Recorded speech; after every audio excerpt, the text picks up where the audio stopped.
have a conversation grounded in our faith traditions, and not just ours, but the nation's as a whole, to talk about what we think is a moment of moral urgency. That we are in this moment where this Congress is going to come back tomorrow from a 2-week recess, and the Republican leaders on your side of the Capitol are saying that they're going to force a bill through. They want to get it done this work period and back over to the Senate to be voted on and put on the president's desk. And that bill, we believe, presents one of the greatest moral threats to our country that we've seen in terms of what it will do to providing food for the hungry, care for the elderly, services for the disabled, health care for the sick, and more. And Martin Luther King said budgets are moral documents. And that's the spirit we come here this morning in, hoping to have a larger conversation with all who will watch. We want to sit here for a good number of hours and engage in conversation. We hope people will come if you're in the area and sit with us, but also that you'll watch and perhaps give your own testimony to your moral urgency that you feel, to maybe your faith traditions or moral traditions that make this and motivate you in this moment to speak out. Maybe you'll share your story of what the threat of this bill does to you and your lives. And that's really the spirit we're coming in, sitting in with, and we want to just start a conversation between the two of us, but maybe you might want to say something as an introduction. Yeah, well, first of all, it's great to be with you, and happy birthday. Thank you. I'm sure you didn't expect last year, when thinking about this birthday, that I would be your birthday date in this location. Yes. But this, of course, is the moment that we find ourselves in, and delighted to be here because this is, as you've indicated, a moral moment. And this is a Sunday morning. Normally, I'd be back home in Brooklyn if I wasn't on the road, getting ready for one of several church services that I would likely attend. But as we prepare to come back into session tomorrow, this is a time to choose. And we're either going to choose the side of the American people, or we're going to choose this cruel budget that Republicans are trying to jam down the throats of the American people, that would effectively take away health care, potentially for tens of millions of Americans, children and seniors and families and people with disabilities and veterans and others, take away food from the mouths of children, undermine, the ability of people to survive, who've worked hard their entire lives, all in service of a massive tax cut for their billionaire donors. Well, I love what you say about you'd normally be in church today, and that to me gets me actually kind of excited, because I've always viewed where we are as our sacred civic space, where we bring the best of our values and best of our virtues. And these imperfect founders of our country, they actually turned to the great moral philosophers of the time to try to form our republic and make us on a journey to a more perfect union. And, we're sitting on steps in a building that was, that dome was started construction during the Civil War, another time a great moral crisis in our country. And there is, if these stones could shout, they would tell a story. But I think maybe it might be good for me, because we've been friends for a long time. We both came up on parallel sides of the Hudson River. Yeah. And I know that I bump into you a lot on those Sundays. We have been in church many a time, and I know that that's your core motivation. That's what you lean upon. And I'm wondering, maybe, I don't know. I don't know how you were raised in your household. I don't know why faith is probably one of the things that has formed you most after family.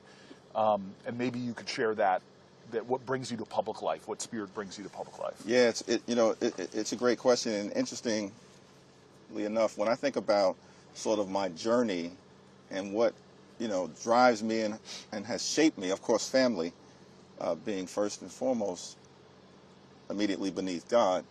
But it's the black church, it's Brooklyn, and it's the Biggie Smalls era, right? That at the end of the day. But the black church really being foundational to me, raised in the Cornerstone Baptist Church, which is an amazing church in Bedford-Stuyvesant. The initial pastor for me was Sandy Ray, Reverend Dr. Sandy Ray, legendary Black Baptist preacher, was like an uncle to the Reverend Dr. Martin Luther King Jr. In fact, he called him Uncle Sandy. Wow. And so for the first 9 years of my life, Sandy F. Ray, who's the pastor that dedicated me to God. He literally christened you. Yeah, absolutely. Baptized you. That's right. He christened me. And, you know, in the Baptist tradition, we call it being dedicated back to God. Right. As you know. So that was the Reverend Dr. Sandy Ray. And, you know, it was a mega church. It was in Brooklyn. My mother and my grandmother was actively involved. My grandmother, Nano, you know, who's like the wisest woman probably that I've ever met. They were, you know, big into the church. And so my brother and I grew up Sunday school every week, you know, all the way through to college, getting involved. Got baptized then by the Reverend Dr. Harry S. Wright, who's another legendary Black preacher. So I was baptized by Dr. Wright, married by Dr. Wright, and then now I serve under the pastorship of Lawrence Aker, who's a dynamic young preacher. He's an Omega, but other than that, you know, he's a dynamic young preacher. Okay, so you and I both are in that tradition. So I just want to say, like, I grew up in an interesting way. Like, I grew up with parents who literally had to get a white couple to pose as them in order to buy a house in an all-white community. We integrated this incredible town. It was nurturing ground to grow up in this great town called Harrington Park. But we were, as my father called us, the four raisins in the tub of sweet vanilla ice cream. Yeah. And so my classes, schools, sports teams were all white, and soon Korean Americans started moving in. But church on Sunday was a little Black church in this place called Closter, New Jersey. It sounds like it wasn't a mega church. It was a small church.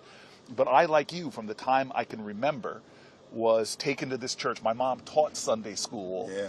And so much of the... Just like my mom. Did you really? Taught Sunday school. And so much... And some of the first times I spoke in public were the Christmas, the kids would come out and do the resuscitation. Yeah, no doubt. Yeah. But there's something about that Black church tradition that immediately connected me to an American history that goes back to slavery. And the songs and the spirituals, it is this deep rooting, not just in faith, but in the story of America as well, that I imagine then shaped your trajectory. Yeah, and you know, the resilience of the songs and the faith that's embedded into it, and the recognition that we're all going to face struggle, right? We're all going to face trials and tribulations, and that's also part of what growing up in the church and in the faith tradition helps to teach you, that it's not all perfect, right? And there's going to be drama, and there's going to be issues that you have to confront, and you're going to get knocked down. But, you know, you've got to have the resilience to power through it with a faith, of course, that God will help see you to the other side. Well, let's explore that. First of all, I just want to say we got here a few minutes before sunrise. The sun is rising, and we started at sun up, or right before the sun rises. We're going to go for a while. People can join. We're going to be checking our DMs, want to tell some stories. But right now, I really want to explore this a little bit because there was something amazing about my Black church experiences in my youth. Then I got older. Then I moved to Newark. There is a lot of pain that's raw and real. And I can only imagine the defiance of learning to read the Bible when you're still a slave, right. The defiance of living in a viciously segregated towns, of what the Black church really became. It became more than just a place of worship. It became a place where the hurt was healed, where the pain, the wretchedness of the world, where people came together to face that. It is no shock to me that the story of struggle and resistance in our country often happened where people would gather in the church basement. During the abolitionist movement, it was Black and white church members coming together, building that great infrastructure project called the Underground Railroad. In the civil rights movement, some of the most powerful stories were about the church, which also saw 4 Black girls bombed in a church Birmingham. In Birmingham. And I think this is sort of, and maybe it speaks to you, and I'm going to invite this. Everybody, all of us have faced unimaginable struggle in life at some point where whether it's private pain or you and I know public shame and stumbles or faults, all of us have felt these days where the grief hangs on you so heavy, it's like an obesity of grief. We're just walking, just getting out of bed is a heroic act. That trying to breathe is difficult, where you're knocked down so far, you hit rock bottom.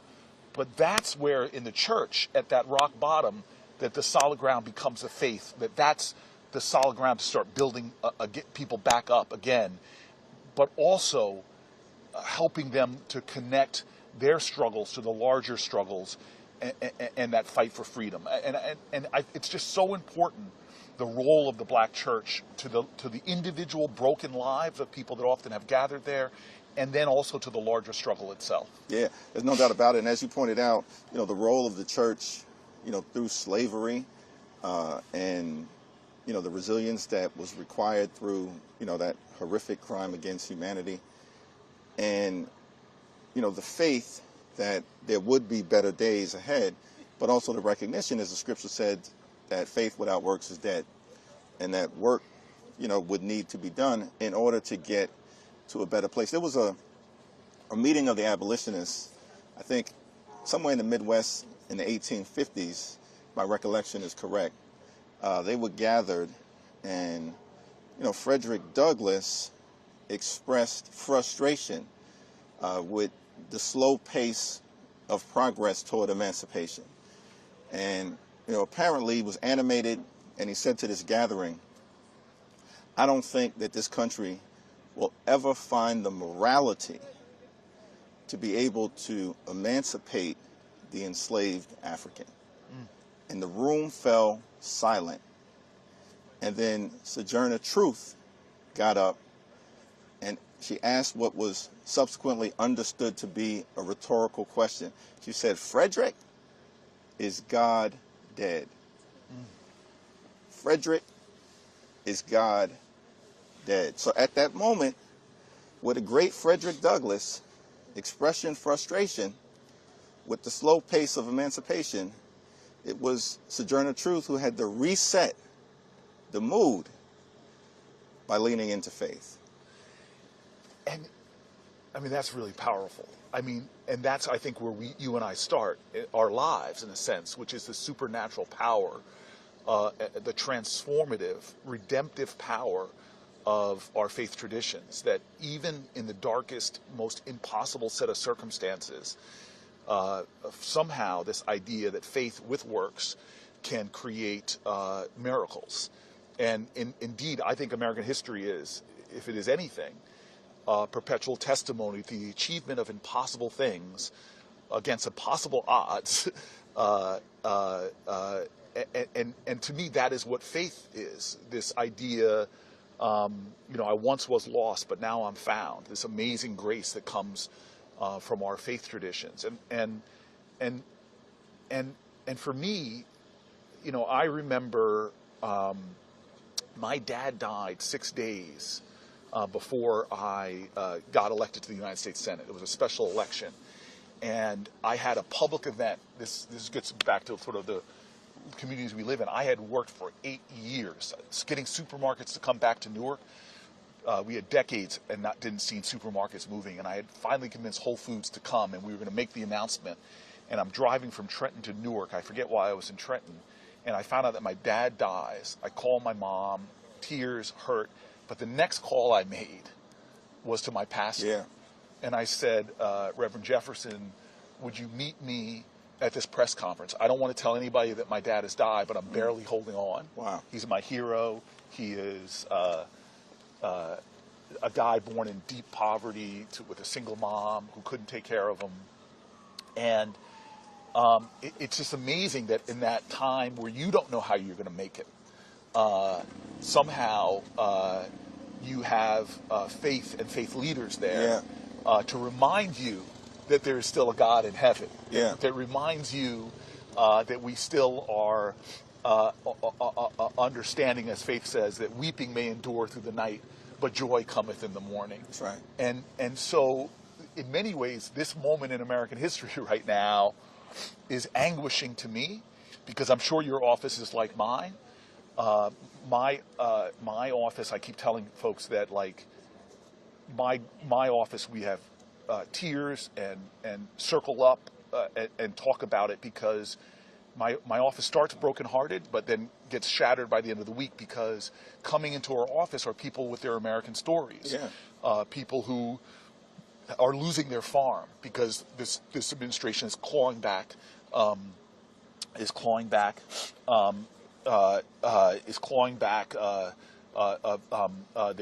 contracts that they won. Yeah.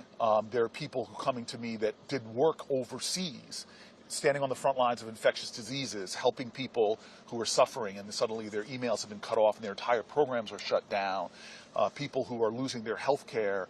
The stories that we have of Americans coming through, and I know you have them, and right now, the truth is, and this is why I feel like we're humbling ourselves this morning, is because we actually don't have the numbers. Yeah. I don't know how we're going to stop this bill. In the Congress. In the Congress. Right, because we got the numbers Yes. with the American people. Yes. But, you know, we're just short of the numbers here in the Congress. But, you know, one of the things, you know, Corey, and first of all, that speech that you delivered, you know, on the Senate floor was so powerful for so many different reasons. Of course, you broke Strom Thurmond's record, wiped him from the history books. That in and of itself has such moral power and force to it. He was a segregationist defending, you know, the institutions of Jim Crow oppression. And you were able to take to the Senate floor and speak to the better angels of the American people, all with a recognition, though, this is a tough moment. None of this stuff is normal. Like the assault on the economy, the assault on health care, the assault on Social Security, the assault on veterans, the assault on the American way of life, the assault on democracy and the rule of law. None of this stuff is normal. And, you know, it is going to require resilience amongst us as members in the House, in the Senate, you know, people who are elected officials, civil rights leaders, members of the clergy, faith leaders, but probably above all else, you know, the American people.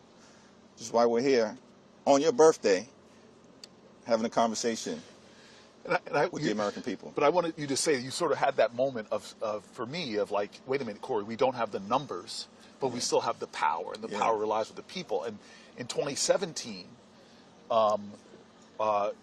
when Donald Trump was threatening to pull health care away from 30 million people with the repeal of the Affordable Care Act, with no plan what to replace it with, I will never forget on those steps, on the Senate side, sitting with John Lewis on the steps. And we did the same thing. We opened up a live feed, and we invited people to join the conversation. And through that evening, hundreds of people poured onto the Capitol steps to sit at the feet of that man with such moral magnetism and talk to hope, despite the fact that back then they had the numbers. They had the numbers. They had the numbers. And it was a period that over weeks, thousands and thousands of people came here to begin to tell their stories. That's why we want you to DM us and tell their stories, because the truth of the American people finally called to the conscience of 3 senators, Murkowski, Collins, and then the famous John McCain with the thumbs down, and saved health care, saved the Affordable Care Act.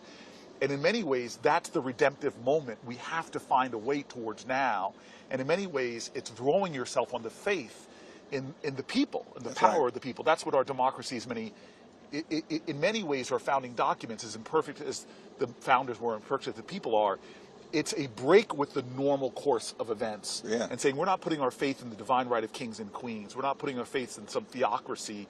We're putting our faith in the power of the people. That's exactly right. That they can do something. And at this moment, you know, building upon what you're saying, all we need at this moment are 4 Republicans to do the right thing in the House and 4 in the Senate. 4 and 4. 4 and 4. Well, we had talked last night that this was not going to be, as you said to me before we came out here, classical music. This is going to be improvisational. It's going to be more like jazz. We don't know what's going to happen when.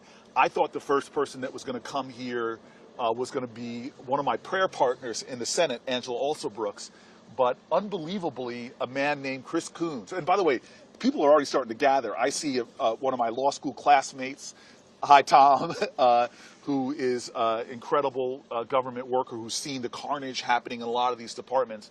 But Chris Coons, I'm told, is here as well. And I'm hoping that he would come up and join us whenever he's done talking to folks down there.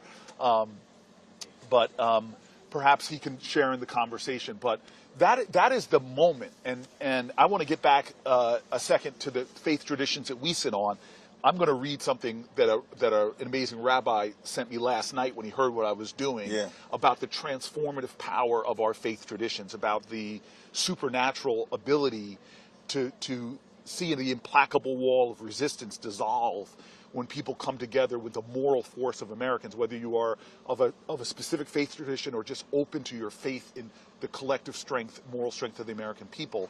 But I want to get back to you in this church as a little kid in Brooklyn. Well, you made a good point about growing up in the church and always participating, in the Christmas play. Yeah. Right? And for us, it was the Christmas play. It was the Easter play, we now call it Resurrection Sunday. Yes.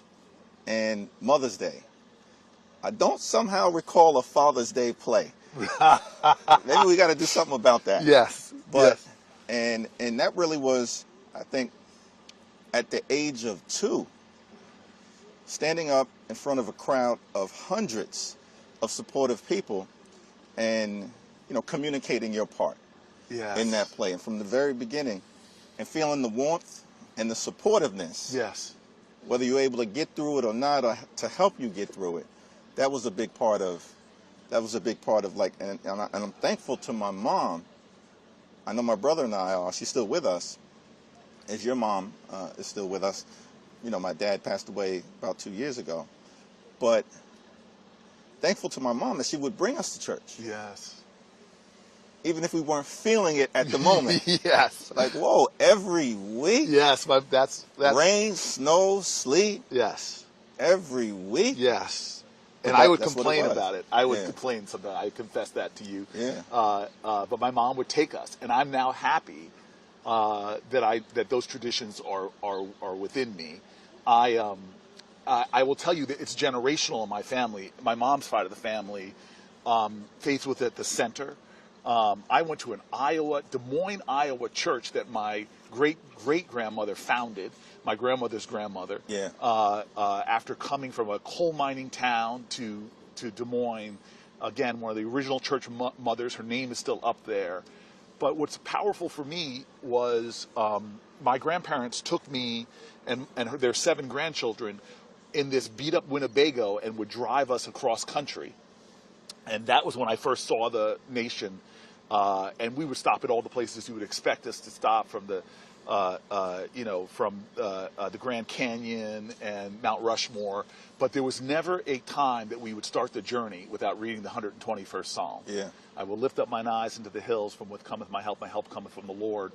And they grounded everything they did in their faith traditions, and would tell stories. My grandparents came through the Depression and came through World War II, but how it was the black church that held the community together, that instilled in them their values and their moral compass. Love the neighbor, welcome the stranger, love your enemy, but also this almost liberation theology of this idea that we are going to not wait for heaven pie in the sky when you die, but our calling is to bring justice here. Oh, what, O Lord, do you want from your people of Israel? To do justice. And that's an important point, liberation theology, because sometimes, there are folks who will be critical of, those of us who lean into our faith as part of the resilience necessary to get through the journey. But it's not, we don't lean into faith out of some belief that our actions are not going to be required, as Dr. King would say, with the fierce urgency of now, but it's what gives us the ability to power through difficult times. Yeah.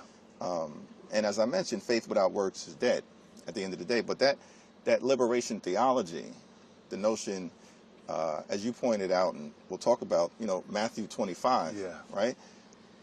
You're a Matthew 25 and 35 Christian. Yes. There's some people who profess to be followers of the gospel, but somehow forget the importance of what the gospel message was all about, standing up for the poor, the sick, the afflicted, the least, the lost, and the left behind. Yeah, we're not going to get out of here unless we read some scripture. So here is Matthew 25. Then the king, verse 34. Then the king will say to those on his right, "Come, you who are blessed by my Father, take your inheritance, the kingdom prepared for you since the creation of the world. For I was hungry, and you gave me something to eat. I was thirsty, and you gave me something to drink. I was a stranger, and you invited me in. I needed clothes, and you clothed me. I was sick, and you looked after me. I was in prison, and you came to visit me." Then the righteous will answer him and say, "Lord, when did we see you hungry and feed you, or thirsty and give you something to eat? When did we see you a stranger and invite you in, or needing clothes and clothe you? When did we see you sick or in prison and go visit you?" And here it is, the verse 40. The king will reply, "Truly I tell you, whatever you did for one of the least of these brothers and sisters of mine, you did for me." That's it.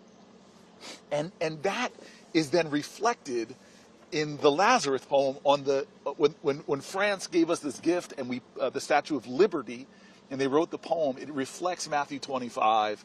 Give me your tired, your hungry, your huddled masses. It's this same spirit of generosity that has shaped this nation in profound ways. That moral tradition, and there's always demagoguery, and there was always hate against the Irish, against the Italians, against the Catholics. Right, a whole political party rose up here called the Know Nothing Party to try to stop that.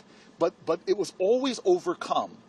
The Nazis rallying in Madison Square Garden, again, right by us.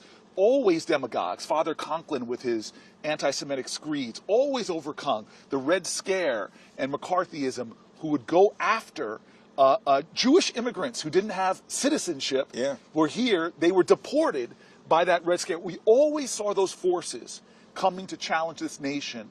And what has always stopped them, whenever demagogues have risen, whenever our very values were challenged, when they put Japanese Americans in internment camps, we always saw the wretchedness, we always saw the wrongness, but somehow we overcame by the best of who we are, the best of our values. Absolutely. I think there's always been just enough of us, right? Not referring to me or you, but us in the collective, just enough of us at every given point in time in the American journey where there were challenges, there was trials, there was tribulations, there was turbulence, right? That ultimately just enough people came together to lead to triumph. But isn't it weakness? And I see Chris Coons has got here. Isn't it weakness, though, to be kind to the stranger? And this is a man of God right here. This is such a man of God. You gotta hear him behind the pulpit. All right. I want you to know, on the Senate side. Morning, thanks for having me. You say come, I come. This is unbelievable. Sit right between us, man. Sit right between us. Get on the higher step. Look down upon us, man on high. So let me, before we invite him to speak, let me say that everybody knows on our side of the Capitol, Reverend Dr. Raphael Warnock. But the man who before Warnock came, who went to theology school, right? Studied theology at Yale, is Chris Coons. Chris was one of the few people I knew before I came to the Senate, and I asked him if I should come to the Senate because I was thinking about running for governor. But since I've been with you for 10 years, we have had more faith conversations that have sourced my soul and my spirit, and some of the most moving stories I've heard. And you have been pastoral in our caucus. And so when I told him I was doing this, I said, "There's no way I can make that." He said, "No way." His twins there's his twins' birthday today. He has obligations in New York tonight, wow. And so I wake up this morning and I'm getting ready, and then I see a text from him saying, "I have a big mug of coffee and I'm on the road." At 4:15 in the morning, that's when he said it. First of all, I want to know why you found it important to be here. But he drove all the way down. Then I think you're going to try to, in minutes, take a plane back to New York No, driving home. Are you going to So I drive? can go to Mass with my son and my wife. Okay. All right. So we can have a birthday, so we can be together. And then tonight I'm going up to New York. Okay, so Yesterday we had a town hall in Delaware. Hundreds of people showed up, about 500 people. And Senator Blunt Rochester and Congresswoman Sarah McBride, Yeah. our governor and our attorney general joined. And it was a remarkable reminder, a witness of just how passionately people feel, Yeah. how scared and alarmed and concerned they are, how much they are looking for clear and strong leadership, and how important this moment is. What's happening in Congress this coming week, particularly in the House, where there is steady movement towards cutting things that matter to millions of people, whether it's food stamps, Meals on Wheels, whether it's cutting back money for libraries or canceling the National Service Program, AmeriCorps, whether it's cutting counter-violence programs. and can you just slow down for a second? Meals on Wheels. Meals on Wheels. I just Think got about a list. that. It just Have you ever done those trips with Meals on Wheels? Absolutely. And seen the seniors who are so shut in? They just love it. It touches their hearts. And I remember that people when I was doing the food delivery would tell me, and I know you know this because we Yeah. live in both cities, that it's more than the food. It's the It's the company, the connection Yeah. to people. We do that. That's right. It's a program that is a spiritual lifeline to our seniors. And this administration has just gutted. You have to ask yourself, what kind of people would actually gut Meals on Wheels in service of trying to actually deliver massive tax cuts for their billionaire donors like Elon Musk? The cruelty is the point. Cruelty is the point. On some level, the cruelty is the point. But Could I just stop for a second and say, you've already said this, I bet, Psalm 118. Say us This something. is the day the Lord has made. Let us rejoice and be glad in it. Because the stone that was rejected by the builders has been lifted up and made the keystone. Thank you for letting me join you for a few minutes. Yeah, we appreciate Thank you you. for being people grounded in your faith. Thank you for leading with integrity and care. Thank you for giving millions of people hope. And thank you for recognizing this morning as the sun rises that this It's is the beautiful, day the Lord sun has rising. made. It is. And we need the warmth. We can use it. Could you just tell for really quickly, like, you have gone to great lengths struggling, because I think faith demands immediately humility. If you say everybody's created in the image of God, it almost commands you to be humble before the divinity you see in other people. And it also says that I don't have all the answers. Who am I to presume, this finite being, that I can understand the infinite? And you seem to bring that humility and faith to your work, and you know that faith without struggle. Faith without struggle, faith without humility, faith without discernment is dead, and faith without works is dead. Yes. And so the reason we do works is not in order to earn grace, in order to earn God's mercy, but in recognition of, in celebration of the grace and the mercy. That even though we are fallen, even though we are broken, even though we fail every day, we're saved and we are redeemed, and we have a chance to then, out of that joy, show through caring for others. Others in particular who are not our neighbor in the world sense. Yeah. Others who aren't those who live next door to us or speak like us or pray like us or look like us or have our ancestry or our history, but as broad a reach of neighbor as we can possibly do. So can I just, so we're going to be talking, I think, a lot today about the bill, when Congress gets back tomorrow, the bill that they're trying to jam through. But Chris, I joke because I took over the subcommittee on Africa, and I'm sort of, every Congress that I take that committee, I remember you had it first, but this man literally did missions to Africa before you ever got into elected office. You speak Swahili. I was trying to quote some. I was trying to quote some Swahili. You know, I'm the black guy in the caucus standing up, and Chris corrects my Swahili. You invited the correction. You looked at me and said, "Is that right?" And I was like, But I remember during the fear of Ebola, and we started seeing Ebola cases come here because an infectious disease anywhere is a threat to public health everywhere. It's that spiritual thing King said, injustice anywhere is a threat to justice everywhere. And you, to my astonishment, honestly, flew to Africa at a time, to Liberia, right where the outbreak was happening, to stand with aid workers and others. It was this act of courage and self-sacrifice that I can't imagine the conversation you had with your wife before you went, because you came back and you had to quarantine. Yeah, you had to quarantine afterwards. Right, when you came back. Yeah. And so I'm asking, like, the gutting of the programs that you and I and Hakeem, we all have worked so hard to get feeding programs, to get PEPFAR, to get AGOA, all these acronyms that actually we have seen on the ground representing millions of lives. Saved the millions. Saved millions of lives. So can you just describe maybe a little bit more of what's happening and why that is such an affront to American national security, but also American values? Yeah. I mean, first, in the most selfish way, why would you cut the programs that are monitoring and intervening to prevent the next Ebola outbreak? There is literally an Ebola outbreak in Uganda right now. Or treatment-resistant tuberculosis, or bird flu. We've got diseases emerging all over the world that are a threat to us and a threat to millions of our fellow citizens of the world, and we should care for both reasons. Lots of people of faith around this country have gone and done mission work in our own country and in other countries to help and to see and to care for those who are suffering. It makes us stronger and healthier. It makes the world believe and understand that we're a compassionate nation. It strengthens us in every possible sense. Some of the most inspiring people I met in Liberia were from Samaritan's Purse. We're volunteers. We're from Doctors Without Borders. We're volunteers who were there risking their lives. People of every race. People with Ebola, of every background. Every faith tradition. Every faith tradition.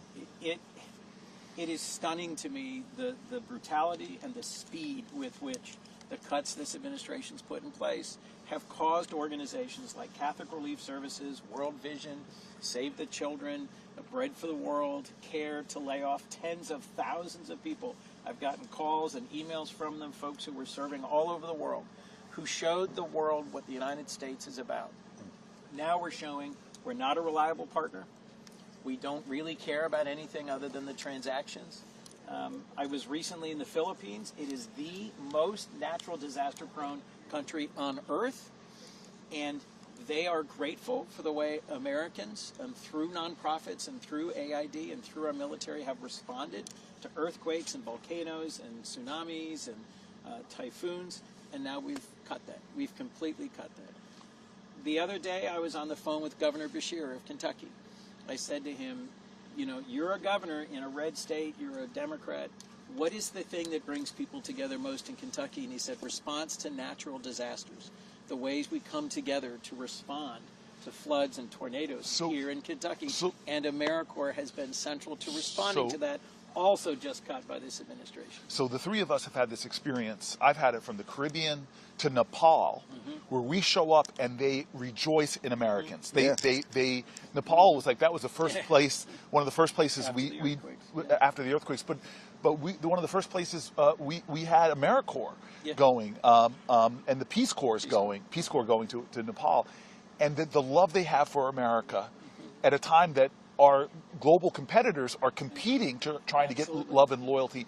And now we're not only tearing, and I've heard from the aid workers that are telling that they got their cell phones cut off, their access to their files cut off.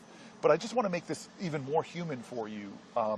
We had a hearing to listen to the aid workers and the leaders of some of these organizations like UNICEF and Catholic Charities, again, faith-based organizations. And they were giving their testimony, and I've never seen this from you before, but I hope you don't mind me putting you on the spot. As they're going over and telling gut-wrenching stories about what they are cutting, you break down. I've never seen that from you before, and start weeping in a hearing that wasn't public. But these people you've known for years that weren't calling you senator, many of them calling you Chris. Chris, remember when I saw you in? Yeah. And you just break down. And then I choke up. I'm a bit of a sympathetic crier. But I just had never seen it, that one of my colleagues who spent their life in the Senate doing so much good work for Delaware, but understanding that Delaware's interests are connected to the world.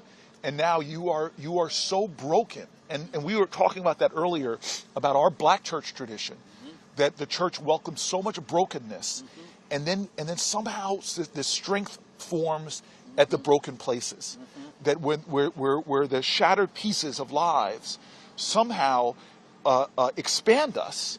And so could you just talk about... God fills in the breaks. Yeah. Absolutely. The most powerful and the shortest verse in the Bible is Jesus wept. Wow.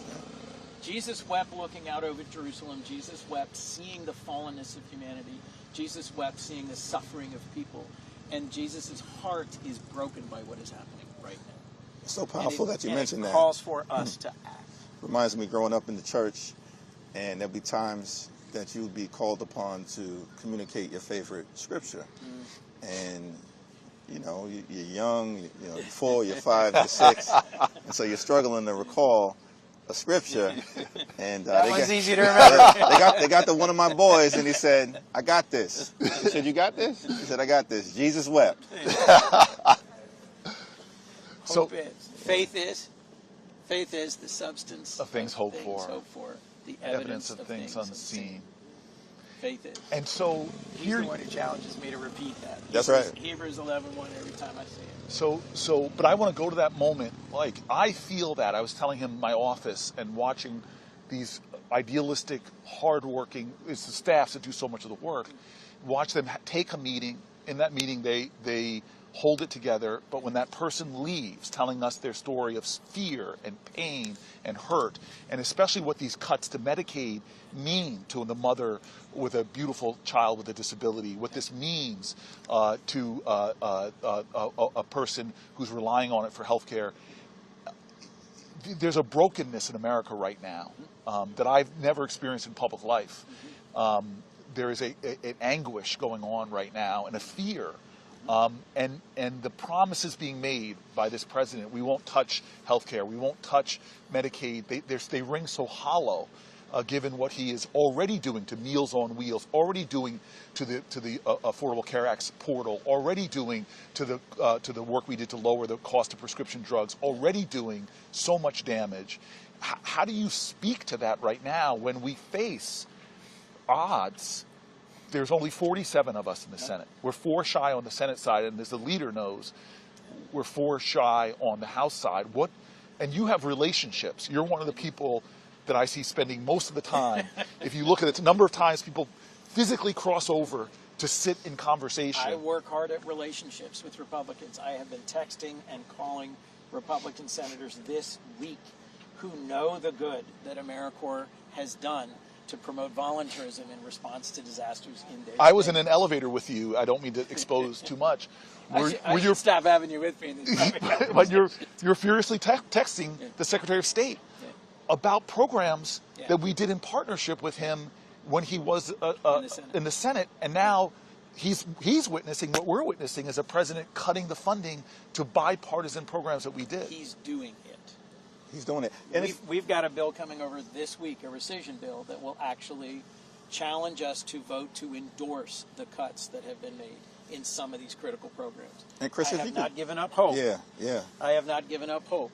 But right now, we are not seeing them standing up in the way they have to. And if you could speak about just this concept, right? Because there's military power, and we've got the most lethal military in the world. That's important, right, in terms of our safety, our national security. We've built the most powerful economy that exists in the world right now, though, of course, the forces at the White House are crashing it in real time and driving us toward a recession. That's problematic, the exact opposite of what was promised. So there's military power, there's economic power, but then there's soft power. And, if you could just speak for a moment about the value of soft power and the bang for the buck that we've gotten by being able to be there for people all across the world. As Corey said earlier, it's the right thing to do from a values standpoint, but it also is, most importantly, perhaps, the right thing to do in the context of keeping the American people safe and secure. Absolutely. Hakeem, I've seen it over and over around the world in countries large and small, in countries developed and countries of opportunity and possibility, and I've heard it directly. Probably the first time I heard it really forcefully, I was with Senator Isaacson. We were visiting with the president of Ghana. It was my first trip ever to Ghana. And we sit down in the president's office, and before we can say anything, he says, "Stop. I just want to say something to the two of you. When the British were our colonial masters here in Ghana, they took everything. When they left at independence, they took everything with them. And the only reason I'm here today as president of this nation is 2 young Americans who came to my village as Peace Corps volunteers. They taught English and they taught math and science. And he said, your nation is the nation that has become great, not by what you took, but by what you gave, and we will never forget that. Yeah. That was an incredibly generous statement by the late former president of Ghana. But that echoed and rang over and over in visits I made to capitals and to villages in countries where the Millennium Challenge Compact, Peace Corps volunteers, USAID, and volunteers from America have made a difference. We spent last year less than 1% of our budget on all foreign aid, on economic development and disaster assistance, less than 1%. $850 billion on the Defense Department, about $30 billion on USAID. Yeah. And every possible definition of foreign aid, maybe $60 billion. The difference is huge, and the consequences are great. I think of it as smart power. What our diplomats and our development professionals are able to do, you've seen it. The PRC, the Chinese are opening consulates, embassies all over the world. Yeah. And in a dozen countries, they are now showing up right now and saying, oh, this clinic used to be run by the United States. They've just walked away, dropped the keys, shut down the program, walked away. We'll take that over. Yeah. Oh, this program for housing, for education, we'll take it over. And the Chinese are there not out of a sense of humanitarian motivations, but out of a sense of strategic competition with us.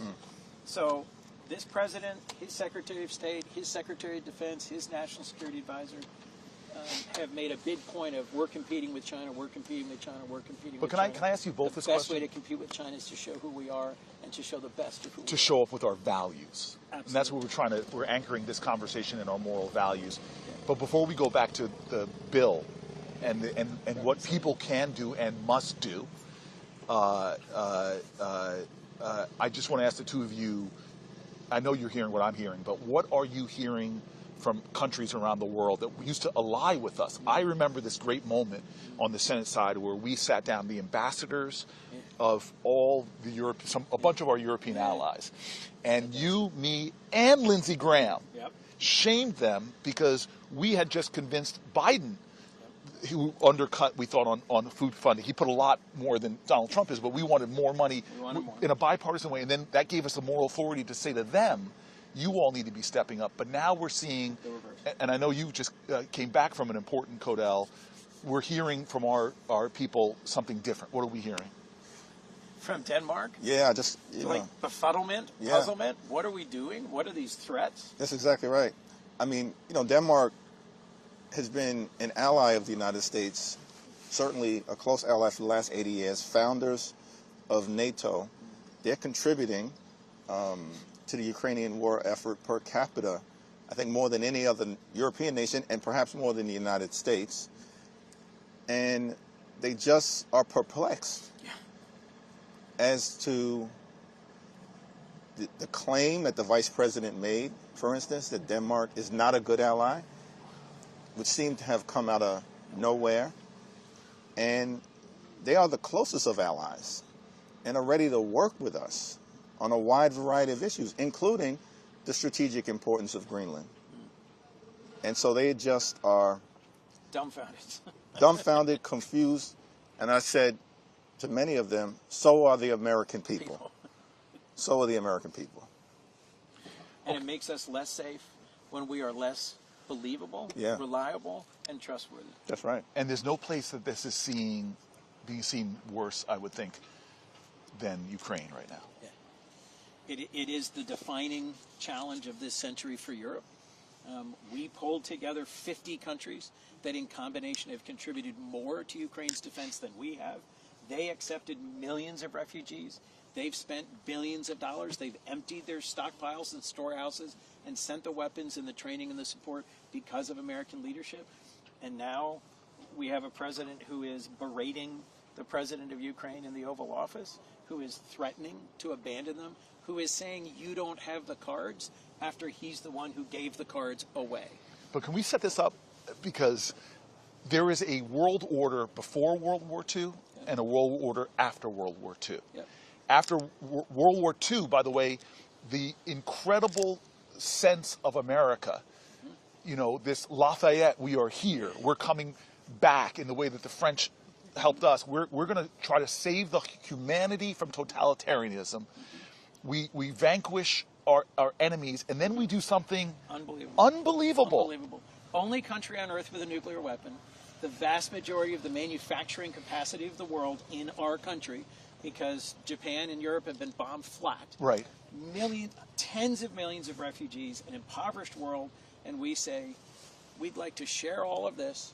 We'd like to invest massively in the recovery of our former enemies. Yes. And we'd like to set up this organization that is about preventing war and promoting peace. And we declare to the world there is not only a new world order where the fascism and the totalitarianism is not going to be, we are going to show our values, not talk, not preach, but we help to rebuild these nations. But even then, as Russia, Soviet Union is growing and puts down these iron walls, suppressing freedom, we do the Berlin airlift.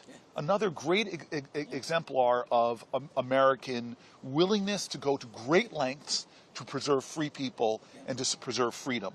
We establish this new world order. The United Nations comes out of that. Let's create a forum for us to try to prevent these disastrous wars again. I'm not saying there's not dark chapters. I'm not talking about this, but at least setting up a framework of a values, rules-based world order.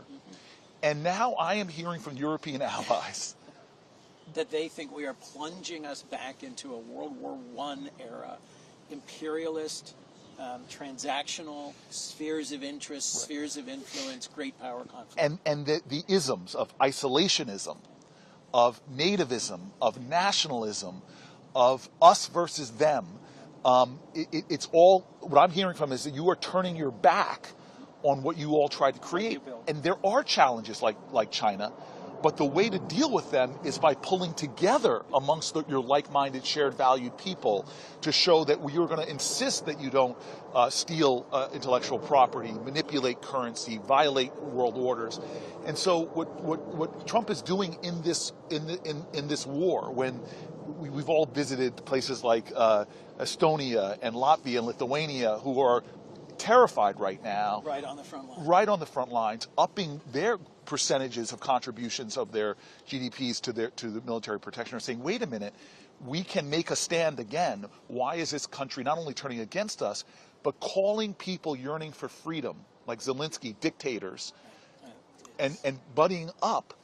I had a foreign minister, I don't want to out him, of a mighty European country, come to my office, close the door on the day that United States joined China and Russia in voting against its Western allies on the resolution condemning the invasion of Ukraine.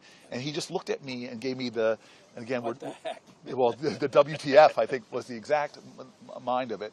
And so this is what we talk about the moral core.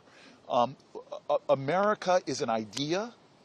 America is a value. And it's always in competition. We were talking before you came up here. There's always been this nativism, always been this these sort of streams within our country trying to undermine the larger multicultural ideas of what democracy should be. But we seem to always be getting better, not always in a straight line, but always making progress towards better and better. And this yet is one of those moments where, again, the very values of our country is in the balance. And it starts with, how do we treat our own? How do we treat those at the margins of our society? With mental health. The dawn of life, the margins of life, the twilight of life. Yeah. Are we showing America what it's like? How do you treat people with mental illness? Are we showing America that this could be the safest place to have a baby, not the highest maternal mortality rates? Is this the best place that if your child is born with a disability, that we're going to be there to support you? That we're going to be a place where you don't go bankrupt if you get an unforeseen illness or injury? This is the questions that we are trying to solve in this sacred civic space that are at conflict right now. And somehow, I don't even understand how we fully got here. I take responsibility for it. Somehow we are at a moment where, in a matter of weeks, leader, they are going to take a vote in your house, about whether we're going to gut $880 billion from a program that was fought for by the people, Medicaid, defended by people on both sides of the political aisle. Suddenly we are now at a point where we are going to gut that. And you said this multiple times already. Why? Why? For some bigger purpose? For tax cuts for the wealthiest amongst us? I mean, the thing about this, and so Republicans have already passed a budget resolution to set in motion the largest Medicaid cut in American history. And Medicaid is a health care program that impacts at least 80 million Americans. These are children, these are families, these are veterans, these are people with disabilities, these are everyday Americans, certainly women, expectant mothers, all across the country, in urban America, in rural America, small town America, the heartland of America. And the Republicans have claimed that they're not going to impact Medicaid benefits. Of course they are. The math doesn't work. The math they doesn't can't work. Do what they say they're doing otherwise. Right. That's not just fuzzy math. It's crazy math. And so we have a moment in the same way that the American people rose up to stop Republicans from repealing the Affordable Care Act. And we were talking numbers a little earlier with Corey. But when Trump took office in 2017, he lost the popular vote. But there were 241 Republicans in the House and only 194 Democrats. This time around, he narrowly wins the popular vote. There's no mandate. By his own standards, when he's got the narrowest majority in the House of any party since the Great Depression, which means that all it takes at this moment are 4 Republicans to do the right thing, stand up for the health care of the people they represent. And Medicaid at this point, along with Social Security and Medicare, are part of the fabric of America. It's just as American as baseball, apple pie, motherhood, and Biggie Smalls. Well, let's. I just want to, again, I've got this theologian here. And I got to go home, go to mass with my son. So I just my staff, oh, yes. all the places they talk about, absolutely. Deuteronomy 15:7. If there is among you a poor man, this is, how many times is poor or the poor mentioned in the Bible? Across the Old Testament and the New Testament, there are at least 2,000 direct references to the poor, the oppressed, the marginalized. And when Jesus first stands up in his home synagogue in Nazareth and says, "This is my purpose," he unscrolls the Torah portion for the day and reads from Isaiah 61.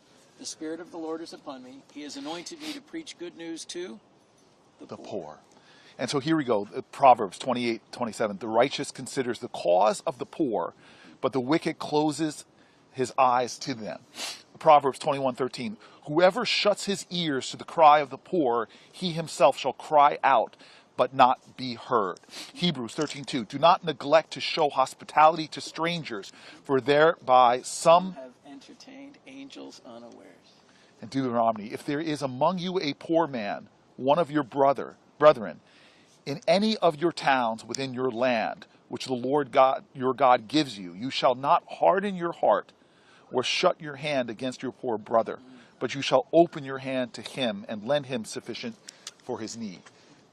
This is stunning that our faith traditions are built on stories of liberty, of overcoming adversity. The stranger I was a stranger in a strange land. All of these moral calls to be there for that. And the richest nation on the land, here we're sitting in the capital of the United States of America, which should represent the best of our ideals, the best of our values, the best of our traditions. How presidents from Lincoln all the way through to FDR or JFK, or even Republican presidents like a Bush who started something like PEPFAR, have tried to call upon these traditions of our faith. And here we stand with a president who is saying, with the budget he has put forward in the House, we want to gut these... Everything that helps people on the margins of our society and the world. Right. It will teach our children, it will teach the rest of the world, it will teach the future, the values that animate this country.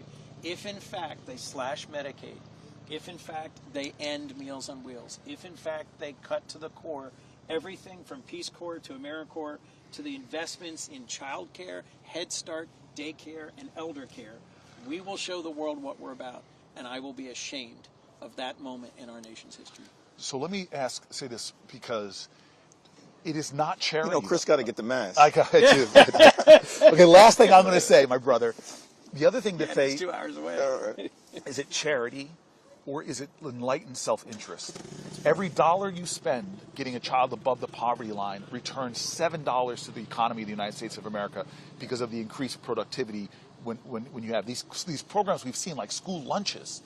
They make a difference. So this is not even just this idea of charity. It is investing in yourself and the well-being of your country, because my child will be bereft of the genius of your child if they don't get a great public education. My child will be bereft from the inventions or the entrepreneurialism of your child if they don't get that understanding. When we expanded the child tax credit through the work of these men here, for 1 year, we cut child poverty almost in half. And they literally looked at the brain development of some of the children, not having all that cortisol and that fear and the different kind of developmental issues for kids that are given more economic security. What happens in a global knowledge-based society where we elevate the potential genius of our very own children? There's no way you can you can even economically quantify unleashing the artistry and the genius of more and more children. Let the children come to me, and woe unto him who blocks them. Yeah. I mean, I cannot think of a clearer call that we should invest in children, that we should open the doors of opportunity to them, that we should support and love them. And thank you.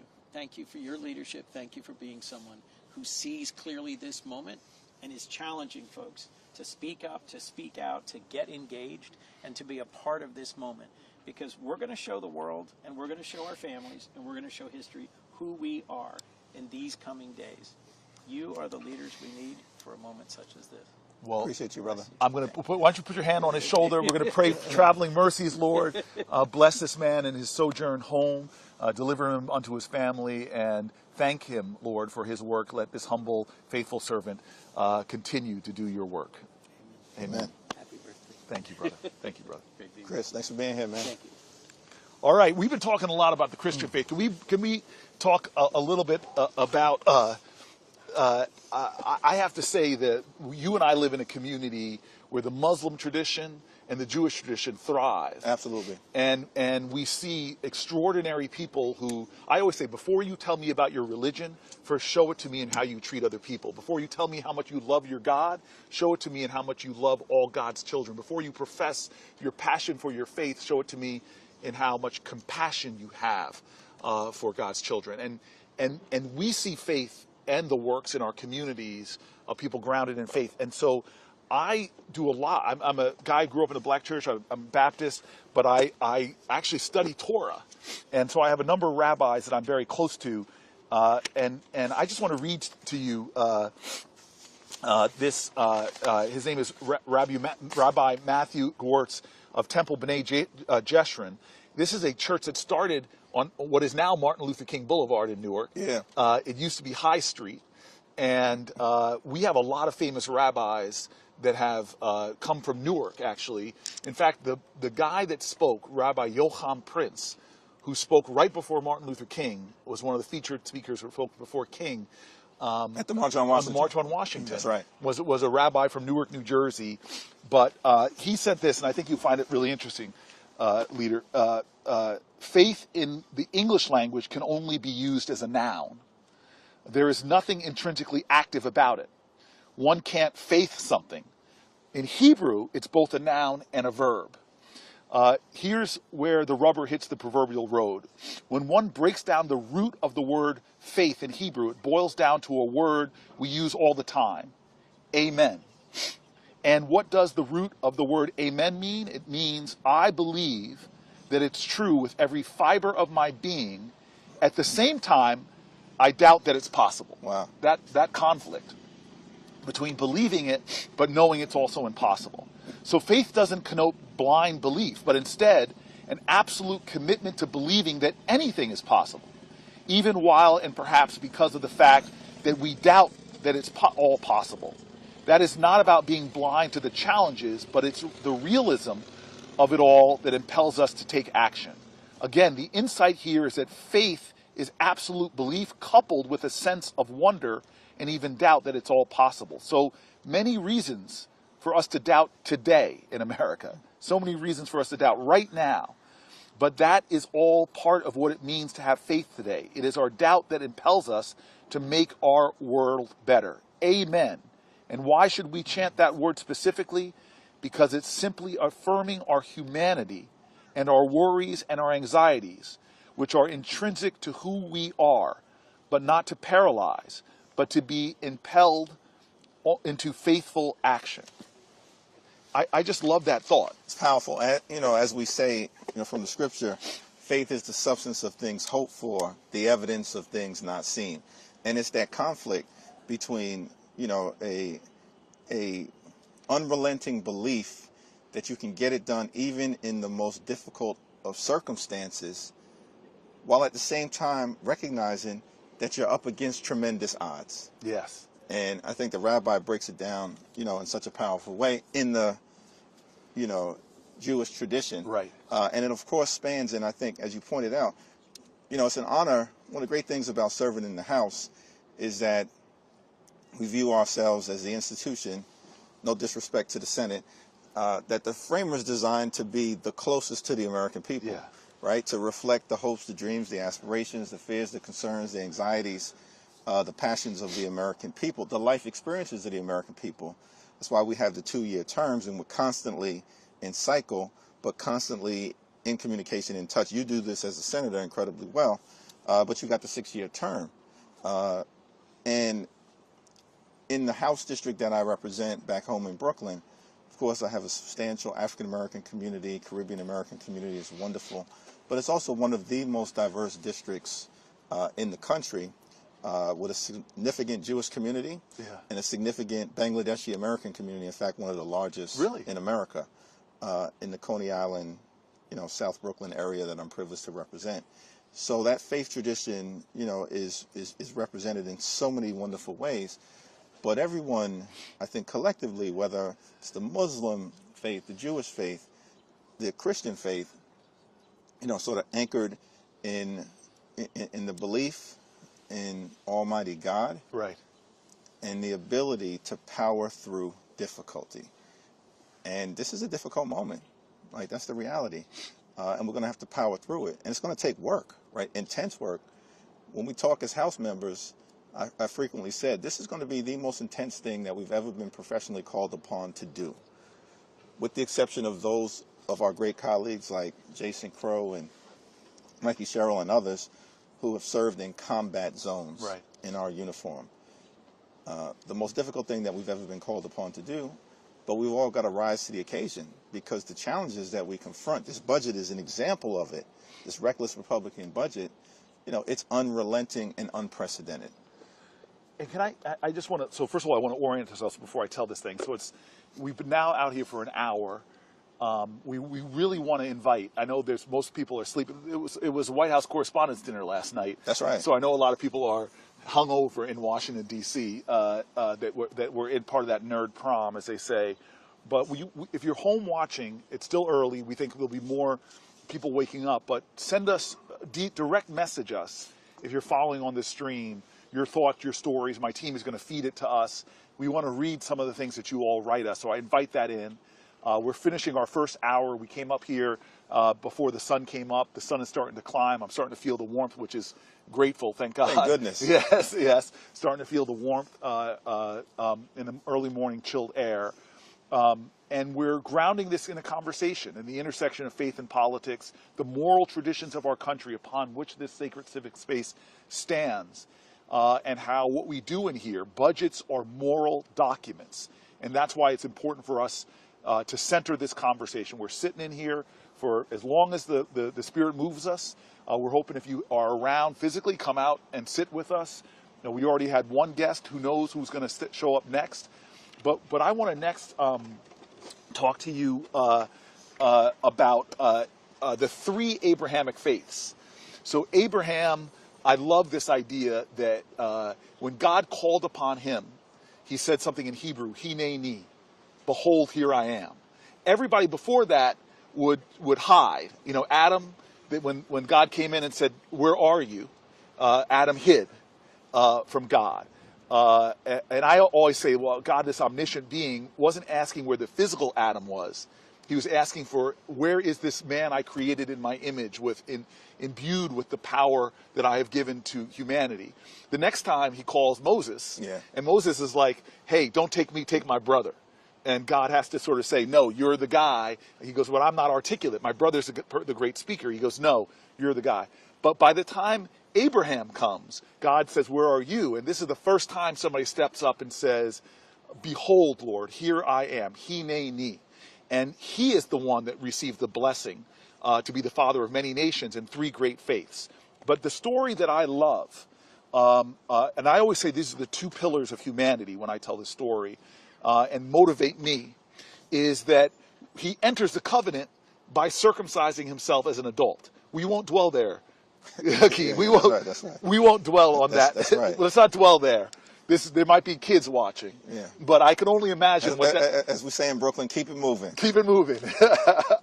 Okay, so he's there in pain, and by his tent, and he sees strangers approaching in the distance. And what the Bible says, what the Torah says, what the Quran says, is he didn't just greet them. He gets up and runs to them. And I'm sure you've had that feeling when a loved one runs to you with excitement and enthusiasm. He did that to complete strangers, and then invited them into his tent, gave them the best of what he had, the best food and whatever, and then they reveal themselves to be angels and bless him to be the father of many nations.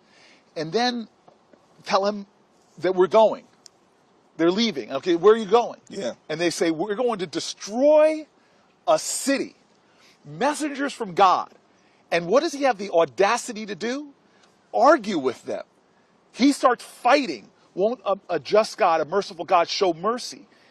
And so these 2 pillars of what he did right before the blessing and what he did right after the blessing, to me, are the 2 feet of humanity. One is, the Hebrew word is chesed, kindness, decency, loving other people, even if they're strangers. And the other one is justice. In fact, the word is the same in Hebrew as it is in Arabic, pronounced with different emphasis, but sadaqa, this idea of justice. And that's the pillars of humanity. This is one of the reasons I love you. I think you stand on those 2 feet. I've seen you for decades, man. You have this goodness and this decency. It drives your faith, but you have this ferocity of fighting for justice in our country, fighting for people, whether they're the LGBTQ community, whether it's the Muslim community, whether it's the free speech rights of people you disagree with, not to be abducted from campus steps, or whether it's people who don't have health care justice. What did Martin Luther King say about health care justice? Yeah. He said it was the worst of all injustices. Worst of all injustices. And so that's the faith traditions. And that's the moment that we're in right now. Yes.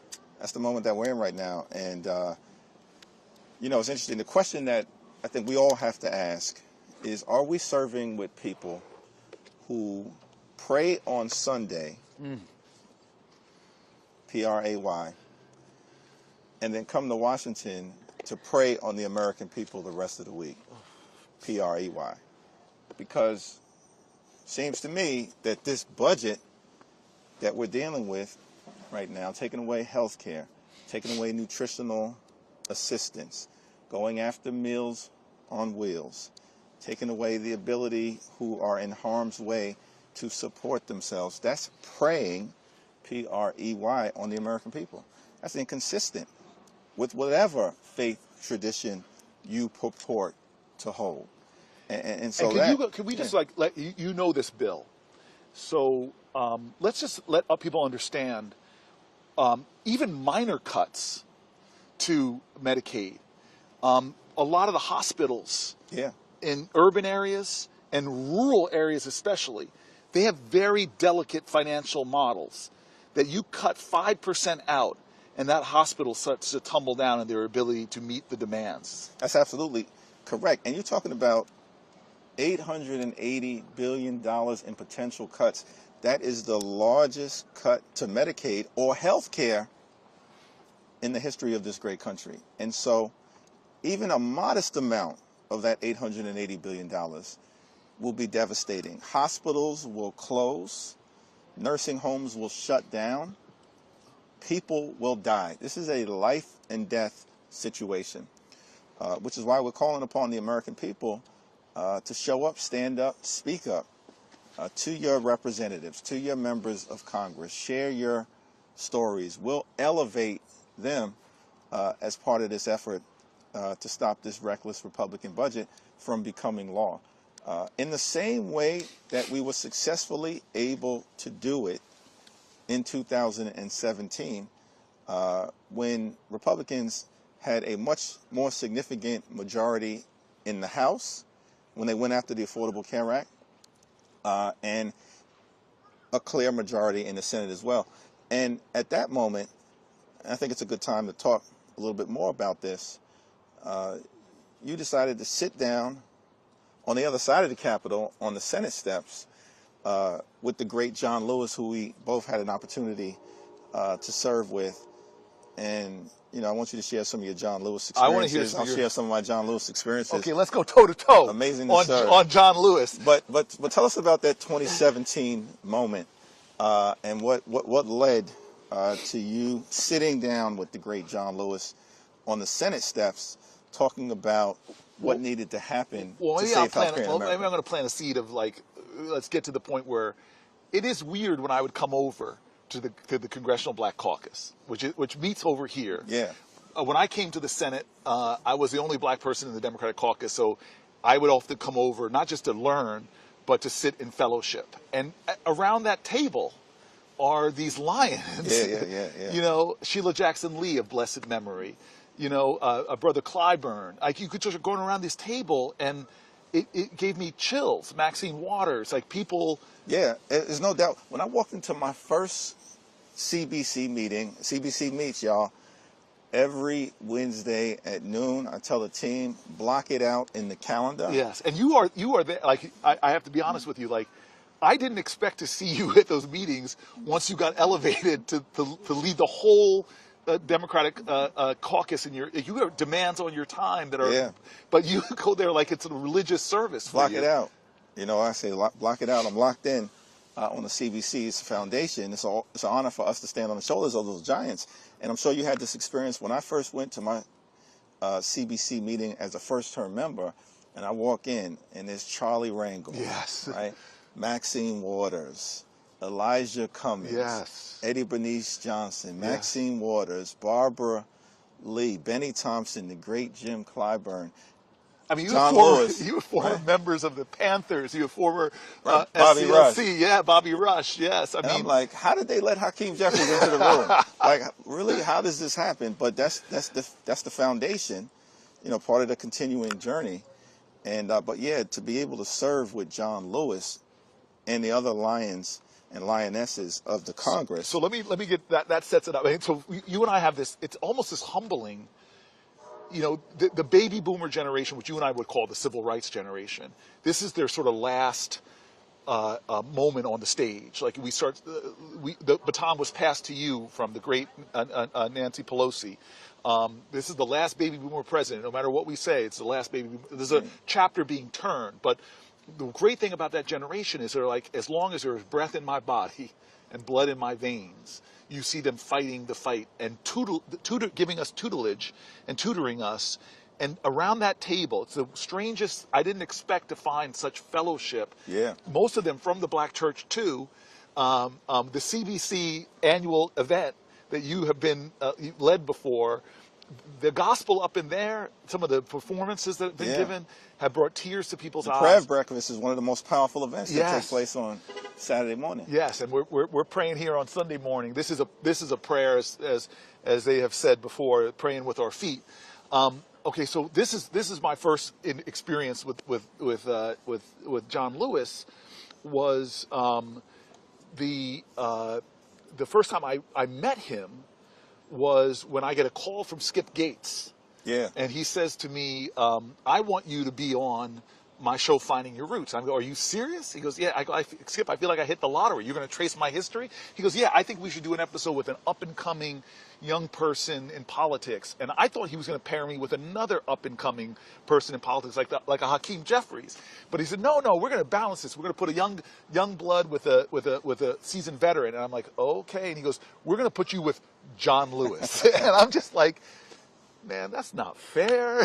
Like, my ego suddenly got humbled because the start of it is this, they tell the background of people. So you hear John Lewis, hero of the civil rights movement, his biography, literally bled the southern soil red for freedom, marched and sat in and all this stuff. And then it goes Cory Booker, grew up in suburban New Jersey, riding his big wheel, fell off, It's just unbelievable, like mountain and boy. But I met him, and we go to this a civil rights museum in his district, and they literally have his feet in stone there, to mark the great shoes and feet of different civil rights leaders. And I just remember standing in his feet, walking then in the museum, and I've never been in a museum with somebody where they're in like most of the pictures. Yes, wow. And so when I told you the story earlier that when my dad died 6 days before I was elected, and it was a special election, so I got elected in October, sworn in October. My pastor's there for me on the day he dies. I lay in bed, literally for like almost a full day, just mourning my dad's loss in the middle of an election, days before an election. Then we get elected, and now we come down here, and my mom is feeling this grieving void, and she's looking for somebody to sort of be there for us as a father figure. And my mom went to Fisk. John Lewis went to Fisk. That's how they first connected. And so John Lewis says, I'm going to be there. Come to my office first. We go to his office. Again, his office looks like that Civil Rights Museum. And again, he's in the pictures. He sets up like breakfast for us, like a spread. And then amazingly, like he doesn't let us serve ourselves. He serves us eggs and grits and everything. Yeah. And this is John Lewis. This is John Lewis serving us. And I'm overwhelmed with this. And then he starts saying things like, you're the fourth black person popularly elected to this office. This is one of the reasons we fought. My mom starts crying. It was just beautiful the way he greeted us. We walk across the Capitol, my mom and I. She's now set on fire. Don't forget where you came from. Don't forget the people that struggled to get you here. I don't know if anybody's ever walked across this Capitol getting lectured by their mom before they get sworn in by the Senate. I'm like, Mom, I will be back. You'll have more time to talk to me. And then I go into the chamber, and when senators get sworn in, they walk down the center aisle to the vice president. At this point, it was Joe Biden. But John Lewis is standing right there in the chamber watching me get sworn in. And then I'm serving with him. And then Trump gets elected. And the thing about John Lewis is you would see him get angry. But it fueled him in righteousness. Yeah. It didn't burn him up. And you started seeing Trump do things that were an insult to all that he had fought for. Suddenly we started seeing the Supreme Court right across the street rolling back voting rights, which he marched the Edmund Pettus Bridge for. Rolling back. And helped deliver. And helped deliver. The Voting Rights Act in 1965. Yeah. Insulting but he never, ever seemed to succumb to cynicism or despair.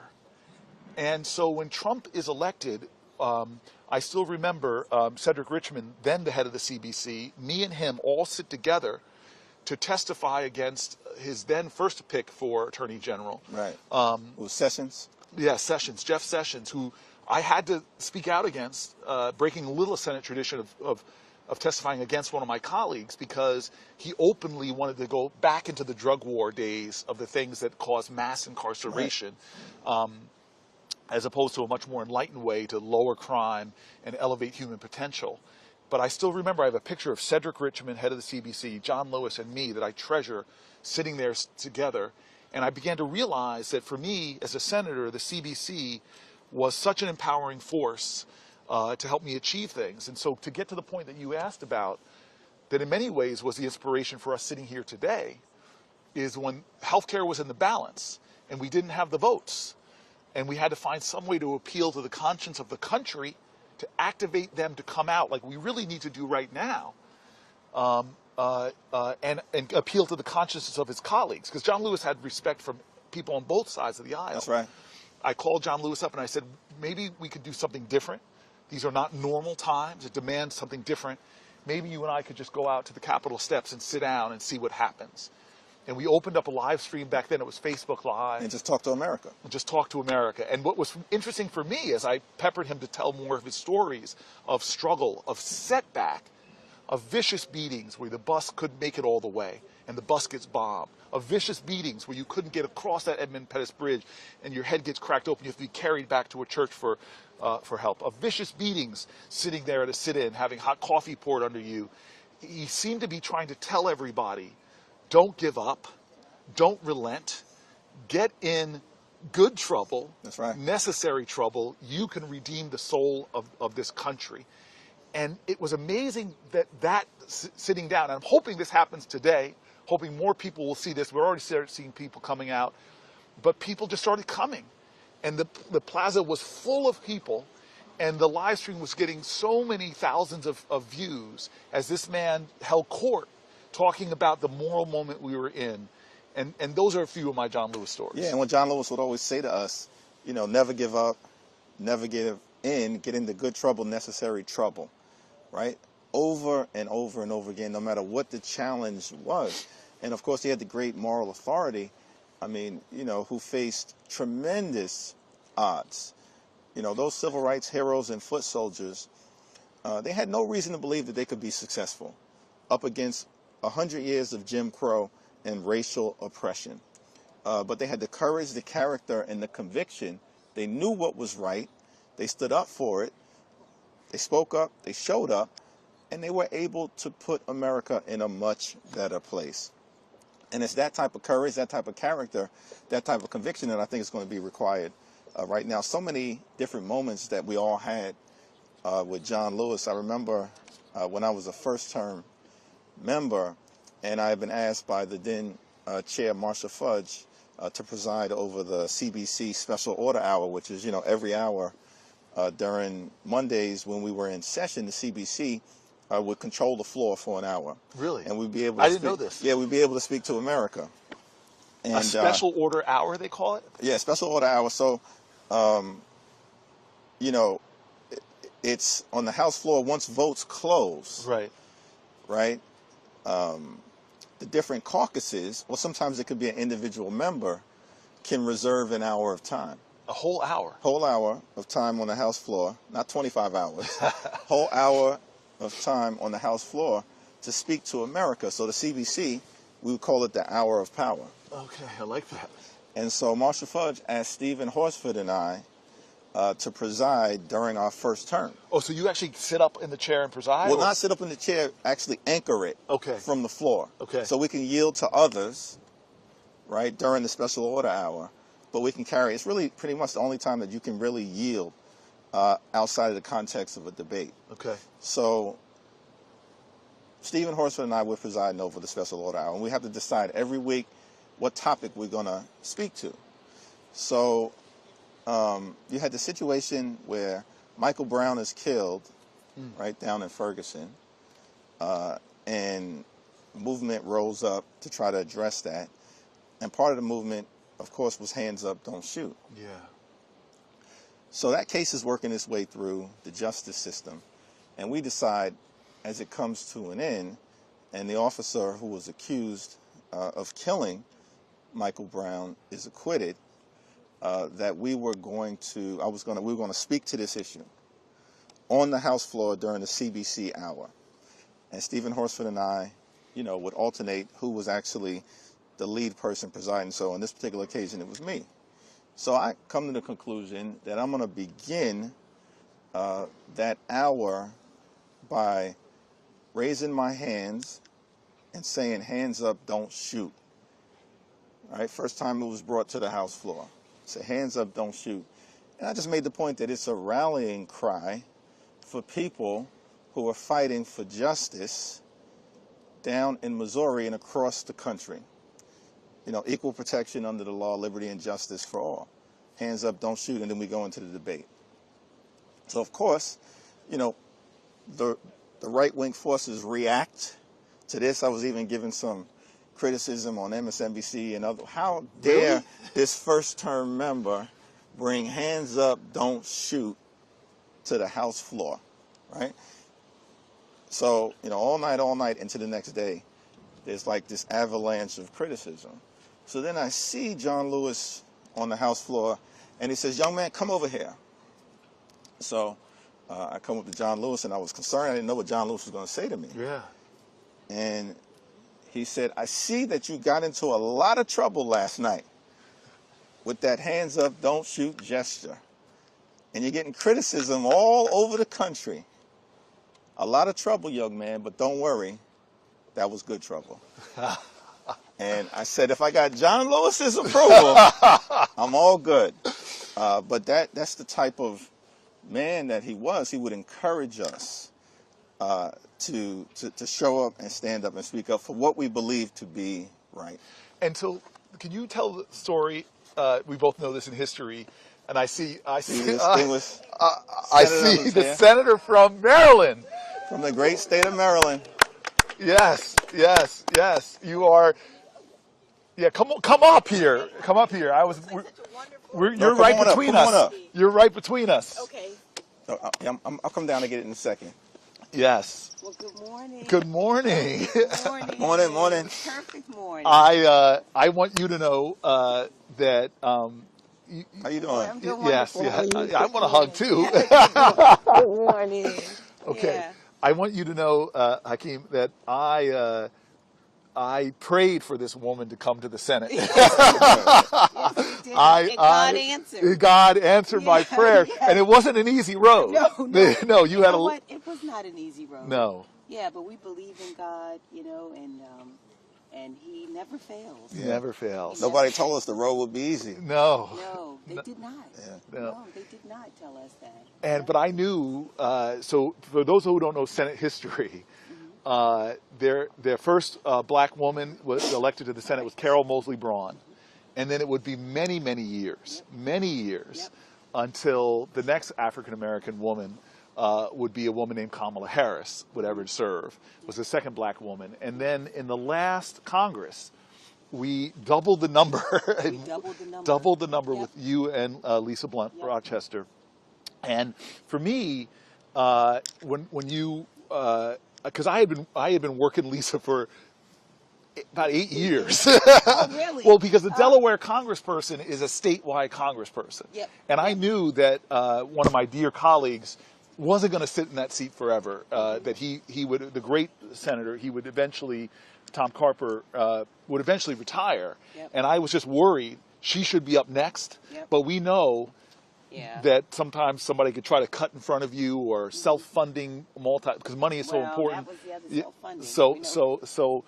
So I was always telling her, you can do this, Lisa Blunt Rochester, but you kind of came up, and once you got on the scene, I was like, I'm in. Oh my gosh. Well, thank you.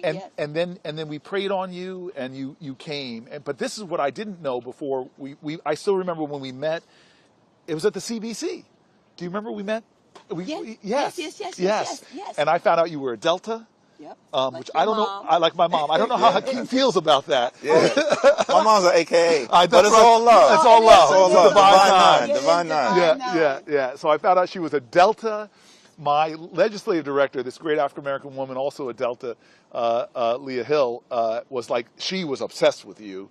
And so before we even got there, she's just like, we gotta. And so then you win, and this is what was the best thing about you coming to the Senate for me, besides the impact you've made, the legislative genius, frankly, that you're bringing, and all of this. I found out you are this woman of deep faith. Deep faith. Yep. And I was sitting at one of those vote-a-ramas all night, and I'm listening to you and Lisa Blunt Rochester go back and forth with your pastor. Can we drop his name here? Oh, John K. Jenkins Yes. is my pastor from First Baptist Church of Glen Arden. But you know what you were talking about? We did the Seek Yes. with Pastor Howard John Wesley. Yes. Howard John Wesley. Yeah, that's your frat Kappa brother. man. Yes, All right, there we he's go. a Kappa man, and he did the fast. So I'm listening to these two women talk about fasting, and there's nothing to get a Christian as excited about fasting and praying. And so, if you have faith the size of a mustard seed, you can move mountains. But the next verse people forget about, sometimes you have to fast and pray. Yep. And so I'm just all excited about the two of you guys. And since you're coming to the Senate, I just feel like I have a real sister in Christ. I feel like I have a real pillar that I can lean on. And Hakeem, when I called her up and said, I was doing this, she's like, well, this is my alley. Yeah. Yeah, well, you know what? So a few things. So, first of all, I'm so proud. I thank you all for being out here today. This is such an important time. It really is an important time. And Corey, I can say I met many, many years ago. And what I loved about you then and still do, and the same is true with Hakeem, is he never knows a stranger. You know, you didn't know who I was from a can of paint. I approached you many, many years ago, and the warmth was there. And what's so important about that for me, and there are a few things I want to say about it. You know, the Bible says in the book of John that by this you will know, they will know that you are my disciples, if you have love one for another. And the truth is, the calling card of a person of faith is love. If a person interfaces with you and they don't walk away having felt love, then you have misrepresented yourself as a follower of Jesus Christ. And so I am, you know, that's the thing I think I knew about you from the very beginning. I could see it from the very first moment. And I think we feel the same when you interface with Hakeem. If you do not feel love, then you have not had an interaction with a person of faith. And so that I think is so very important. But I also want to mention, you know, you talked about being here. I grew up in a family of faith. It's what I've known my whole life. It really is. In faith, but the real kind of faith. And when I say like real deep, abiding faith, it is a faith. I think about my grandmother. Her name was Leela May. Leela May was 4'11". She was a powerhouse of a woman. She lived in a part here in D.C., a place called Deanwood, which was a very working class neighborhood. My grandmother was a housekeeper. And she'd often take me with her. She would go, she'd do dental offices, people's homes. I'd sit in the car in the summer while she went in. My grandmother was like my homegirl. She would take me to buy candy, and then I'd sit in the car. So, you know, we were homegirls because I love candy while she went to clean the houses or clean the offices or whatever it was. But then we go back to her neighborhood. And one of the clearest memories I have of her, and I have so many, is that she's the first public servant I can tell you I ever knew. In that she was a great cook. She was from South Carolina, so you know those South Carolinian women can They do their thing. They do their thing. So she could burn. But what she would do is cook food, and then she would have these styrofoam containers, and she would put the food in the styrofoam containers, and she would say to me, "Go over and find Mr. Strauss, Bill Strauss." Or there was another guy named TC, and tell him that their food is ready. Now, Bill Strauss was a veteran who suffered in the Vietnam War, and he had a number of issues. Some of them were mental health issues. And she would say, but now what stands out is she would refer to him, you know, Mr. Strauss. Yes. Or Mr. TC was a person in our neighborhood who was sick with alcoholism. Yes. And she would say, go tell them that their dinner is ready. And I'd go and get them, bring them over, and she had the food ready, and she did this for so many people, but that she referred to people in her community, and I think especially about TC, who suffered for so long with alcoholism, that it was still, he was a person who was worthy of respect. To be called by his last name has stuck with me forever, is that we respect people, but that she spent whatever resources she had helping the people very quietly. This was not something she announced. From cleaning homes. From cleaning homes. And she was a person who still felt that it was a part of what she should do to feed people. And just, you know, and I could just tell you like one act after the next. And it never stuck out to me as anything that was unusual. It was just what we did. Yeah. And I think in a moment like this, when I think about, you know, those two concepts put together, is that, you know, for those of us who especially are people of faith, it's like, you know, they will know us by our love.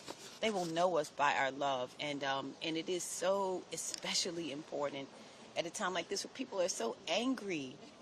They are so angry. We're in a world full of anger right now. And, like, how do we stand up? How do we show up? Like, how do we distinguish ourselves? And our voices matter. You know, it's... I remembered I got elected in 2010 for the first time. My grandmother's brother was a pastor. And he said to me, well, Angie, as they call me Angie, you know, if you remember who sent you, you're going to do just fine. I think it's so important for all of us. If you remember who sent you. Yep. If you remember who sent you. I love that. Yeah. you're going to do just fine. I have never forgotten who sent me. I think none of us have, right? Like, how did we get here? Yes. You know, we got here, I believe, you know, that it wasn't by accident. You know, it wasn't, because none of these are easy, but this I mean, just the fact that we're sitting on these steps as the leader, a minority leader, Yep. and 2 United States senators.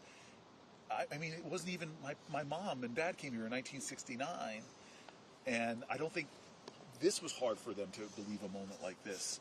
It's just in one generation what we could achieve, and you know. And by the way, in 1969, what you had was Shirley Chisholm having just been elected in November 1968. Yes. And so it took all the way until 1969 until you had the first black woman to serve in the House of Representatives, of course, from Brooklyn. And I should correct myself, we moved to New Jersey in 1969. They came here like 61, 62, and a different city that they described here. Yeah. They got their first jobs because of the activism, companies that never hired blacks before.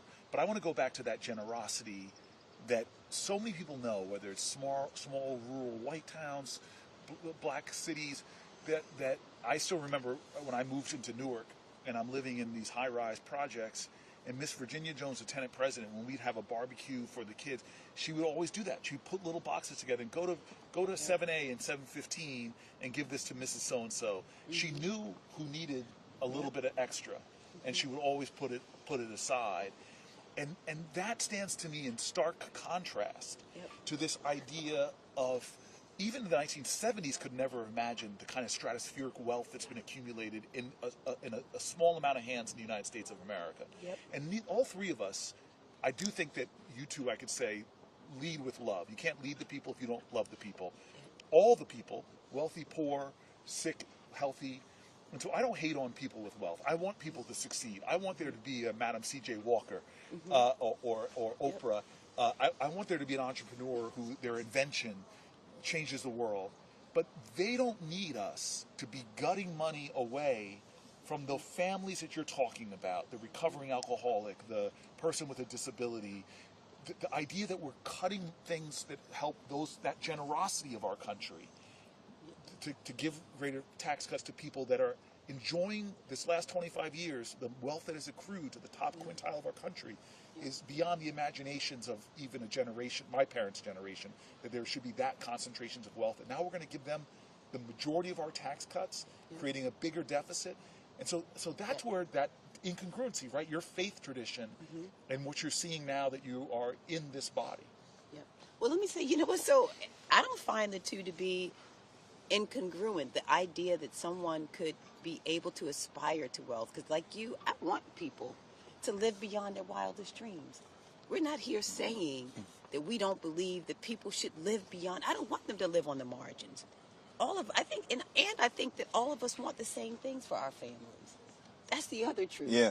Is that all of us want the same things for our families, whether you have it right. My grandmother wanted for me what grandmothers all across America want for their grandchildren, is to live better than the generation that came before them. And I think, and so that I desire that as well for all of the people that we represent. But like you said, the truth of it is that we all want the same things. And the way that people are able to really experience the American dream very often is they start somewhere. You know, for those who, and we don't all come here, we understand this, is that we don't all start the same leg of the race. That's just a reality. And again, this is not by way of race, it's not by way of gender. There are people all across our country right now who are struggling, but desire, like all of us, that their kids and grandchildren should be able to do better than them. I've met these people. I've met the farmers in my state who work exceedingly hard, who wake up each day, who get out and they work hard because they believe, like we do, that if you just work hard and you do the right things, that maybe your grandchildren can be sitting on these steps someday, right? But to, in this moment, to look out and to disregard those who are in need. We think about those who, by the grace of God, how many of us know whether or not you'll need to be in a nursing home at some point in your life? That's what Medicaid does for so many. And about half. About half, yes. Of the people in nursing homes are Medicaid. That's right. And whether you're on Medicaid or not, if you dramatically burn Medicaid to the ground, you're going to shut down that nursing home. That impacts everybody. Or if you shut down that hospital, that impacts everybody. I'm so thankful, Senator, that you made the point about what we all want for the American people, which I think is that, listen, if you work hard and play by the rules, here in America, the wealthiest country in the history of the world, you should be able to live a comfortable life, provide for your family, purchase a home, educate your children, have access to health care, go on vacation every now and then, one day retire with grace and dignity. That's not too much to ask. It's what we want to provide for everyone. But instead of leaning into that vision of bringing the American dream to life, this Republican budget is actually doing the exact opposite. Yeah, it's doing the exact Can opposite. I ask you to stay with us? Yeah. For a little while, because we want to bring up somebody that's just came, Becky Pringle. Oh, there she is, Yes. my Let me sister. say hi to Becky. Yes, I'm Yeah. pretty excited, and maybe she could come up. Or we. This is the first time we rose from our sit-in. Oh, there she is. Yes. Come on. No, you hold that Oh, mic. okay. You hold that mic. Good to see you. Good to see you. Very good to see you. Come on. We don't break the conversation. We can They said we're gonna keep. Oh, okay, we keep talking. We're Come over here, talking. Becky, President. We're walking, we're talking. You're Yeah, going to hold come my on. hand. I'm gonna hug. There we go. I'm Oh, you're going to hug me, I'm too. going to hug you too. Well, we're all sitting down. You two sit. Don't let me fall in this. I'm not going to let you fall. I'm not going to let you fall. My stunt double. My stunt double just left. We're going to bring the stunt double in a minute. Okay. We're going to bring the stunt double in a minute. Okay. So we're putting people on the spot here. Okay. We didn't introduce you. You didn't tell me you were going to put me on the spot now. Senator, This is early Sunday morning. two senators against an 8th grade science You know teacher. what? Get on the other side of her. Let's, Yeah, we did. We're putting you in a Senate sandwich. Oh, Put you in a Senate sandwich. now, you know I taught middle school students. So that, you don't, Well, you we ain't- knew that you we could misbehaved be in the afraid. Senate far Yeah. worse than in the ministry you class. got that right. Okay, we're going to want to introduce you because you represent the people on the front lines every day of the future. They are the people that are the bridges in many ways building towards what America's going to look like tomorrow, our teachers. And I'm grateful for you. But I want to talk, because this is a faith conversation too, the intersection of faith and politics. And we've been getting a little black church up in here. And so so before we I'm at the talk, right place. I just like, what faith tradition were you raised? How did that shape your own sort of moral core, what you stand and believe in, and maybe even affected what you did with your life? Could you talk to me about that? Absolutely. So you know I grew up in Philly. Yes. Yeah. Yes. Go Birds. The problem is I'm the northern. World northern champion. Jersey. I know. I'm a Giants guy. but Home go of the ahead. world champion Philadelphia Eagles. Okay. Born and raised, and I went to a small black Baptist church in North Philly. Okay. And in our church, we had a practice where the kids would always have to say pieces. Easter pieces, Christmas pieces. Yes. Hakeem and I were talking about that. I came from a large family. My father had 12 brothers and sisters. All of his sisters So you thought had they a were lot of cousins. Oh, a lot of cousins, a lot of people, a lot of yeah. people. But all of his sisters, 8 of them, thought they were my mother. Oh wow. Yeah. So every time they came in my house, they said, "Becky Sue, get up on the landing and say your piece." Oh wow. My goodness. So I grew up in the church understanding that it was important to know your voice, to find your voice and how powerful your voice was. And if it was steeped in your tradition, in your faith, that there was nothing you could overcome. And as I was coming to join you, you know, it is Sunday morning. It's Yes. Sunday, right? Yes. I've been Yes. traveling so much. Today. I thought, Becky, you need to take a text. Yes. So I'm going to take a text with you. Yes. Okay, It's going right. to frame everything I say. Please. Yeah. Please. Yeah. I don't feel no ways tired. Yeah. You know that's from a Negro Yes, spiritual, it is. and you know Yeah. the background of that spiritual is that even though we were suffering from hard times, and we certainly are suffering from hard times right now, right? Yes. All the hate and the division, Yes. all of the unjust things that are happening, even with that, Yes. we're not going to give up. We're not going to give up. We're going to have hope. We're going to have faith Yes. because we know we've come too far. right? I love it. Yes. We've come too far, and we're Too not going back. far from where I started Uh-oh, from. come on now. Nobody told me that the road would be easy, but I don't believe he brought me this far to leave me. I love it. Yeah. Yes. Yeah. So, but that is Stony, the road we trod, bitter the chastening rod. I mean, we have come through the way of the tears, the tears have been watered. I mean, this has been a hard path, and you have seen hardship and pain. And church was a place where we came together with our brokenness, and found healing, but found strength in the broken places too. We did, and we found community. You know, that's a word we're using more now, but we knew that. We knew that we were not alone, and that in community we were strengthened. And that's what you're seeing all over the country, and quite honestly around the world. You saw that rally on the 5th. You saw that. Yes. Millions and millions of people saying hands off, hands off. Yes. Our public schools, hands off our kids, promise of money and resources and the opportunities to succeed. So we understand the power of community through our upbringing in the church. Yes. And so you've been fighting. Well, tell me about, why did you choose teaching? Why did you choose the profession that you so nobly represent? I always wanted to be a teacher. Now, just sitting here reminds me, I used to make my two sisters play school on the front steps of our North Philadelphia home. We had 6 steps, and if they were on the first step, if they get all their lessons right, then they would graduate to the next step. That's right. And when they got to the 6th step, then if they did everything right, they would actually get promoted. So you were the Yes, teacher. I was a teacher. I don't know why my older sister put up with it, because she beat me up on a regular basis, but they did. So I can't even remember a time when I didn't want to be a teacher. Right? And where do you think it came from? Well, my dad, we had a couple of teachers in our family, but my dad didn't go to school, didn't have that opportunity. He had to work 3 jobs to raise his kids. And he went to school when my sister graduated from college, from high school. Oh, wow. And went and studied to be a teacher. So he was a history teacher. Now, I will tell you, he did not want me to follow in his footsteps, because he said, Becky Sue, you'll never make any money, and you won't get the respect that teachers deserve. And I defied him. That was not good. And I became a teacher. And I can remember when I was elected as an officer of NEA, he came to the convention and he said, I was wrong.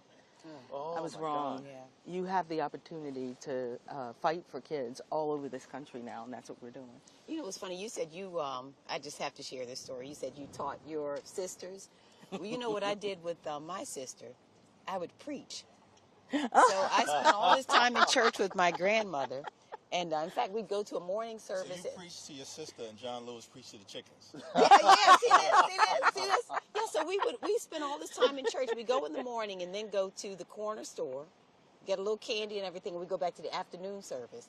So when I went home with my sister, she would be the choir. She'd bring the church announcements, and then I'd bring the word. I'd come and I'd stand at my grandmother's house at the top of the stairs and be the person, and I would pick a scripture, and I'd be there preaching.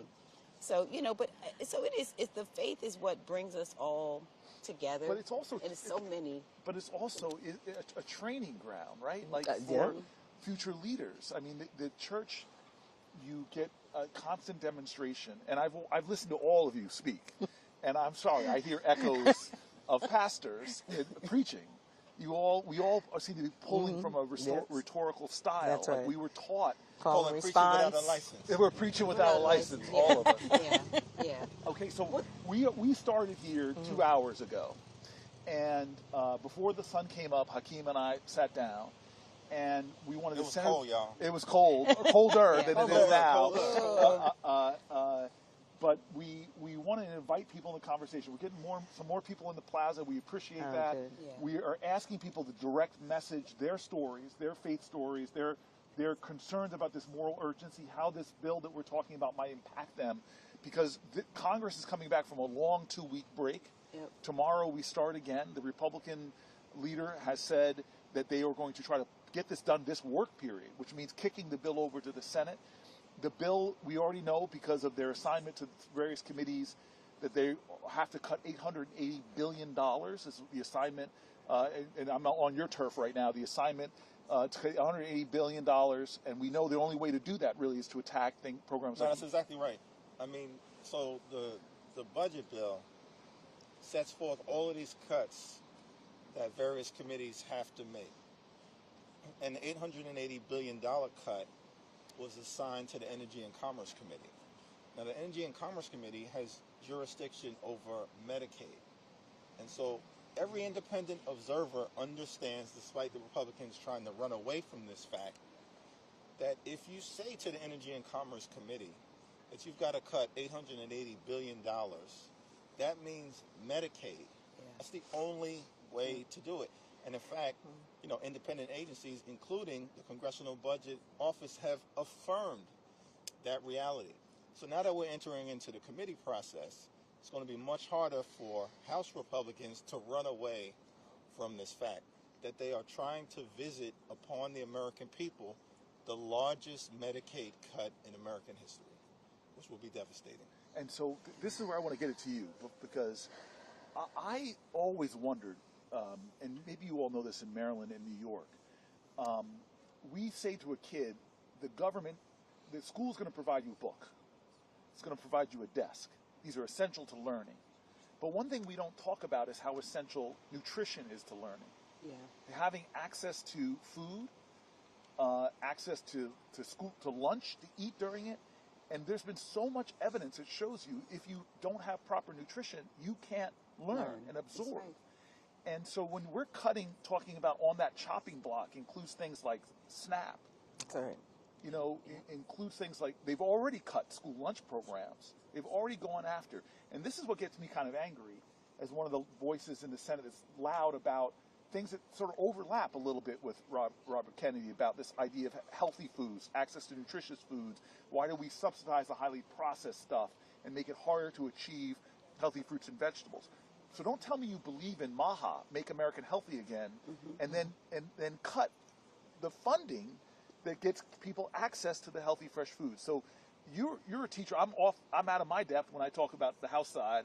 I'm way out of my depth when I talk in your universe. But can you talk a little bit about this absurdity of a nation that is going to send kids out to a globally competitive, knowledge-based environment and is not doing the things to make the soil nurturing for them to actually learn? So, yes, but I want to go back to Medicaid for just a minute because it's all connected. You know that the majority of our kids in our schools get their health care from Medicaid? Yep, over 40%. There are people who don't know that. Yeah. So let's start there. The kids don't have the access to health care, so we know they can't learn. So now let's go on to the meals. We worked so hard in the last administration to get elected leaders to understand that it wasn't only about making sure that we provided meals, but it was healthy meals. And so we trained educators on how to do scratch cooking. It was an incredible success. Now, some people don't, when they hear that term, they don't know what that means. But my mom actually was the head cook at the Head Start Center in one of the Head Start Centers in Philly. Really? Yes. And she could do some. Let me tell you, my mother, what she could do with government-issued cheese would make you want to slap your mother, not mine. But I'm telling you, all of the people, all the administrators downtown Philly would find their way to my mom's Head Start Center that day before Thanksgiving, because I'm telling you, but we Did knew you grow from up in Philly? Is that where you grew up? Oh yeah. All right. Yeah. The Illadale. Do I have to say it again? Go Birds. A lot of Philly fans out here. Go Birds. Come on now. Don't make me start saying the chant. Oh, E-A-G. Okay. See. But we knew from a young age, we saw the little kids, right? It was the only meal they would get. Yeah. That was the meal they would get. And from our entire lives, we saw kids putting meals into their backpacks, eating half of their lunch. Yes. And everyone saw the light shining during the pandemic, when we would set up stations in parking lots and everything. And it wasn't just the kids coming. It was parents coming. It was whole families coming. Yes. So we understand how important school meals are to them. And when I saw that, Hakeem, all I could say, and this is what I keep saying, who doesn't want to feed the babies? Who doesn't want to feed the babies? Yes. Yeah. Who doesn't want to do that? Right. We know, and that's why I've been saying to folks, Follow the money. You need to follow the money because that'll tell you what you value. Yes. And when you're telling me you're not going to feed the children, Yes. we know what you do and you don't value. We know they can't learn if their stomachs are growling. And you don't need to make a case. You don't need a case study for that. Everybody knows that. Yeah. You can't focus when you're hungry. Our kids absolutely need the federal government doing its part to make sure they have everything they need to learn. And being fed, being healthy, Yes. all of that makes a difference in whether or not they are ready to learn every day. And by the way, the why, I just keep wanting to reinforce the why. This bill that's being put through to my senator and my congressperson is going to achieve the benefits for who? They're cutting from this, but what are they For the billionaires. Yeah. It's a GOP tax scam, and it's based off of what they previously did in 2017, where they actually moved the bill through the House and the Senate. Donald Trump signs it into law during the previous administration, where they set in motion legislation where 83% of the benefits would go to the wealthiest 1%. And now they're doubling and tripling down on that approach. 83% of the benefits That's right. of the last Donald Trump tax plan went to the wealthiest 1%, you said? Set in motion, those benefits going to the wealthiest 1% over that 10-year window of the bill. Right. And that was reckless. It did nothing to actually help everyday Americans. And what's interesting is that you've got Elon Musk talking about Social Security being a Ponzi scheme. No, Project 2025 was a Ponzi scheme because you spent, President and others on the other side of the aisle, spent all of last year saying that they were going to lower the high cost of living for everyday Americans. Right. Wasn't that Right? the... Because we do need to build an affordable economy. That's what the four of us are committed to doing. And housing costs and child care costs and grocery costs, they're all too high. But all you do is promise that costs are going to go down, including saying it's going to drop on day one. Right. Yeah. Yeah. And then lie about Project 2025 as if it doesn't exist. And now here's the Ponzi scheme. You spent all of this year implementing Project 2025, assaulting the economy, assaulting democracy, assaulting the rule of law, assaulting our veterans, and have done nothing to lower the high cost of living. And now you're doubling and tripling down on that extreme approach by trying to jam this budget down the throats of the American people. Yeah, and nothing we've seen so far addresses the promise that was made, like you said. I mean, nothing about it has anything to do with working class people. It has nothing to do with how to help middle class families. None of it. Not absolutely. We haven't seen any evidence whatsoever that there's any care or concern about bringing down the cost of living for everyday hardworking people. And you know what? And the question that people are asking, and we should just go ahead and answer it, is do we have an obligation to care about the people we're talking about? Should we care about veterans? Absolutely. We know that our veterans, when we think about, for example, the people who have been fired in this federal government, a third of them are veterans who work in the federal government. That's right. When we think about whether or not our children can eat, whether or not we have benefits for our seniors who work for them. Social Security is not a give me. It's something that they worked for. They earned it. Again, we talked about Medicaid, about our children. Over 40% of the people on Medicaid are children. And the question is whether or not we are bound to care. We absolutely are bound to care. And you know what? And don't take just our faith. Go to almost any faith. Doesn't it teach that? I think about Hakeem Prince. The last voice you heard at the March on Washington before Dr. King spoke at the March on Washington was a rabbi. And he said the most profound thing when he said, God created us as each other's neighbors. But the concept of neighbor is not a geographic term, it's a moral one. And so that you have a moral obligation to care about how other people fare, not just these billionaires, and it's antithetical to everything that we believe as Americans. We believe that all of us have a God-given right to the fruits of this country. But, and so who should we care? We absolutely must care. As Hakeem Prince, who said we're each other's neighbors, but I think about the great Malik Aziz, who is the chief of police here in Prince George's County, who said also that there's no us against them. there's only us, and so in this moment, when we're asking, whether we should care, we absolutely must Let care. me read you from that speech.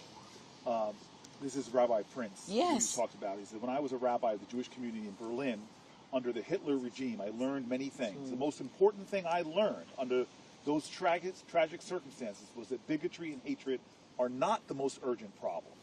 The most urgent problem is silence. Yes. A great people which had created a great civilization had become a nation of silent onlookers.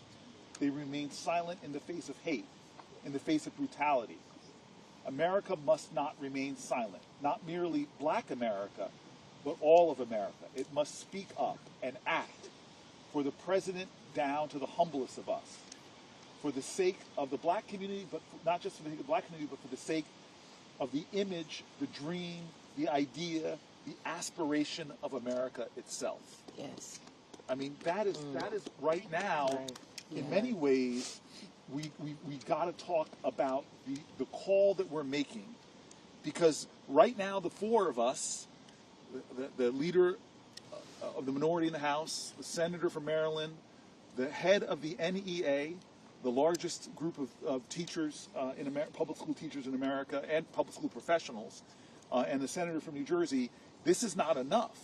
At the end of the day, we've got to get more people involved and understand the threat to our children and the urgency to act, because they have power, but the power of the people is greater than the people in power, but we got to use that power, right?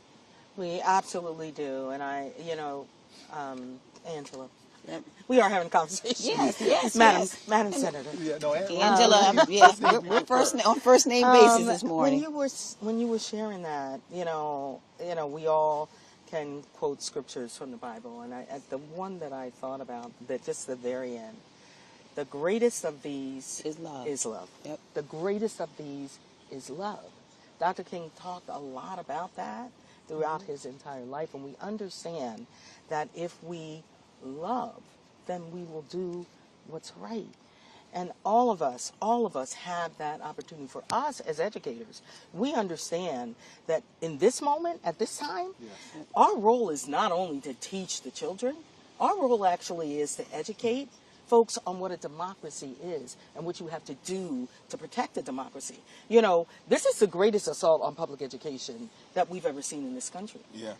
The dismantling of the Department of Education, all of what's happening, taking the money, that's already happening, and students are already suffering. So let's be clear about that. Even higher ed assault. And higher ed, on all of it, the freedom to teach, the freedom to learn. We need to understand, and we take seriously our responsibility to teach people what is happening right now, because that's the first step in an authoritarian reign, is to take away the right for society to be informed, for them to make critical decisions and collaborate in their problem solving. That's what's happening right now as they are taking more and more funds from our public schools. But make no mistake, as educators, we also understand how important it is to tell real stories about real kids in real schools, and that's exactly what we're going to do. We want everyone to join us May 1st. We're going to be here in D.C. and all over this country and around the world. That's May 1st. Lifting up our voice. May 1st, May Day, May Day. May Day. Workers, to your point, workers around the country are going to be standing up and demanding dignity and respect. Okay, before you leave me, I want to say she's got to get a plane. This is the second person coming here that changed their travel plans to come and be here on these steps to sit in with us for a little while. We hope more people will come actually and sit in or be at home. Turn this on, listen to it while you're going about your day. Keep checking in. But I just want to ask you one question before you go. Yes. Because we just sang a little bit, but she originated the hymn that we sang a little while ago. Do you have a favorite song that you, or artist that you play when you need some righteous inspiration? Or at least not your favorite. I don't want to put that, make you name the top. Just somebody that you lean on. Somebody I lean on? Or some song. Song, what is it? Song, a hymn. Oh my goodness. Blessed Assurance. Yeah, there you go. Assurance, yeah. Blessed What a Assurance. foretaste of. Yeah, Blessed Assurance. And I know we got this. Yes. Together we got this, and I know we have it because our students our babies Yeah. are depending on us Yeah. to be worthy of them. So I'm opening my wallet because this I was given to me years ago. It's all wrinkled, but when you said "feel no ways tired," Yeah. this is one of my favorite Bible verses. But they that wait upon the Lord shall renew their strength. Yes. They shall mount up with wings as eagles. They shall run and not be weary, and they shall walk and not faint. As you fly off, Isaiah. I'm going to send you, Isaiah. Yes, Isaiah. I want you to mount up with wings and fly safely.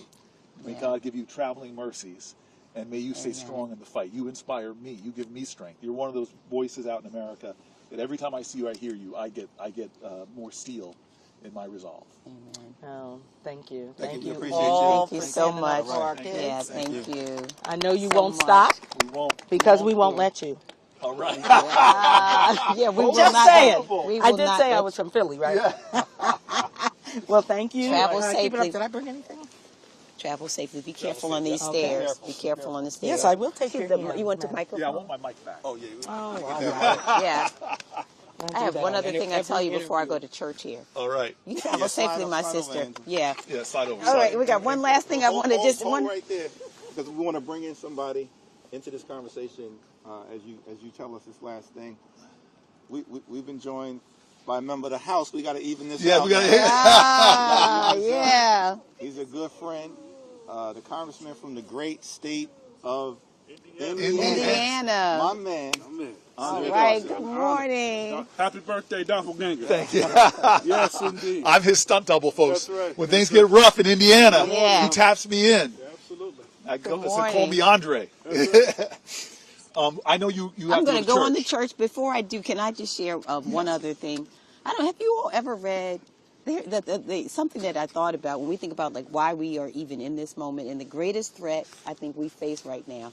There is a poem called "The Cold Within." The cold The within. cold within. I don't know that. It is so profound and so relevant in this moment. And it essentially talks about these 6 people who are around a fire. And they're in a perilous condition. Okay.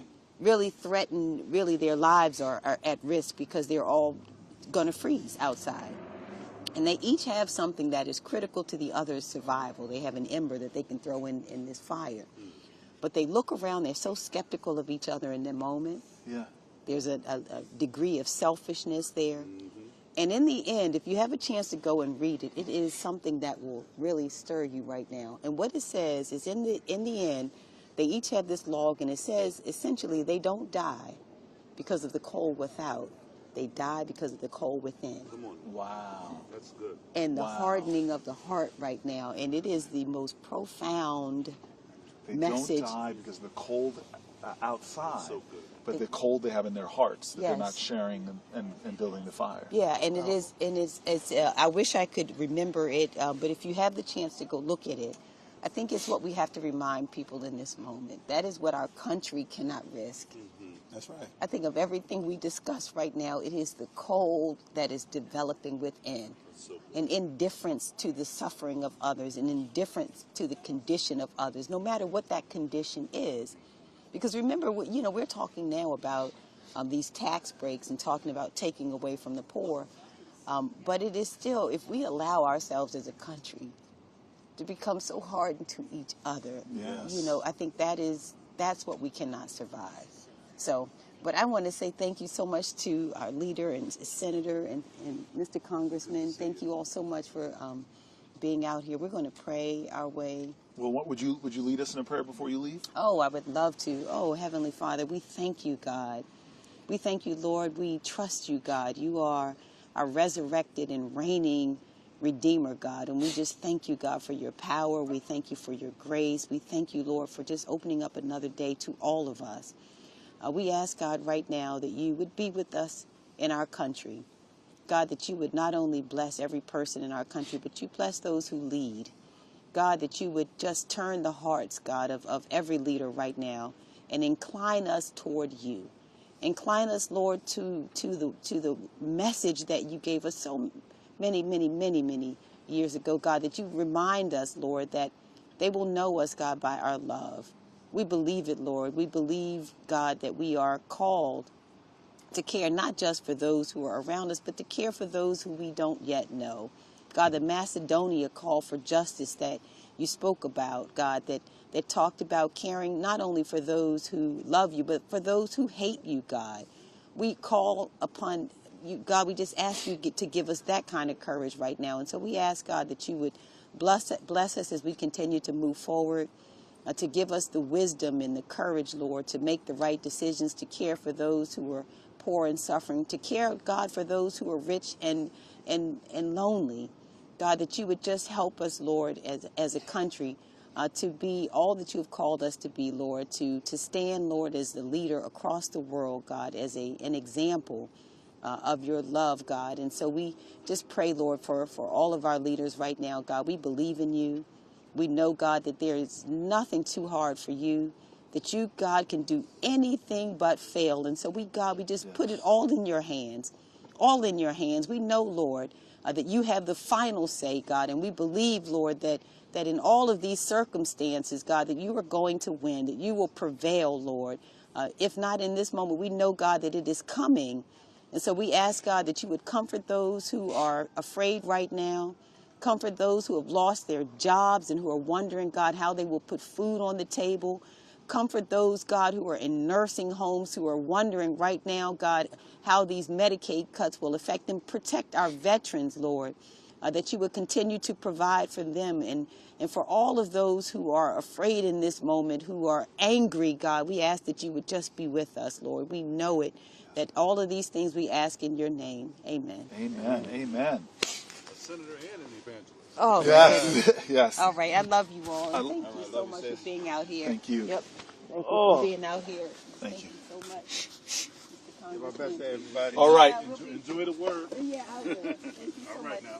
All right. You're surrounded by the big, bold, and bald. I won't add in the other B, but yes. All right, there you go. Andre Carson in the building. I'm happy to be with my brother. This is a boy band right here. I think we just need to add Albie Shaw. Bring the 80s back. All right, my man Al B. God bless you. Chris Williams in here and everything. Now, this is one of my closest friends, No doubt. you know, in the Congress. So I want you to tell your story. And we've been talking about the different faith traditions, those that stem from Abraham, of course, Jewish faith tradition, the Christian faith tradition, the Muslim faith tradition. You were the second Muslim American ever elected to the United States Congress, our good brother, You're Keith the Ellison. Second after brother Only Keith the Ellison, second. yeah. Attorney General Keith Ellison, before he served as AG, of course. He was elected to Congress. I think maybe came to Congress maybe about 2 or 4 years before you got here. Probably a year and a half. We're classmates, actually. Okay. Yeah. So tell us your story. Well, I was born in Indianapolis. My wonderful mother, educated, brilliant, like my best friend, she unfortunately suffered from schizophrenia. And can you guys hold on? If people want to sit on the steps here, Yeah. I feel like don't be shy if you It's a can't hear. neighborhood. Andre Carson's got a great story. I just don't know how the wind is I don't affecting know. people's ability to hear this. Yeah, we're going to turn on the speaker Come soon. closer. Come closer. But come closer That's if okay. you want to hear. I see Maya Wireless. Oh, hey, Professor, come on in here. No, but that's okay. Come Come on. sit with us and listen closer. Come on. You can get up on these steps. Come on, stand Yeah. lord over us, Maya. That's right. That's right. We know you believe in hierarchy. Except I didn't get the memo on the black. No, spice it up. Spice it up.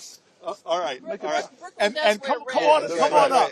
Got Come on another up. We gotta Delta. get we're gonna have all faiths represented now. I love that. I love it. I Come love sit- it. Good to come see sit you. on the top tier. Hey. Hey, Randy. You have a real job. Get up here on the hierarchy. How are you? I'm good now. How Good to are see you. you, my dear? I'll get up for the hug. Oh, how are you? Good, thank God. Good. Come on, sit next to Maya. We're This here is at good. Andre. This Andre, is good. bring it in. This is good. My dear. Yes. I love it. Mint. Yeah. I see more people showing up. This is great. This Feel is great. free to come Yeah. closer, everybody. Come You wanna closer. hear? Come closer. Yeah, come closer. Okay. Yeah. So, God, Andre, go ahead. Born- I did not know you were the second. I'm the second. Yeah. Do you know? I didn't know this until I got to Congress. We never had a Muslim judge until I nominated one to the President of the United States That's on right. the district You court sure From New did. Jersey, right? from New Jersey. Yeah, absolutely. Yeah, Sure did. Yeah. Yes. Pioneer. Yes. Yes. I remember Keith and I coming to visit you as mayor with some of your fellow Muslim donors and Yes. friends. And we had a great time, and I think you had just finished coming from the gym, but you took time out in your office. And at that time, we left you to go to a home, and Imran Khan was in that home. I didn't know who he was. I thought he looked like a Pakistani Richard Gere. He would later be the Imran Khan who is now incarcerated, who became the head of Pakistan. But it was during that same day. Wow. But so I was raised in Indianapolis. My wonderful mother, who was brilliant, held a doctorate. She suffered from schizophrenia, unfortunately. And she had an episode, so she and I wound up in a shelter. How old were you? I was 7 at the time, 6 or 7 at the time. And I was placed in a guardian home, and my grandmother got wind, so she raised me. And through that, she was a locally elected official. She lived in a very rough neighborhood, and she introduced me to community. So I was raised by the village. You know about that. And it was through that experience, I went to church with her, a Baptist church. Shout out to Tabernacle Missionary Baptist Church, the great Reverend Jonathan Bailey.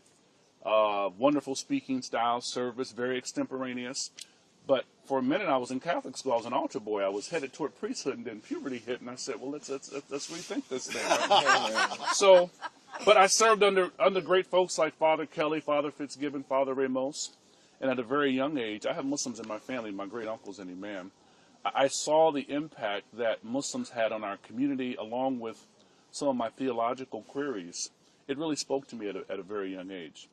And to the chagrin of my grandmother, at the age of 17, I was arrested at a mosque. The mosque was being surveilled, and they would kind of harass the Muslims. And at that time, as a juvenile... I'm sorry, you surveilled by who? Local law enforcement, local police department. Shout out to IMPD. I later became a cop, which is interesting. But I was arrested along with another young man who For what crime? What charges? Well, they tried to charge us with battery on a police officer, resisting arrest, and fleeing. And at that time, as a juvenile, you couldn't get released on the weekends.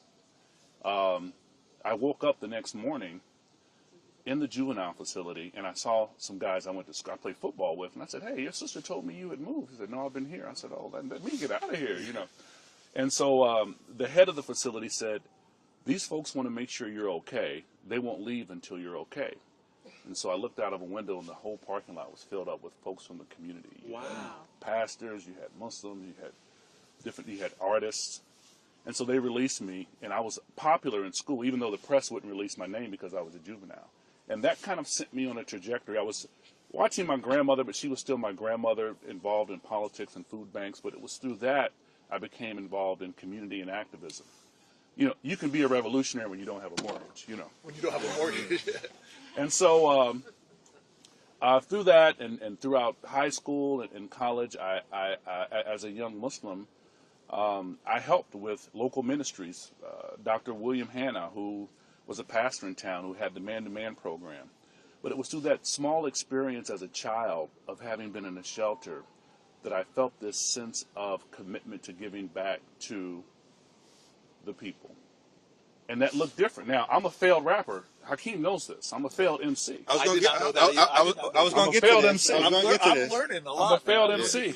What was your MC name again? I went through many names. I was the one-man posse, to give you an 80s reference. I was in a group called the SWAT Team. I was MC Delight, but my man from Stetsasonic had that name, so I had to retract that. I was ADC. I used to be a break dancer. But I'm most known for being the Juggernaut. I was in a group called XN and then Foothill Cypher. Met Tupac, opened up for Ice Cube, Too Short. Are you serious? With a group Catch 22. That's how we get down in the house. That's right, man. It's my love for words.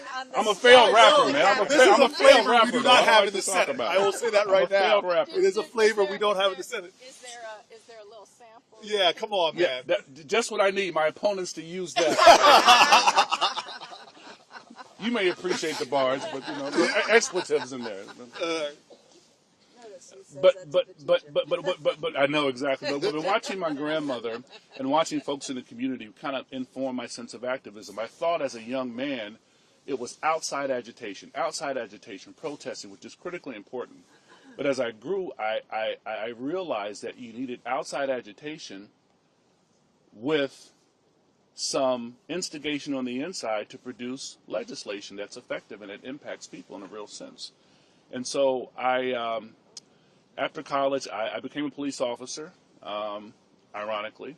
I managed a few campaigns. I ran for school board and lost. That was my first loss. And then I ran for city council. I sat on the council, and then I ran for Congress. My grandmother passed, and she didn't live to see me go to Congress. But it was through that commitment and making friends with people like Hakeem Jeffries and yourself that really reinforces my sense of duty and commitment. So your grandmother passed when exactly? In 2007.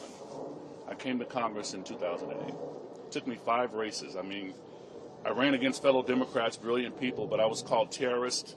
Obama was running. Keith Ellison was in Congress, so you had 3 sleeper cells running for office, as they framed it, you know. So those were fun times, waking up every day to a blog posting or some if you had ad. to say, what is one of the pieces of wisdom your grandmother left you with in how to get through tough times? You know, she told me before she passed, she used the carrot and stick, obviously. She's from that tradition of pick out your switch. Okay. Okay. But she told me one thing. You know, I was kind of complaining to her. I said, you know, I wish we had a bigger family. I have a lot of cousins now, so that so do you all. But she said, you know, sweetheart, you're going to have to make the world your family the way I did. Wow. And I kind of operate in that way of kind of expanding, making the world my family, whether you're Jewish, Christian, Muslim, non-theist. I see the humanity in everyone I attempt to. And what was it about Islam? I mean, you were raised exposed to a number of faiths. Sure. What was it about Islam that called you? Well, I think for me it was it calmed some of my theological questioning. Father Fitzgibbon and others at St. Rita helped with that because they were very studied. And shout out to Reverend Bailey too at Tabernacle. But to become a priest, obviously you have to be well studied and versed in theology and those kinds of things. But I think Islam, the work that I saw being done in the community, protecting communities, and of course there are different Islamic faith traditions, as you all know. And I think what spoke to me was the selflessness and the sense of community. When you go into a mosque or a masjid, you see people from all races. Everyone's on the floor. It's all equal. And I think for me, that reaffirmed my sense of community. And that sense of community and giving back to the less fortunate, that's consistent in all of our faith traditions. Right. And how do you see this moment right now? Because, you know, we're here on the steps of the United States Capitol with some great leaders from across the nation and the American people with us. And we're preparing to enter into a season where Republicans are trying to jam down the throats of the American people a budget that will take away health care, take away nutritional assistance, take away a lot of the supports for everyday Americans. Absolutely. Right? For everyday Americans that we rely upon. What's your view of the moment and what we need to do collectively to be able to get through it? And I just want to ask you to keep the thread, though, of your faith. Why it is an affront to you, and what do you feel that drives you into this moment from your faith tradition too? Well, one of the pillars of Islam is zakat, which is charity. Say it again. Zakat, which means charity. I think in this moment, to the leaders questioning, is understanding that we have an obligation as representatives and advocates. We're not here to lord over you. We're not here to be your ruler or master. We are representatives of your taxpayer interests. For my Republican friends who love to espouse their commitment to their traditions, their faith traditions, the scriptures talks about the least of these. How committed are you to the least of these? Are you so afraid and obsessed with Donald Trump playing in your districts, primarying you, that you would overlook the apparent distress, the apparent food deserts, the apparent impact and devastation that crippling SNAP programs will have on your constituents, perhaps even some of your relatives? Cutting back on Medicaid, cutting back on Medicare is not only unethical, I would say it goes against the Abrahamic traditions of taking care of the downtrodden, the unfortunate, the least of these. And so as Leader Jeffries fights, as you fight, as our advocates fight, we have to raise the point. Are we here to posture? Are we here for the pageantry, or are we here as Republicans and Democrats to do what's right and be good stewards and caretakers over taxpayer interests? And actually, I think that many people are applauding Andre Carson. I'm with the best. But can I ask you? Yeah. So I've had a chance to study a little Islam. You're from Jersey. How could you not? Yeah, I'm from Newark. How could I come not? on, There's a mosque on my corner. And Brooklyn, don't get me started. Yeah, that's it. Call the service. I'm Fulton Street. Yeah. Come on. Oh, whoa, yes, sir. Yes, sir. But first of all, my favorite Muslim poet was a man named Muhammad Ali. Ooh, and the greatest. that great poem, 2 words, me, we. Woo! But it actually reflects an ideal within Islam of the oneness of humanity. Absolutely. That there may be different faiths, Sure. but there's a oneness in humanity. Yeah. What you do to another, you do to me. That's right. That's a very big part of the faith, yes? It is. Even in Prophet Muhammad, peace be upon him's last farewell address, he mentioned that there is no superiority over the white, over the black, or the Arab, or the non-Arab. All are one. And even in the Quran, it says, we created you in tribes and nations that you may know one another. If flowers have variations in different colors, why can't human beings? The same with animals, you know. And I think that when we get past our own mythologies, when we get past our own histories, when we get past what we think makes us better than one another, we can see our commonality, we can see our humanity. And at the end of the day, we want safer communities. We want access to affordable health care. We want to feel like we have some kind of trajectory in life that gives us a great standard of living. And so our issues are universal. Our methodologies may vary. But you cannot not care. Like if there's a whole big boat, there's a hole under your seat. Come on. I cannot not care about that hole. Come on. It doesn't affect me. Absolutely. Right? And so if there are children in, Indiana Sure. or New Jersey or New York that are suffering, to think that we live in some kind of walled area, that's not going to affect my life. Wow. My life. Wow. In addition to that, the wealthiest nation on the planet, Yeah. the fact that we would have so much child poverty. That's right. And what is child poverty? It's a moral obscenity, right? And King said it best: injustice anywhere is a threat to justice Woo! everywhere. Come on now. So if you see injustice, and it's all throughout, this budget that we're going to have to work through That's right. and defeat in the next few weeks. It's important for everybody to rise up Amen. in defense of their constituents, Come on whether you now. have a D or a R behind your name. And I think it was also King who made the point that budgets are a reflection of your morality, your values, Wise. and the decisions that you make to lift people up or to tear people down. Oh, that's so And good. the reality is of this budget that decisions are being made in what has been presented and outlined to tear people down. That's immoral. That's right. And we need to fight against it with everything we have. And it's great to have a champion like Andre Carson, otherwise known as Juggernaut, in the United States House, the People's House, Thank you. to battle with us. Thank you, Leader Jeffries. A question though, Yes, sir. is there I lean on history often when I think about the present. Yes, sir. And moments that somehow we got through. And like for example, there's a dark moments after we won Brown versus Board of Education. So true. There was this massive backlash educationally all throughout the South, where they were literally entire towns were getting rid of their public schools. Yes. And sending kids to private schools. Yeah. It was the start of the so-called choice movement. Yes. That's right. And so you had this backlash that took generations to do something about. And I think about that period where even though Donald Trump is being stopped in the courts by even 9-0 decisions, Yes. he's acting like a defiant George Wallace Ooh, that is that's saying, good. I don't care what the Supreme Court says. Yeah. I'm still going to be doing these things and these practices. Wow. He's taking back money. He's in court now, but once he destroys a program like Meals on Wheels, Yeah. that we, in both houses, both chambers, Republicans and Democrats, had funded, That's he's right. clawing that money back. That's a violation of separate powers. It reminds me again of other people that have tried to undermine. So I'm wondering if you have a moment in history that you look at and what the people did there as to inform what we should do now. Well, there are many moments. That's a great question. I mean, I even look at ending slavery, and it wasn't just legislators who did it. You had movements on the ground. You had the abolitionist movement on the ground. You had Frederick Douglass. You had the feminist movement on the ground. You had women's lib on the ground. Even the desegregation of the military. It took movements on the ground to force Harry Truman to do the right thing. Movements on the ground to allow President Johnson to do what he had to do in terms of the Voting Rights Act and the Civil Rights Act.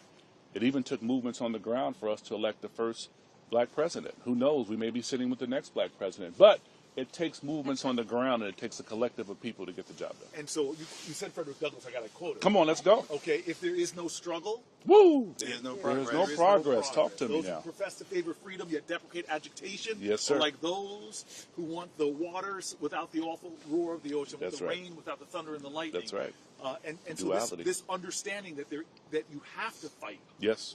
you have to stand up. Yes. That apathy is the danger here. Absolutely. Indifference is the poison here. Absolutely. That leaders will get away with everything they can. You know, what did Frederick Douglass said, that the limits of tyranny are prescribed by the endurance of those who they want to impress. And it's important for the American people to understand that this flood the zone strategy, the parade of horribles that is being unleashed on the American people daily, sometimes hourly, is all part of an intentional strategy to try to convince the American people that it's all inevitable. That's right. And that nothing can stop it. But that's the furthest thing from the truth. That's right. And we're seeing in the Congress, we're seeing in the courts, we're seeing in communities all across the country, people rise up in principled opposition. Absolutely. And that's important. We got to break through this notion that it's all inevitable, because it's not. And in fact, as you talked about, Corey, that what we've seen almost immediately, and we have Maya Wiley with us, and we look forward to talking about some of the efforts by the legal community to push back. I think at this point, and we're not even at the 100-day mark, there have been more than 200 lawsuits filed against over 100 different unlawful and unconstitutional executive orders. Right. And there have been at least 100 different judicial decisions freezing in place That's right. the actions that Trump is trying to take through preliminary injunctions, temporary restraining orders, or decisions that get closer to finality. So the principled opposition is real, and it's happening in many different places. And this notion of inevitability is something that people who tend toward authoritarianism try to project across the society. Nothing can be further from the truth. So can I ask, some brave people to come sit on these two Yeah. steps? Oh, that's good. Come on up. That's good. A fellow bald-headed black man. That's right. Come on now. Come on, brother. now. Tribesman. Make Yeah. me feel- Tribe member. Make me not look so bad. You're a little Walaikum too salam, skinny rahmatullah. for me. Good to see you, my brother. You're a little How too you doing, in shape. sister? Good to But see you. I think, come on in. you.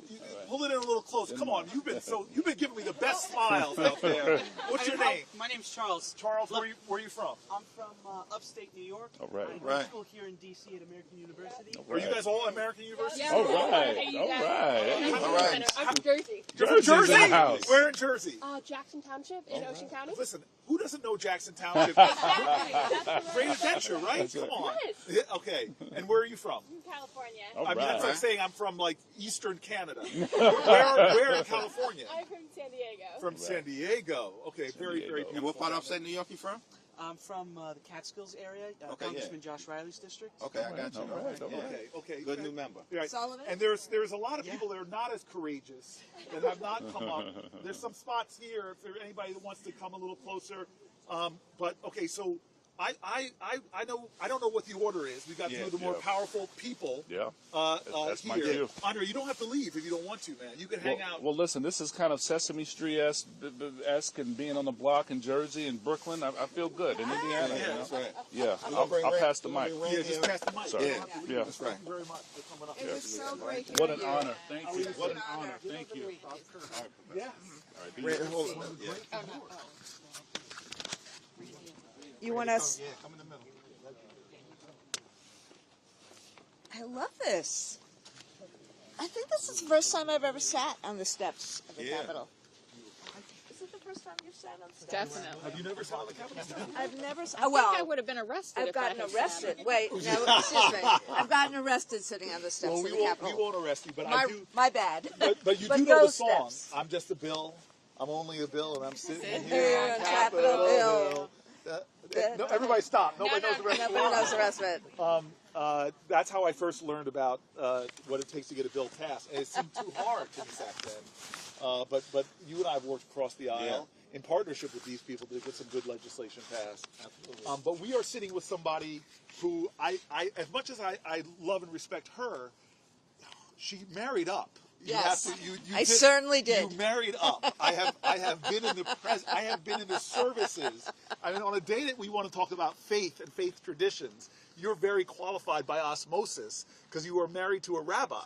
I mean, thank God. Yes, Because Baruch Hashem. Baruch exactly. Hashem. And she actually wanted me to tell you something that she's doing right now. Oh my God. Which is that there's a lot of people. I mean, look, all of us. Her name is Sharon, by the way, Rabbi Kleinbaum. But all of us, the four of us, look, we get to every single day do things directly to try to stop this chaos and this, cruelty. Yes. But a lot of people say to her, I'm a regular person, what can I do? Yes. And so what she's created is something called the Beacon Project, which is kind of sharing the light, and every Thursday afternoon or evening, 7:00, regardless of time zone, people now go in community, as the congressman had said, and stand together with whatever signs they want to project about what they're thinking. Compassion over cruelty. We love our immigrant neighbors. My sign, which I made a few weeks ago, says protect our kids. Wow. And so in communities across the country, Thursday, 7:00, people are standing together with these signs saying, we don't want this. This is not, whether we voted for it or stayed at home or, voted against this is not what we want. And where do they stand? And so in Teaneck, for example, there's Teaneck, New Jersey? Teaneck, New Jersey. They're standing in hundreds. Yes, they're standing in hundreds of different places already. And this is now still by just word of mouth. So in Teaneck, New Jersey, 4 weeks ago, it started with 3 people. This Thursday, there were 50 people there, all with their signs. And so just like we're on the steps right now, it's like we stand, when I'm home, we stand on the corner, I mean, several people do it, on the corner of Academy and Broadway. Wow. And, so this is now, it started in like 5 places, and last Thursday it was over 100 places. And so by word of mouth, this is now happening every Thursday from 7 to 7:30, just people gathering and saying, this is not what we want, this is what we want. And our signs say what we want. So she wanted me to make sure, when you can be there on a Thursday, we wanted to invite you to the Teaneck gathering to make sure. Now we brought in Randy Weingarten through your very incredible partner and wife and rabbi, but of course you are the president of the American Federation of Teachers. Have been a long-time educator, champion for our public schools and our public school children. How do you see this moment right now, and tell the people some of the things that you're working on to get us through it? So, thank you. Thank you, the person I want to say, Mr. Speaker, and we need you to be the Speaker. I want to applaud that. We do. Because, both of you bring together the righteous indignation as we make this fight. And this is Sunday, and this is church on the steps. So part of what we're doing in terms of education is that we have to fight back, but we have to fight back in a way that we bring people with us. I think a lot about King's last book, Chaos versus Community. Right. And because what autocrats do, and look, as you both know, I'm a history teacher and lawyer by training and by avocation and love. But what autocrats do is it's not just the inevitability, but they want to create such fright and such fear and such isolation that everyone feels alone. Yeah. And that the chaos is about creating that fear and that isolation. And so what we need to do, first and foremost, is to recreate community. And what public schools are is that they become the center of community. Yes. What universities are in a campus, it's the center of a community. Yes. So immediately watch what they've done.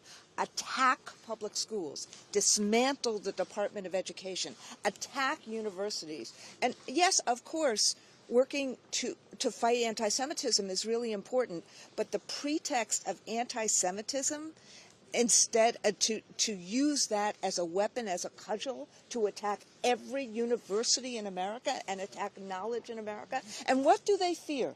They fear critical thinking. They fear problem solving. They fear a knowledgeable citizenry, because a knowledgeable citizenry is what can actually then say, no, this budget is wrong. Right. No, this budget doesn't work. No, this budget helps the gazillionaires, not the people. No, you're doing wealth redistribution to those who are already mighty. And they don't want that. So the first thing they did, in the first 100 days, how do you, as a president of the United States, attack education? How do you do executive order after executive order, including a dear colleague letter, which, by the way, we just got 3 injunctions on Thursday. Not 1, not 2, but 3 injunctions that basically said, no, you cannot take money away from poor kids because you want us not to teach Jim Crow.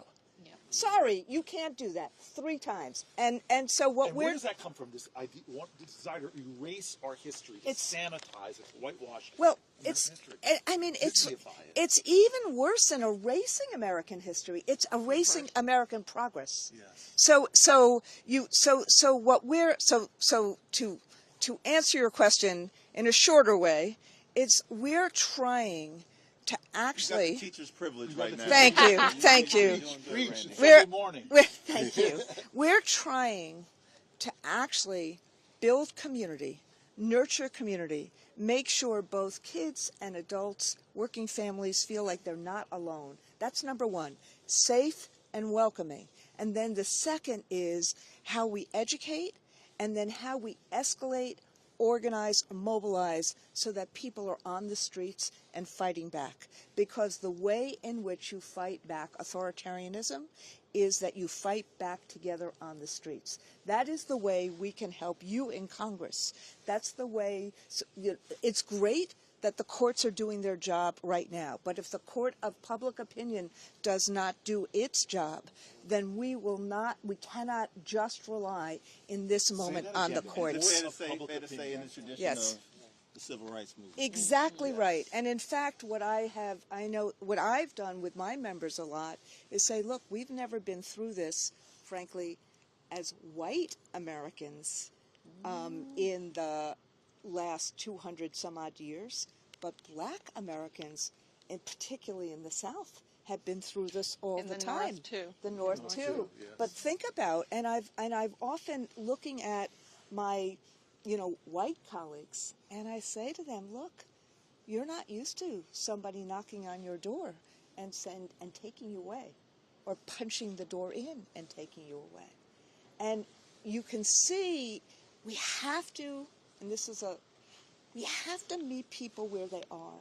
We have to make sure they understand what's going on, but with that knowledge, also create that hope. And that's why I go back to the Beacon Project that Sharon is doing, because it has to be a combination of fighting, being part of community, fighting in the courts and the court of public opinion. And in that way, we help you in Congress do your job to do the fight to ensure that you are that Article 1 body that actually says we have to check the president. This is not what we wanted. So that's what we're trying to do. But can I just press you on this, because your faith tradition speaks a lot to this idea of individual responsibility in service of the collective. Yes. That you stand up, even if you're just an individual, no matter what. One of my favorite parshas of all time is after Moses goes up to the mountaintop, gets the tablets, comes back down, and sees the Jewish people worshiping a golden calf, smashes the tablets. He's angry, and then God says, I will destroy these people and give you new people to lead. And then he snaps back to it and says in Hebrew, Ma cheni na mi sifreka. If you destroy these people, erase me from your book. Yeah. God, I want no part of you. And it was so shook me that here is the Torah celebrating somebody that told off God in defense of the people. And it's almost like saying that no matter if it's an act of nature, no matter what the injustice is, you stand up and fight in that exposition. And yet you have people that do say, I'm just one person, I'm just watching at home, what can I do? And you and I were pointing both to, to Rabbi right, Avot. to Pirkei Avot. Yeah. It's amazing. It's not your duty to finish the work, but neither are you at liberty to neglect it. Exactly. Great Jewish wisdom there that everybody has to play a role. Everybody has to do something. Yes. But we have to, and this is what we do in education, we have to empower people to feel like they can. Yeah. And the agency, and part of what Trump does, and look, you know this, I was an AP Gov teacher at Clara Barton High School. That's right. Part of what the president does is that he says, I alone can fix it. It's the strong men. Yes. Part of what education does is we say to kids, to young people, have the confidence. How do we build the confidence? How do we build the agency? That's part of why, you know, when they do a Dear Colleague letter or they do an EO and they say, I'm taking it away from you. You have no power. Only I have power. We have to, part of why I focus so much on community is that through the collective, through collective action, that's what the labor movement is. Through collective action, we create power. Through doing things together. Right. So none of us, so that when we do things alone, they can target us. But together we can accomplish what's impossible to do alone. So it's a combination of how do we work in community? How do we support each other? How do we have some joy and some fun, like what both of you are doing today? And then also, how do we understand what they're doing and fight back in the way in which we can, so everyone feels that they are part of the tapestry? But you just made a point that just got me all excited when you said the history of the labor movement. Yes. The Exodus story. Yes. The history of the labor movement. I love. We just went through Passover and Easter. The history of the labor movement is the Exodus story. I mean, think about it. 400 years, Pharaoh, Egypt, slavery. What happened? People didn't give up. They figured out a way. Now, hopefully, this will not be 400 years. Hopefully, this will be a few months. But at the end of the day, what did slaves do before the Civil War? What did people do between the Civil War, between Juneteenth and the Civil Rights Movement? We create community, and we fight back in community. And then we fight back in the ways that we can, but collectively. And then when we see an opening, we do that together. Yes. And so that's why it's the courts for me and the court of public opinion. And when I say the court of public opinion, it's about education. It's about actually telling, having webinars to talk to people about what is authoritarianism. What can people do when somebody knocks on the door of a school, an ICE agent, and says, I want these kids. Yes. And teachers say, no, where's your warrant? Where's your judicial warrant? So we are teaching people. A judge being arrested when she said, no, you don't have a judicial warrant. The deportation of a 2-year-old American citizen to one of the most violent countries in the world. The cruelty absolutely is the point. You make a profound observation. Lincoln, one of our great presidents, of course, one of our greatest presidents, once made the observation that public sentiment is everything. Exactly. With it, nothing can fail. Without it, nothing can succeed. Exactly right. It's one of the greatest weapons we exactly believe right. that we have to push back against the assault, right, on our way of life, the assault on the rule of law, the assault on the economy, the assault on American democracy. And we're starting to see, public sentiment shift dramatically. Talked about Trump saying, I alone can fix it. And he lied to the American people, particularly about his intentions related to the economy. I'm going to fix the economy. We all agree, we were talking about this earlier, that the cost of living in America is far too high, and we want to do something about it. We want to make life more affordable for everyday Americans. We've got to do it. But instead, he's doing the exact opposite. Not only is he not fixing it, he's unraveling it. So let me, the one of the things that I've been, and look, as a school teacher, that I've been most concerned about is that truth is undermined at every moment. The disinformation, the misinformation. And so trust becomes really important in order to attack all of this.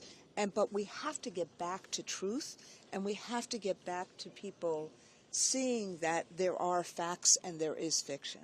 But I think what's happened is that Trump, and you and I have had this conversation a couple of years ago.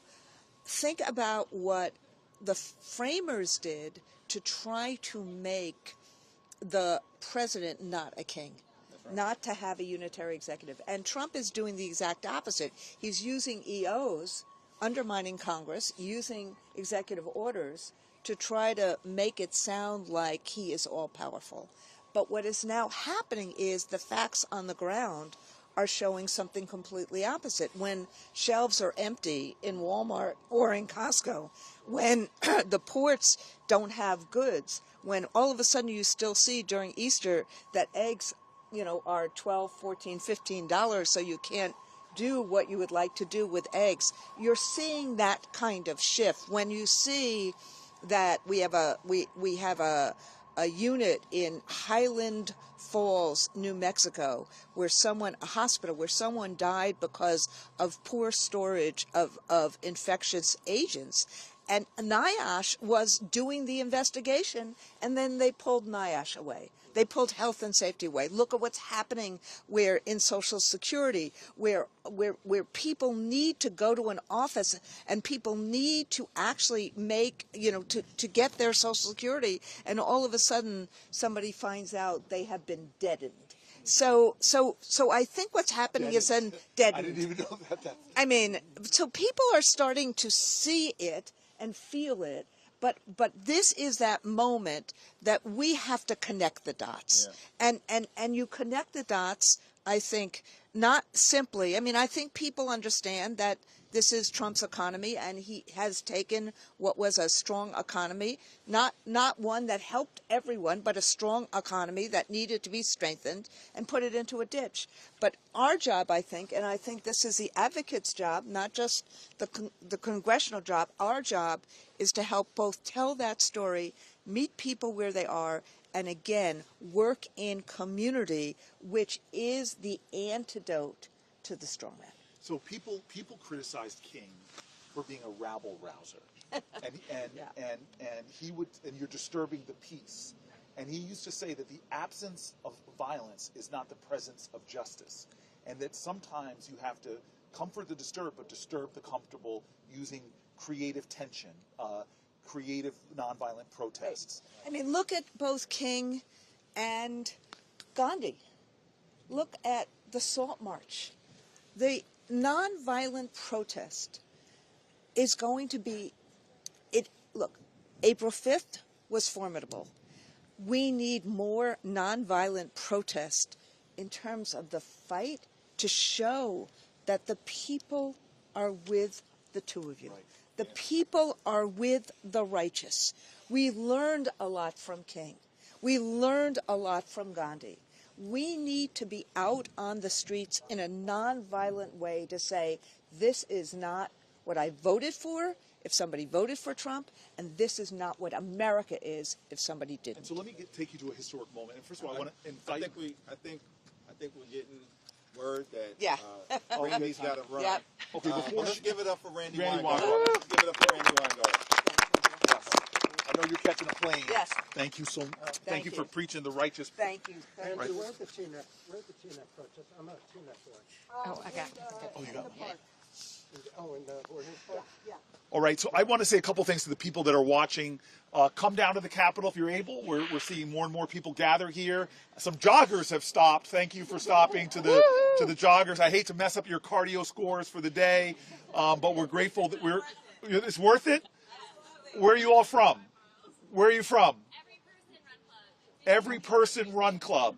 If every person can run club, every person can run down here and join what we're doing. But you don't have to. If you're watching online, please also think about DMing us. This is the one time you can sneak up into somebody's DM without feeling guilty about it. We want to hear your stories. We want to hear what you have to say. Randy Weingarten's leaving, but I wanted to tell you guys one of my favorite. I think she was the first female cabinet member, Labor Secretary for FDR, Frances Perkins. The American University students are shaking their heads up and down. She was the first female cabinet secretary. Yes. Yes. Some other people are saying yes. But the story I know about her that I love is that the Shirtwaist Factory fire. This horrific fire where the working conditions were horrible in our country.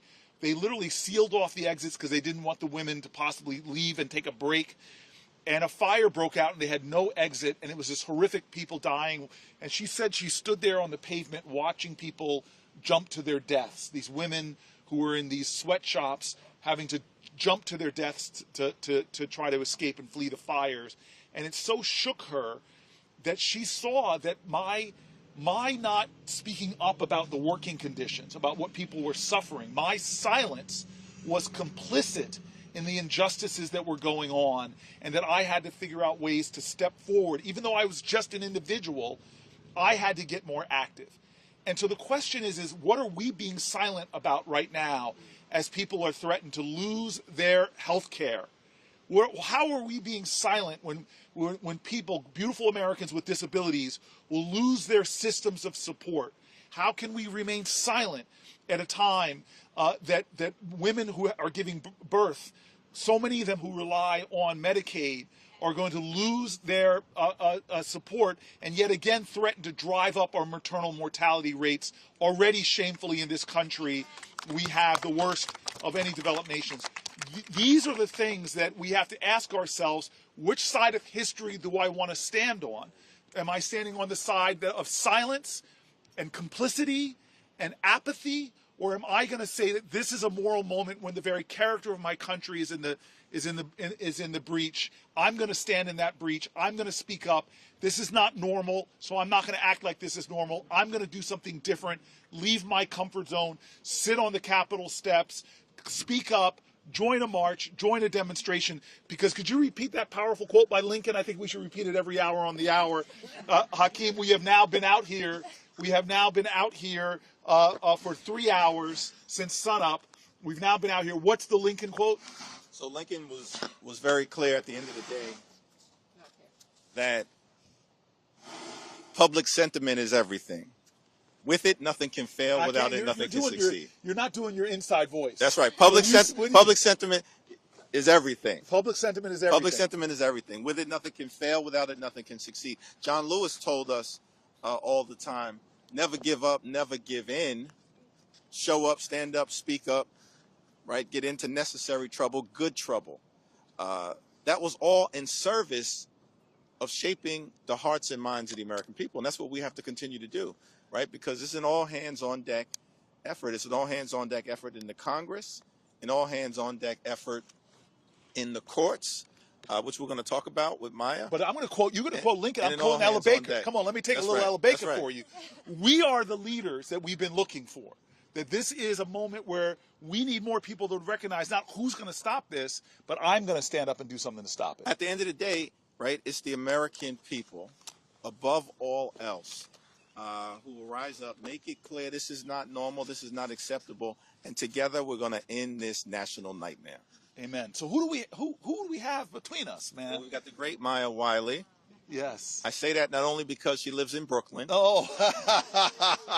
but we appreciate We're that. Brooklyn-ing. Oh my gosh! we- I feel the Hudson River suddenly sliding here, we rock with that. separating us. But Maya, tell us about yourself. You're one of the great civil rights leaders in the nation. Truly. Tell us your story, and you have a very powerful story. You know, your parents, the journey that you were on, and what's led you to this moment. And what is your faith traditions of your parents? What gave you your moral kind of upbringings? How much time do we have? All right. Y'all just said a lot, and I'm not going to do all that you just said because we'll be here all day. But I do want to start by saying, one, I'm very proud to be president and CEO of the Leadership Conference on Civil and Human Rights, which is the nation's oldest and largest civil rights coalition, 75 years old today.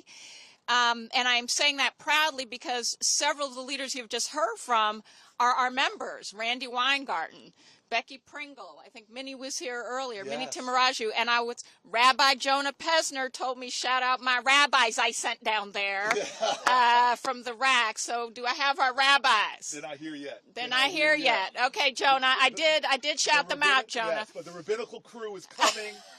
Send all the rabbis, please. But I share that because the civil rights tradition that I'm so proud to play a small part in is a majority of this country.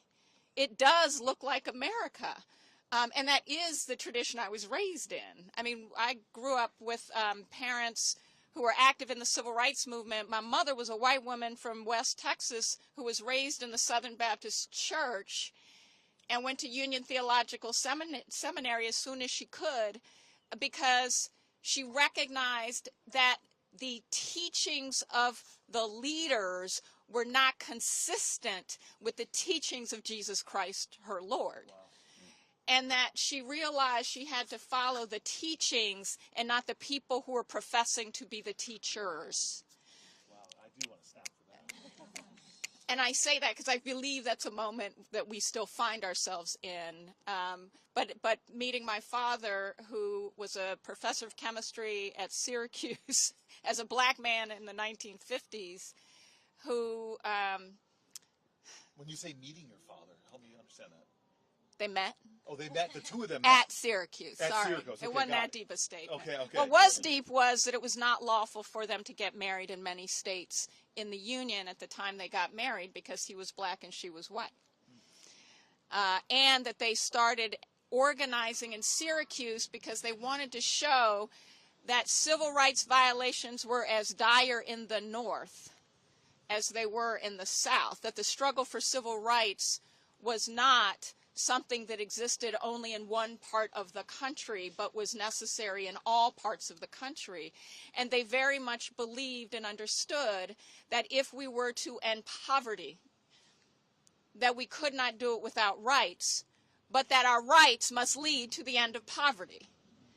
And I say, right? Amen. And I say that sitting, I mean, Hakeem, if today, last Sunday, I was in a church that is in Hakeem Jeffries' district, Bethany Baptist Church, which is a storied civil rights church. Reverend Adolphus Lacey is not watching this because he's probably preparing a sermon right now.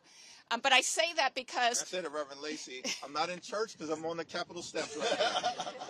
Church is not for Me too, Reverend Lacey. But this is a day the Lord has made. Hallelujah. Okay. But the reason I say that is because the civil rights movement always fought to make sure the hungry got fed. Always fought to make sure people could have housing that was decent and affordable. Always fought. Operation Breadbasket came out of the civil rights movement. In fact, if Randy Weingarten, who was just here, would be able to say this as well, the reason we have federal dollars to support schools with high levels of kids who need more support to learn, to get the things they deserve, is because the civil rights movement demanded it. It led to Title I. The very things we are sitting on these steps today in order to be united around, to tell this building and our leaders, no, you can't. Take from us. what we fought for every single child.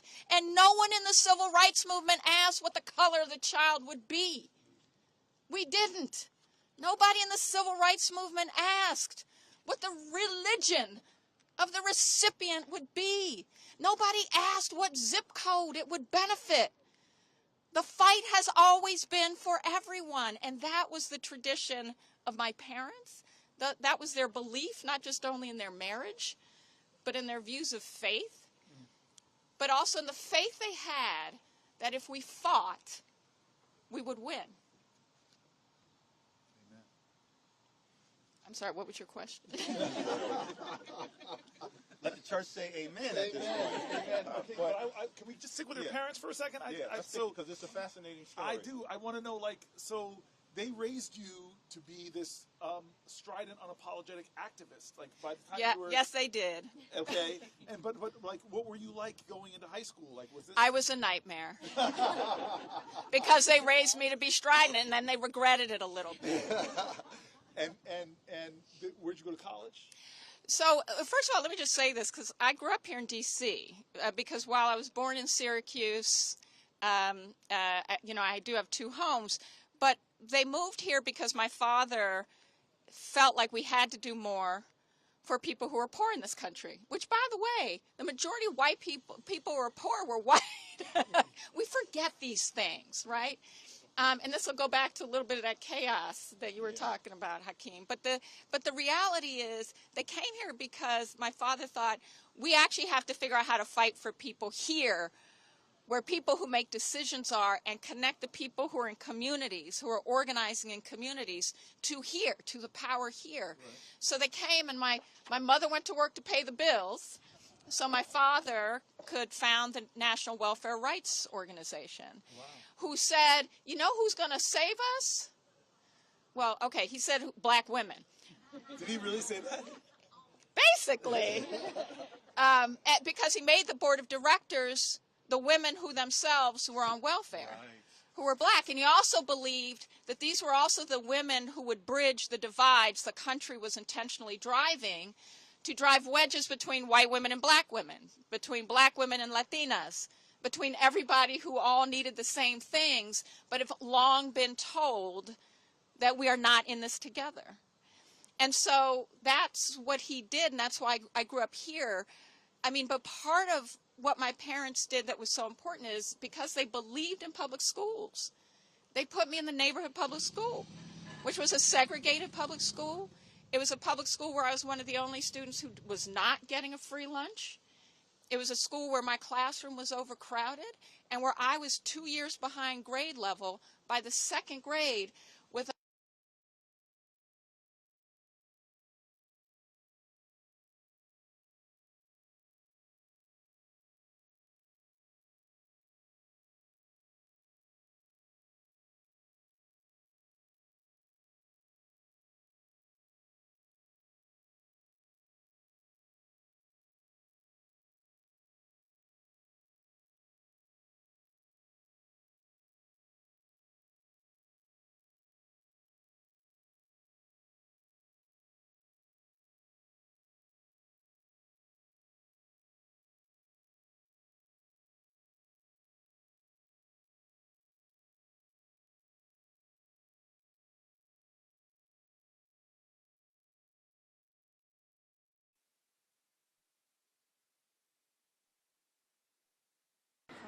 because the teacher had 35 kids in the classroom. But these are the things we're sitting here today for. My parents made decisions that, despite their opportunities, showed me personally what it was like for everyone who did not have, because they didn't think they were better.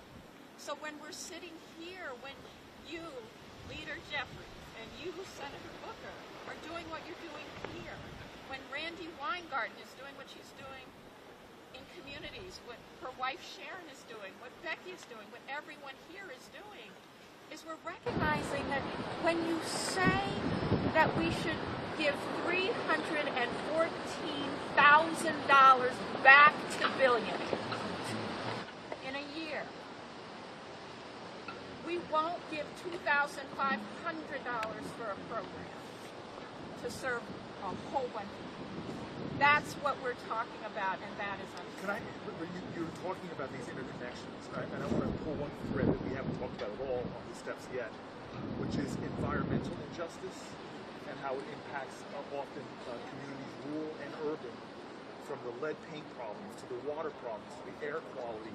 And the reason I bring that up is because I know a lot of the civil rights movement talked about that, and now we have a president that is cutting back on the people that are enforcing environmental justice laws and allowing polluters to literally pollute more toxin, removing the restraints they have, and the impact that has on kids in trying to learn.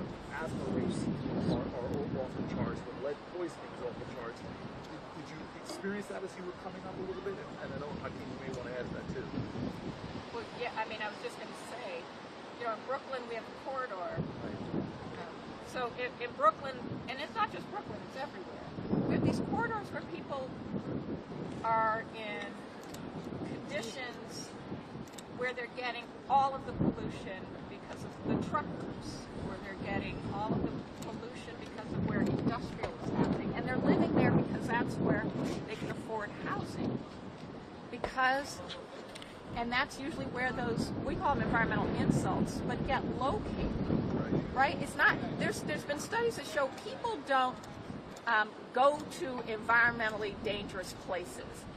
The environmentally dangerous places get placed where people have less power. Okay. But the reason I say that is, you know, we've got whole schools where you have high rates of kids who have asthma, not because they have some other reason they have asthma, but because they're living in a place where their air is constantly poisoned. Sometimes their school buildings have asbestos or lead. Yes. Where they're in apartment buildings. I represented a client when I was at the Legal Defense Fund when we were trying to stop a hospital from closing down maternal and child care beds in Harlem. St. Luke's Roosevelt Hospital when it was merging. But my client, who had children who were lead poisoned because the apartment building they lived in, the landlord never made it better. And they just had shipping lead paint in their apartment. And they were in the same schools that didn't have the resources to give them all the supports they needed. And their hospital was being relocated. And several of the kids had asthma as well. I mean, we often see these things going together. But the problem is that we're seeing problems, and rather than seeing the solutions, like making sure we have public, accountable, transparent ways of making sure people aren't being treated badly. That's all government is. We're attacking the people who are paid to help us stay safe. We are firing people who are not only workers, but their day job is to protect our health. We're pulling down data because we don't want to know who's being harmed where, because if we knew, people would demand we do something about it. So what Randy was talking about was how we have an administration trying to poke both fingers in our eyes so we can't see, slap some tape across our mouths so that we can't speak, and then tell us, including our not-for-profit sectors who go out and make sure that government, that leaders are paying attention to the problems that people are raising in their communities, get called terrorists. Have our federal dollars cut, have the grants programs that pay for community groups to do the services like test water quality, like go into schools and teach kids, like my brother did in Brooklyn, to teach kids how they can test their air quality. Because when government fails, it's because they're not paying attention. And we got to wake it up. So you lead the Leadership Conference on Civil and Human Rights, which is an umbrella organization of all the legacy civil rights groups, as well as newer civil rights groups and organizations that have emerged, in defense of freedom and democracy for the people in this great country. Your fuzzy mic too. Yeah. And so tell me Still trying to think. This fuzzy mic thing. Fuzzy mics are dead. Fuzzy mics are dead now? Yeah, we're good. Senators are always late to the dance. And so, tell us what the Leadership Conference is doing right now, what the civil rights community is doing right now to push back against, the assault on the American way of life, the assault on the rule of law, all of the parade of horribles. If you could do a little bit, we said this is going to be a bit of teach-in as well. So could you just start from us, and explain to us what's happening in the legal picture to answer the question? I just want to make sure that we understand that for people watching, I get text messages from you giving me these alerts like 5 Alarm Fire, call me, let's talk. They just said, but I think we need to build the case, prosecutor. Okay? I would do that, but I would be remiss if I didn't start this by saying the Leadership Conference, which is over 240 national organizations, as I said, every state, almost every faith, we look like America, we are America, that's what civil rights are, that's what we do. But we do it well because we have allies here on the Hill. And Leader Jeffries, you've been such an important voice, but I don't know if you all know this, Leader Jeffries, have you been in 4 countries in 5 days? Yes. Okay. Just flew in yesterday. I don't think you've slept in 5 days. No. Was in Copenhagen yesterday. Yeah, that's right. And he's sitting here today. On his 4th hour. On his 4th hour, because this is a leader who leads and shows up. And Senator Booker, what you did with 25 hours. Wow. Yeah. Saying what needed to be said. And not only saying it, saying Strom Thurmond's record of segregation, of racial hate, of denial will not stand as the record that is going to stand as long as we have allies.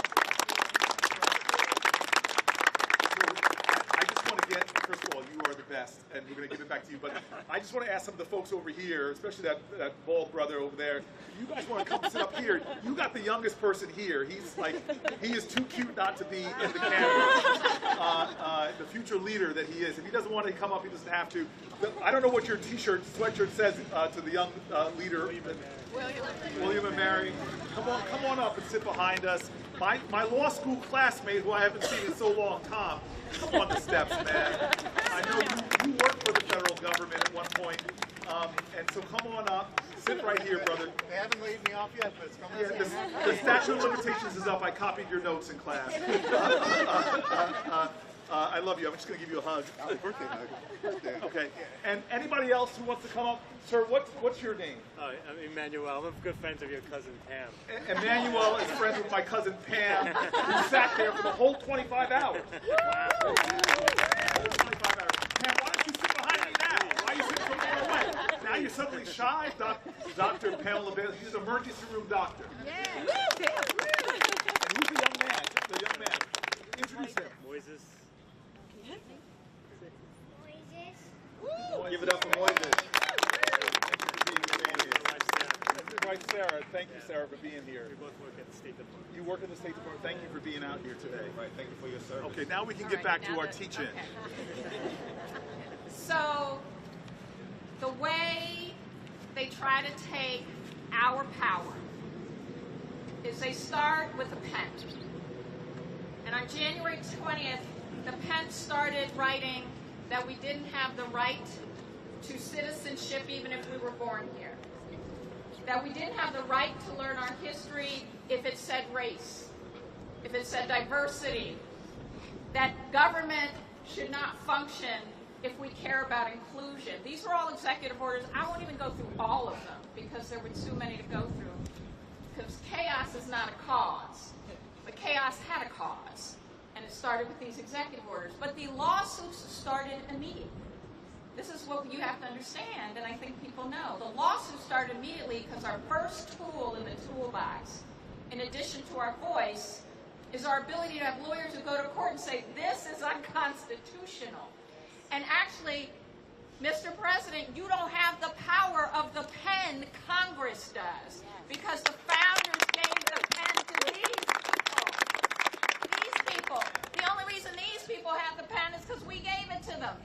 see people. So that litigation started winning, by the way. We won. There have been lawsuits that have won temporary orders. Temporary, they're ongoing. From Trump appointees. This is the other thing. It is not about a court system that has an ideology when we have the right judges on the bench. Another thing we fight for is making sure we have the right judges on the bench. The right judges aren't about what party they're affiliated with. The right judges are about whether their positions are principled on the law and on the facts. And so we have had Trump-appointed judges saying, oh, you can't do that. But we've had that because we've had lawyers that went into court. So then what happens? There are executive lawyers, orders attacking lawyers for even representing clients and going to court and saying, we'll use our pen to say, oh, Perkins Coie and others, you can't go in these buildings, which means you can't represent your clients, which means we're telling your clients not to hire you as law firms. By the way, these are private businesses. Last I heard, the Republican Party actually liked free market system and the private sector. We're talking about the private sector. We're also talking about public attorneys eventually, because we'll get to the not-for-profit attacks. But the point is, once you see the power of the ability to have rights and to have legal representation, we see an administration attack it. And then we see some law firms capitulate. But then we see some other law firms that stand up and go to court and say, it is unlawful for you to tell us that we can't represent our clients, to block us from public buildings, to represent our clients who have a legal right to be represented and a right to choose us. So they are litigating now in courts. But then let's go back to what we're seeing that you just called out. We are seeing people with rights, like Gilmar Abrego Garcia, who was protected with an order from the United States government that he could not be sent back to El Salvador because his life would be endangered. And this case, let's be clear, is not just about Gilmar. It's about the fact that even when the government said, oh, we were wrong, that was an error. Oops. Literally, oops. And no, we won't go back and ask a dictator to return a person we should have never sent. And we know about all the other people, young men, Venezuelan, sent to El Salvador. First of all, Venezuelan, sent to El Salvador. That is not normal, people. Sent to El Salvador intentionally because it is a rights-abusing prison. And so we are seeing our American Civil Liberties Union as a member organization litigating to say, no, you can't. And many of these cases, there are restraining orders being entered against the government, and this administration saying, what exactly? What order? What order?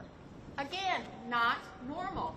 Not normal that this Supreme Court, which many of us would call a captured court, a court that has sadly lost a lot of public trust for ignoring its own case precedents.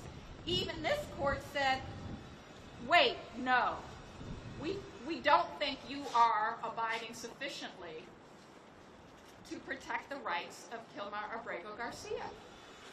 So the courts, so this is the next line of attack, and we're seeing this moving now, is taking power away from the courts to be able to issue those orders that say, yeah, no, you can't do this. That if it's a nationwide injunction, that just means that a judge can say, you're going to hurt people everywhere. We think you don't have the right to do this. We are going to say you have to stop until we finish this litigation. We don't know how it's going to come out, but we think there's a strong enough case. There's enough likelihood you're going to hurt people all over the country that we're going to say you have to hold on that. That's all that means. And yet now we have elected officials trying to take the power from the courts to protect us. from the harm of an administration that thinks chaos is a cause. Explain that, what's going on. Yeah, and well, I think to go back to the foundational point, which then leads us to this moment, is that, you know, this in many ways, what we are navigating through right now was the worst nightmare of the framers of the Constitution. We've talked about the fact they were not perfect. They certainly had flaws, but they tried to set us on a march toward a more perfect union. And at that Constitutional Convention that took place in Philadelphia, 1787, historians have assessed that the word that was used the most during the Constitutional Convention certainly wasn't what I may have thought that word would be. My first guess probably would have been democracy. Now, democracy was in heavy rotation. That's my music terminology. It was in heavy rotation, but it wasn't the word that was used the most. Probably would have said, well, what about liberty? It's also used frequently, but it wasn't the word that was used the most by the assessment of historians. Third guess, I probably would have said freedom. Also in heavy rotation, but was not the word that was used the most. The word that was used the most during the Constitutional Convention, when the framers were trying to construct this republic that we've now inherited, was demagogue. Wow. It was demagogue. Think about it. They were trying to break free from a world where kings dominated. Wow. And so they were trying to construct a system that would be resilient enough to prevent the emergence of a singular figure like a king. And that was the whole premise behind separate and co-equal branches of government. It's interesting because Alexander Hamilton apparently used the word the most, by some calculations, 13 or 14 different times during the Constitutional Convention. And he said his greatest fear for the future of this country that was being built was that one day a demagogue might get elected and over a 4-year period of time try to turn into a tyrant.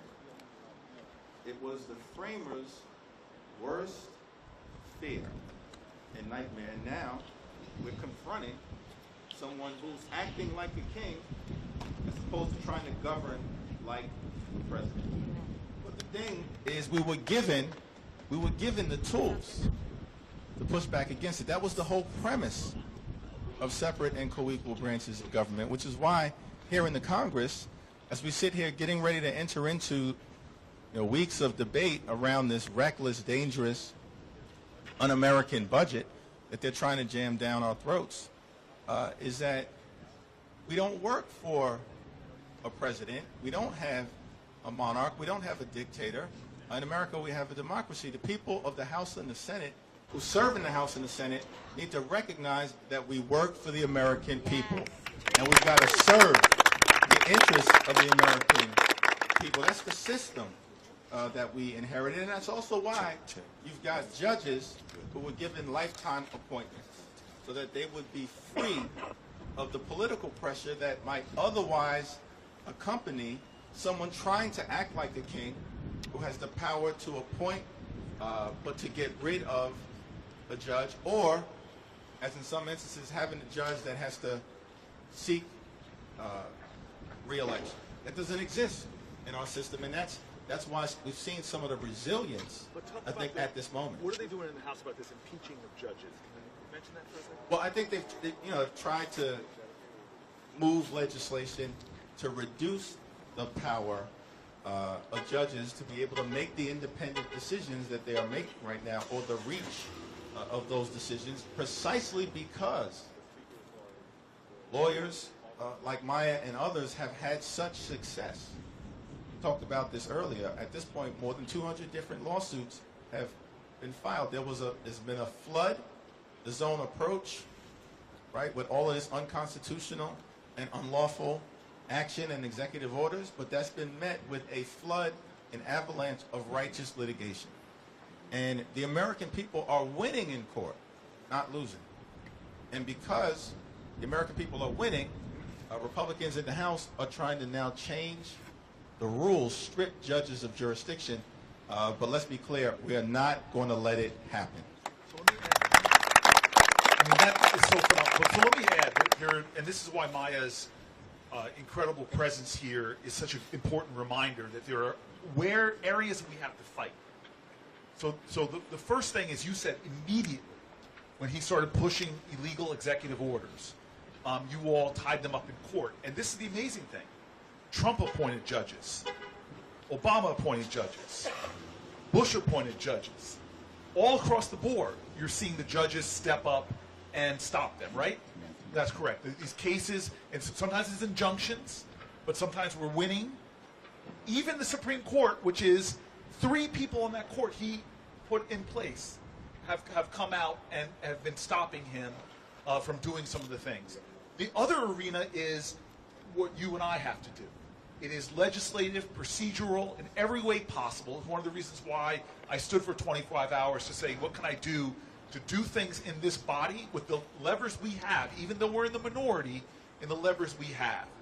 But the other arena we have to fight for is what you have said over and over again, is the power of the public. Because the power of the people in a democracy is greater than the people in power.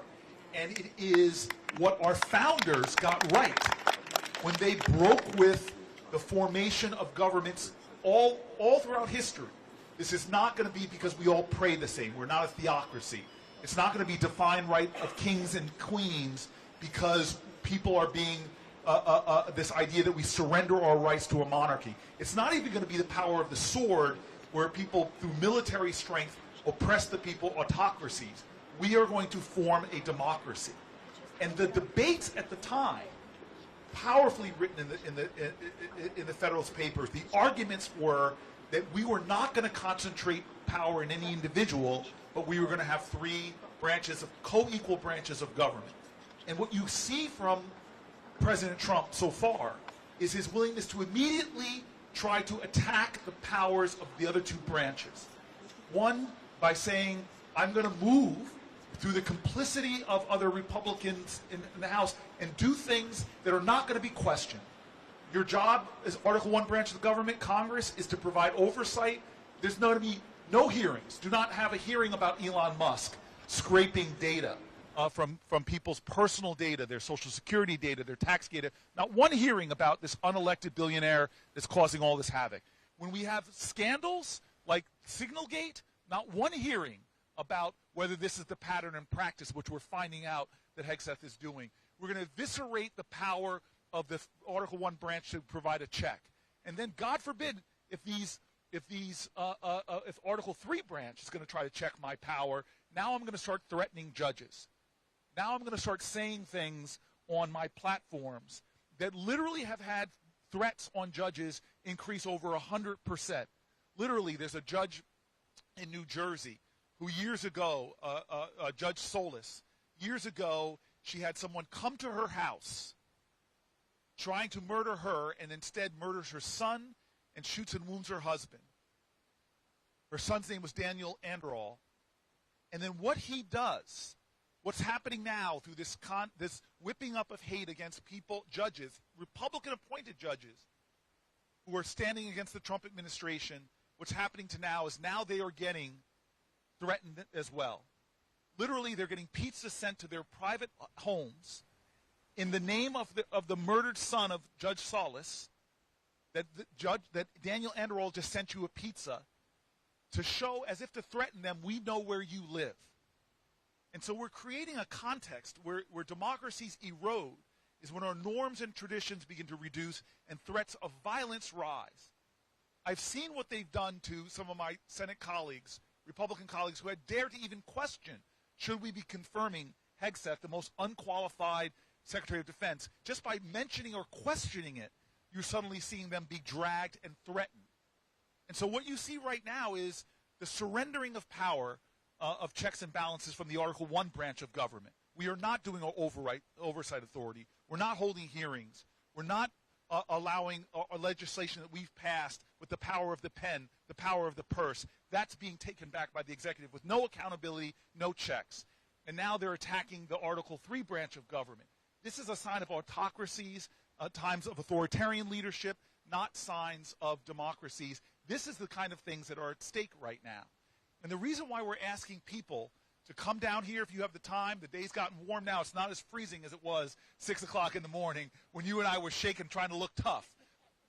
We're not shaking anymore. The sun is climbing to its apex. It's almost midday. We've been out here. We're in our 4th hour of sitting here. We're thankful for the joggers have come and sat with us. Just running through the plaza, they've decided to stop and stay. I'm so grateful for the runners making me feel guilty. Run home at the end of this, whatever time we stop. There are a lot of people out here on the plaza stopping. If you want to come down, come and join us in this conversation. Come and join us. We're grounding ourselves in who are we? That question, the moral underpinnings. I saw a man with a collar. Hello, sir. Father, how are you? Pastor, it's good to see you. What's your name? Reverend. Then come sit behind us, Rev. Rev, come on, sit behind us because you're going to bring us back to the faith traditions. We're talking about the moral underpinnings of this country. The founders were all about public virtue. They pulled from the great philosophers of the day about what it takes to build a good society. That's what's under assault. But the biggest immediacy that's under assault, that we want people who are watching this and streaming to go into the DMs, sneak up into Hakeem's DMs, sneak up. It's okay today to sneak. It's for religious purposes only. Sneak up into Hakeem's DMs. Sneak up into my DMs if you'd like to, and tell us your story. Tell us what motivates you. What's urgency? What are you afraid of? I see these women with these beautiful babies. Thank you for being here. Come on up here and sit there. We need more cuteness with Hakeem and I here. We need more cuteness. Come on, sit right here in front of me. This is how politicians look good. Is put babies in the picture. But we want to hear from you today. We're going to sit here. We don't know how long we're going to sit here, but I imagine it's going to be as long as it's warm. The sun's going up, rising in the east, coming up above the Capitol. Come here. Hi. Hi. But this is about our democracy. But the most urgency thing, and I think the thing that, Hakeem, that you and I talked about why we're sitting here, is the urgency of a 2-week break. Congress has been out and about. They've been holding town halls. They've been traveling the world. They've been going to El Salvador. We've seen heroic actions by Congress people all around.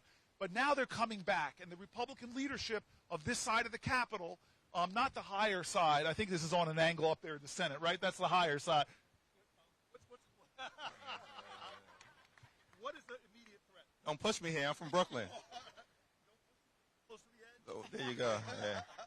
That was Grandmaster Flash. He's actually from the Bronx.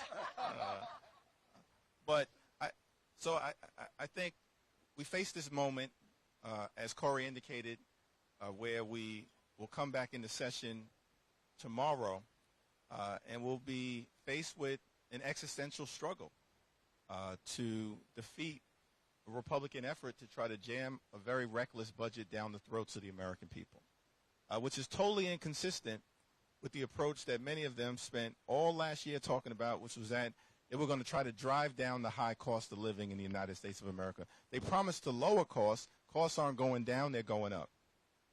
And we believe we have to build an affordable economy.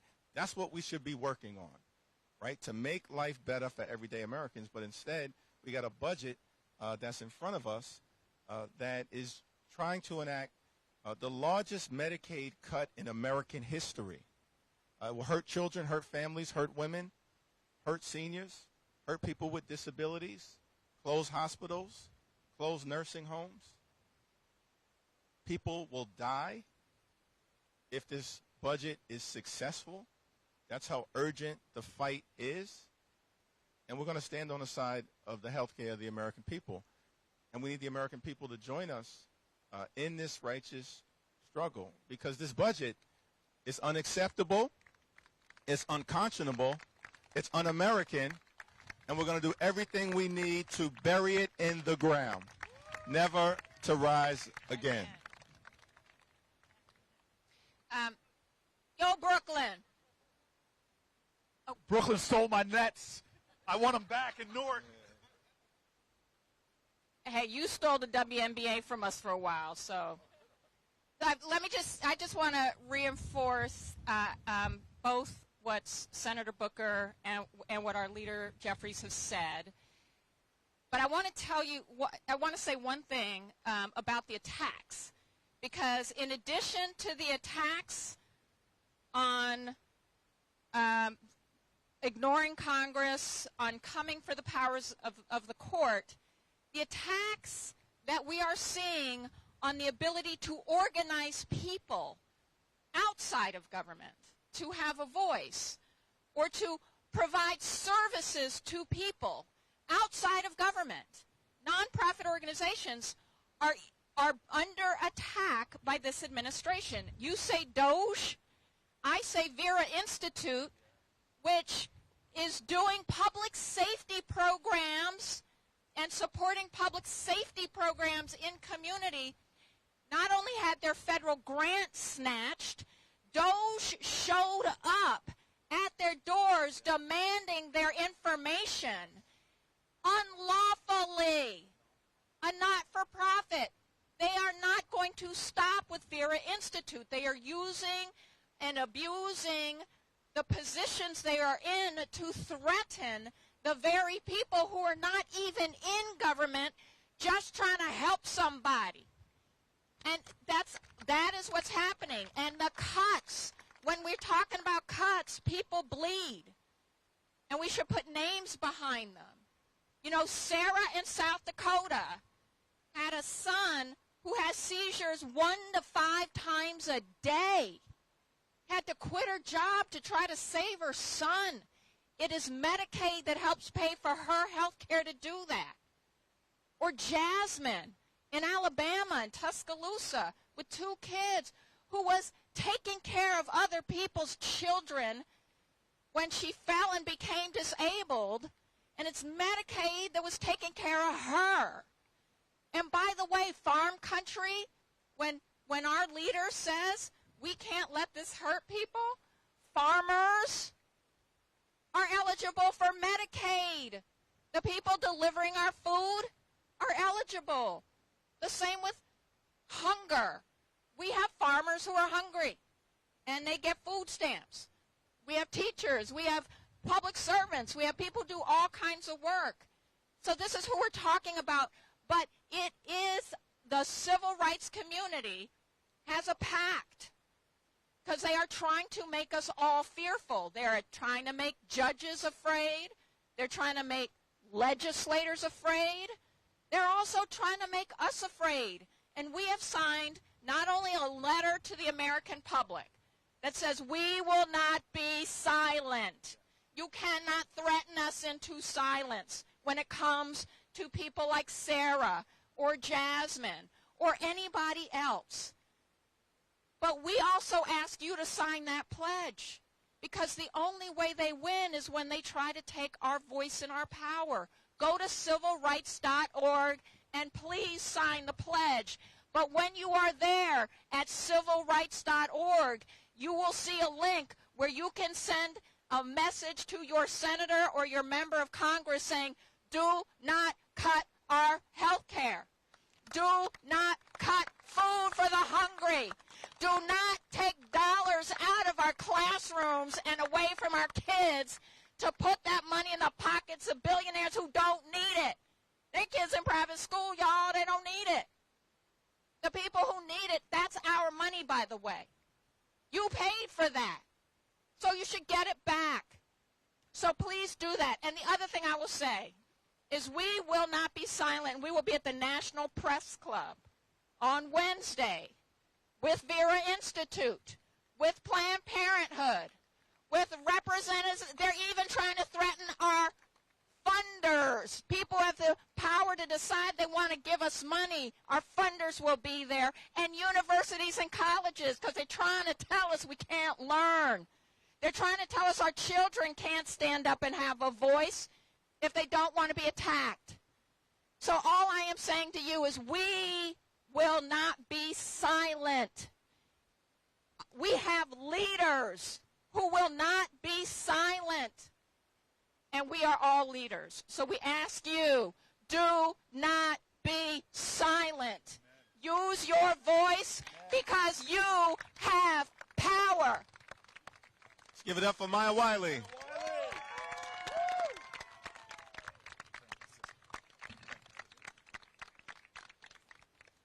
And so we want you all to understand, and I know we've got, Pastor, come on down and sit next to me, please.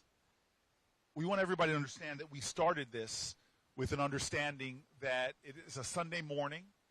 It's the last day before Congress returns to session. They've been away for 2 weeks. And we wanted to have a different kind of conversation. We can't keep doing things like business as usual. We have to think of creative new things to do. And so Hakeem and I thought, let's sit on the steps of the Capitol, open up a live feed right before the sun rises, and begin a conversation. The first things we talked about were our faith traditions. This nation is undergirded by people who were imperfect like us all, but sought to create here on this soil a grand experiment, an experiment that has influenced the world over, as more and more people have looked towards our constitutional principles and tried to instill them. When Europe was being overcome with totalitarianism, what they began to look towards is the democratic ideals that were advanced by the United States of America.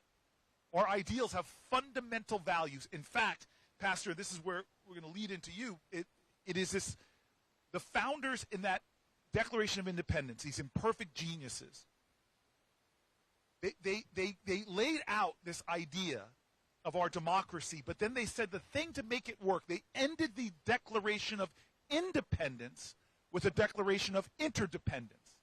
The last words of the Declaration of Independence are all about the obligations we hold to one another, the urgencies that we see within one another, brothers and sisters, and it was almost like a command to every generation of what the standard should be in how we treat one another, how we work for one another, how we pledge each other to each other's well-being. They basically said after the Declaration of Independence, which they literally knew that signing that Declaration of Independence put their necks in a guillotine. They were breaking, they were rebellious, they were breaking with the course of human events and declaring independence from an authoritarian government, at that time, England. And they said, in order to make this work, to thrive, to survive, as if a message to future generations, they said, we must mutually pledge to one another, we must mutually pledge our lives, our fortunes, and our sacred honor. That's what we owe each other. That's the kind of commitment it takes to make this experiment happen. We must mutually pledge our lives, our fortunes, and our sacred honor. We, today in America, how often are we living up to that idea of sacred honor? That word sacred speaks to something that is deeper, that is not material, that's not in a bank account. It is something deeper than that. Calling to this idea of sacred honor is calling to something spiritual. The Constitution is a piece of paper with ink. If it does not live, the spirit of the Constitution, the spirit of our founding ideals, do not live on our hearts, they can't exist other places. And undergirding all of that was philosophy, was faith traditions about what it takes to create a more beloved community. And so today we're talking about that. Hakeem and I wanted to sit here and talk about those traditions that undergird in the shadow of this building here, where they are going to be pushing in a matter of hours a bill that will cut food from the hungry, medicine from the sick, care for the elderly, support for the disabled. Is that pledging lives and fortunes and sacred honor? No. It is all to cut money out of that and give tax cuts that will disproportionately accrue to the wealthiest in America, who are the wealthiest in the world. That is a violation of the very words that were put onto the paper of our founders that mean nothing if they're not living in our hearts. And so I love what Martin Luther did at a time where he saw the corruption of the church in violating its values. He walked up to the wall of the church and he pounded in a statement of honor, and he said, "Here I stand. I can do no other. So help me God." That put his neck in the noose, his defiance. We're not asking people to give their lives.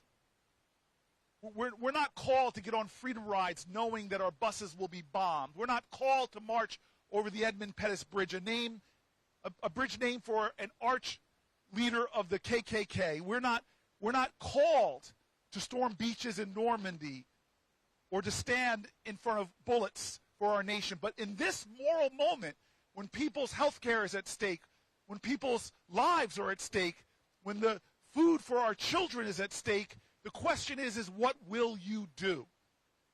And so I want you to introduce yourself, Pastor. I want you to speak to this moral moment. I want you to tell us from your faith tradition why it is so important as we learn from our faith, our shared faith, that faith without works is dead. Thank you very much, Senator. Let's really applaud what he has just said. I'm Reverend Jimmy Hawkins. I'm with the Presbyterian Church, and I am the advocacy director for our Washington office right across the street. I love that building. You guys caused some good trouble Yes, over in that building. exactly, in the Right United across Methodist Supreme Building. Court. And also for our ministry at the United Nations. Also, I'm the tri-chair for the Washington Interfaith Religious Committee. So I'm here to talk about how this is a spiritual moment. And this has to be a spiritual movement that we are embarking upon. Because this budget, any budget that hurts people is against who we are as people of faith. Any budget that cuts food stamps, SNAP benefits, any budget that cuts health care, any budget that takes away from those who are the neediest in society, this has nothing to do with a faith movement. And one of the things that really hurts my heart is that many of the individuals who are supporting and endorsing this budget will say things like, well, I'm going to pray for you. You are in my thoughts and prayers. And yet will vote for budgets that will injure those who need help the most. So I've got a few statements that I want to read. This proposed budget would impact the communities that I serve in the Presbyterian Church. While many of them are not directly impoverished, we have ministries in the church that feed hungry people. We endorse advocacy for health care benefits and to see that they are increased. And we also have food pantries like churches all around this country, and it's going to really challenge the resources that we have. But also, this budget does not reflect the needs of the nation. And currently, there are there are millions of people living in poverty in this nation. The federal poverty level for a family of four is only $32,000. Family of four. In what state, in what city can a family of four live in under $32,000? And for a single individual, $15,000.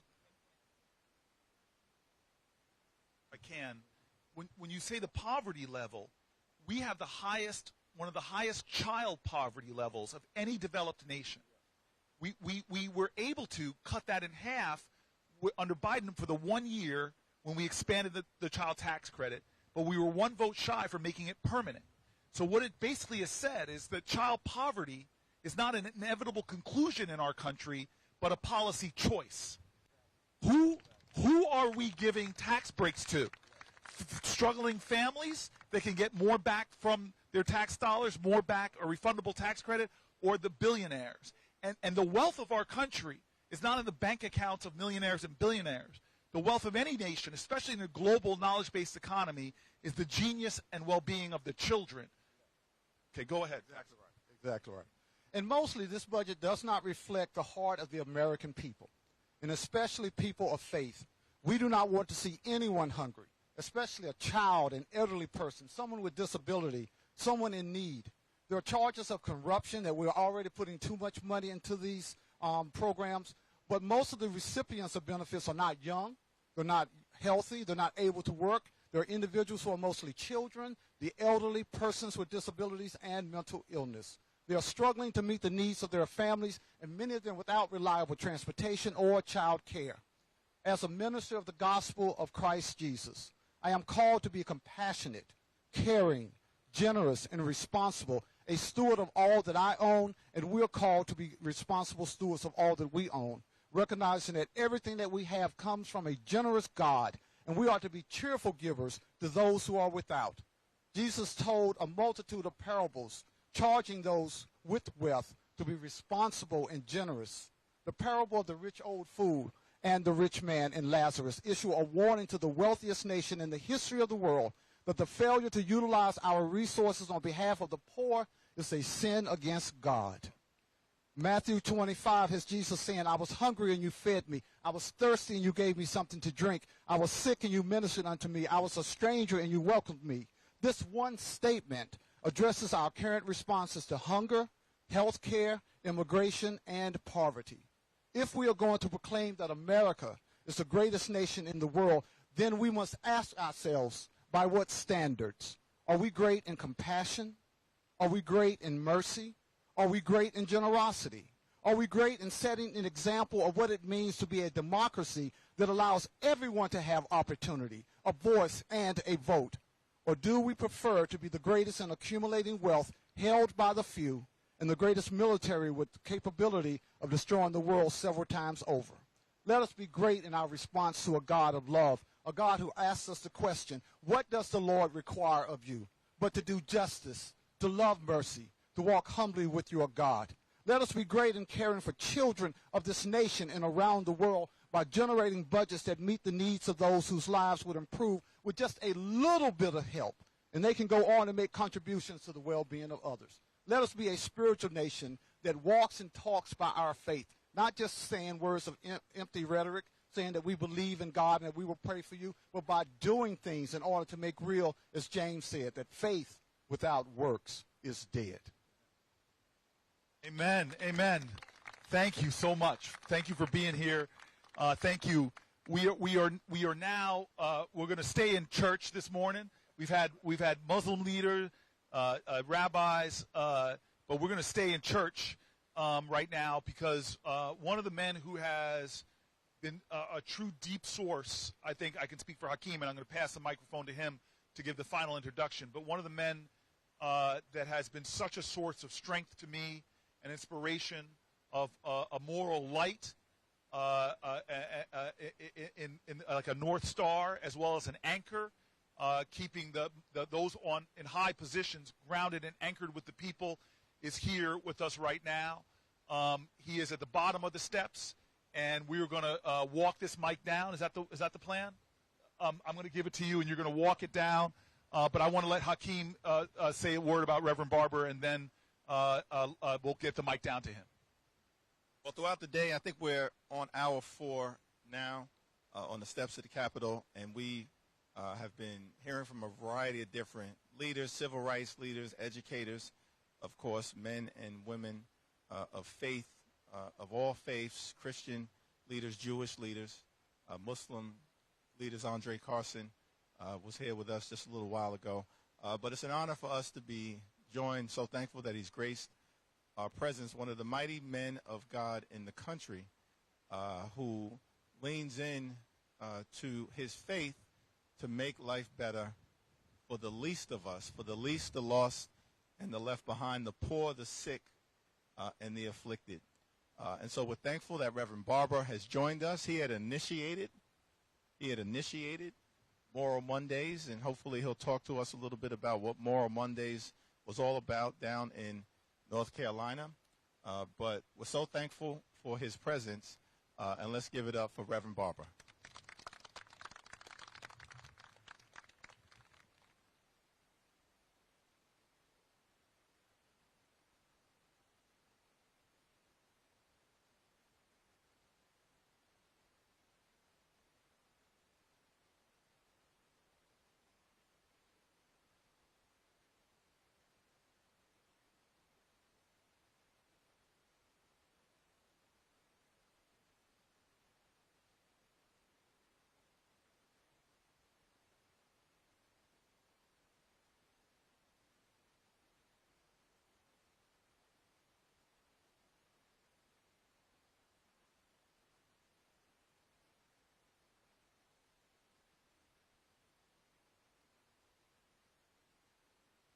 can come that way.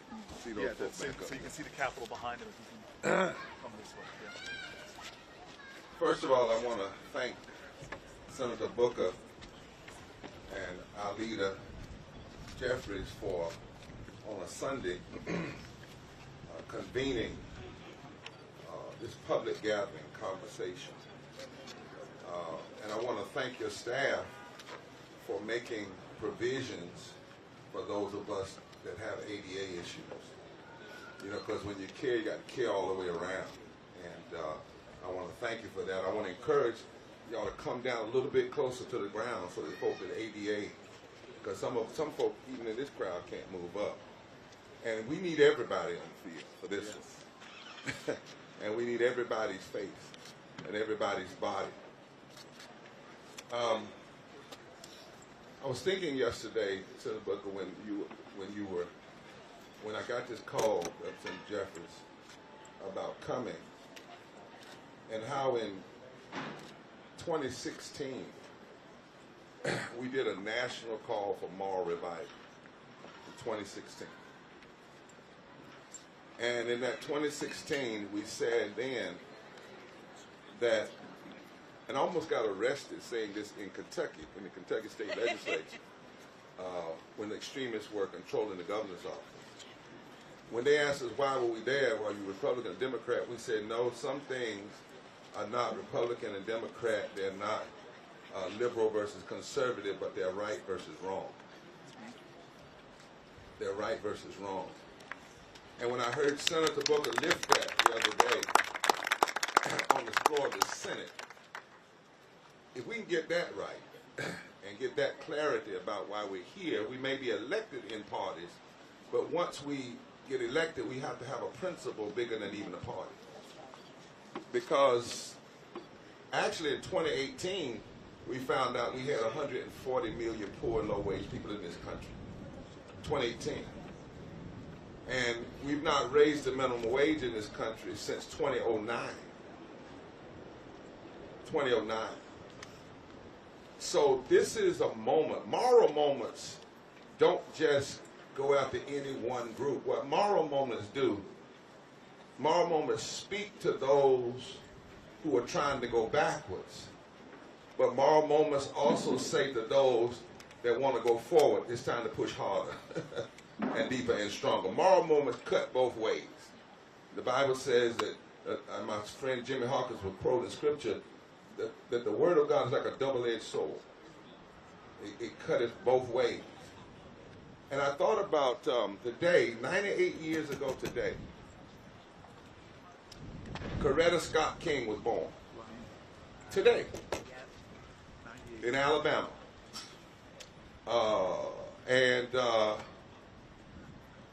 When she spoke on the other side of this building at Solidarity Day, June 19, 1968, her husband had been murdered, and yet she gathered the strength to do 3 speeches, one about Vietnam, and then she came to Solidarity Day when poor people and others came, over 50,000 of them.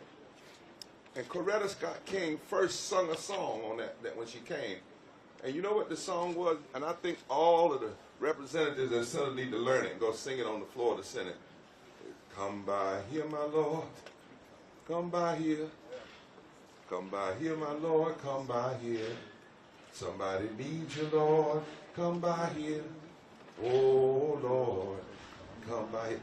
She called out because she recognized something was wrong. And then she said these words. I'm giving them to Senator Jeffries and say them to the folk in the Congress. She said, in this society, violence against poor people and minority groups is routine. I remind you that starving a child is violence. Suppressing a culture and taking people's history is violence. Neglecting school children and undermining their education, violence. Punishing a mother and her child, violence. Discrimination against a working man or woman and not making sure that they have a wage that's out of poverty, violence.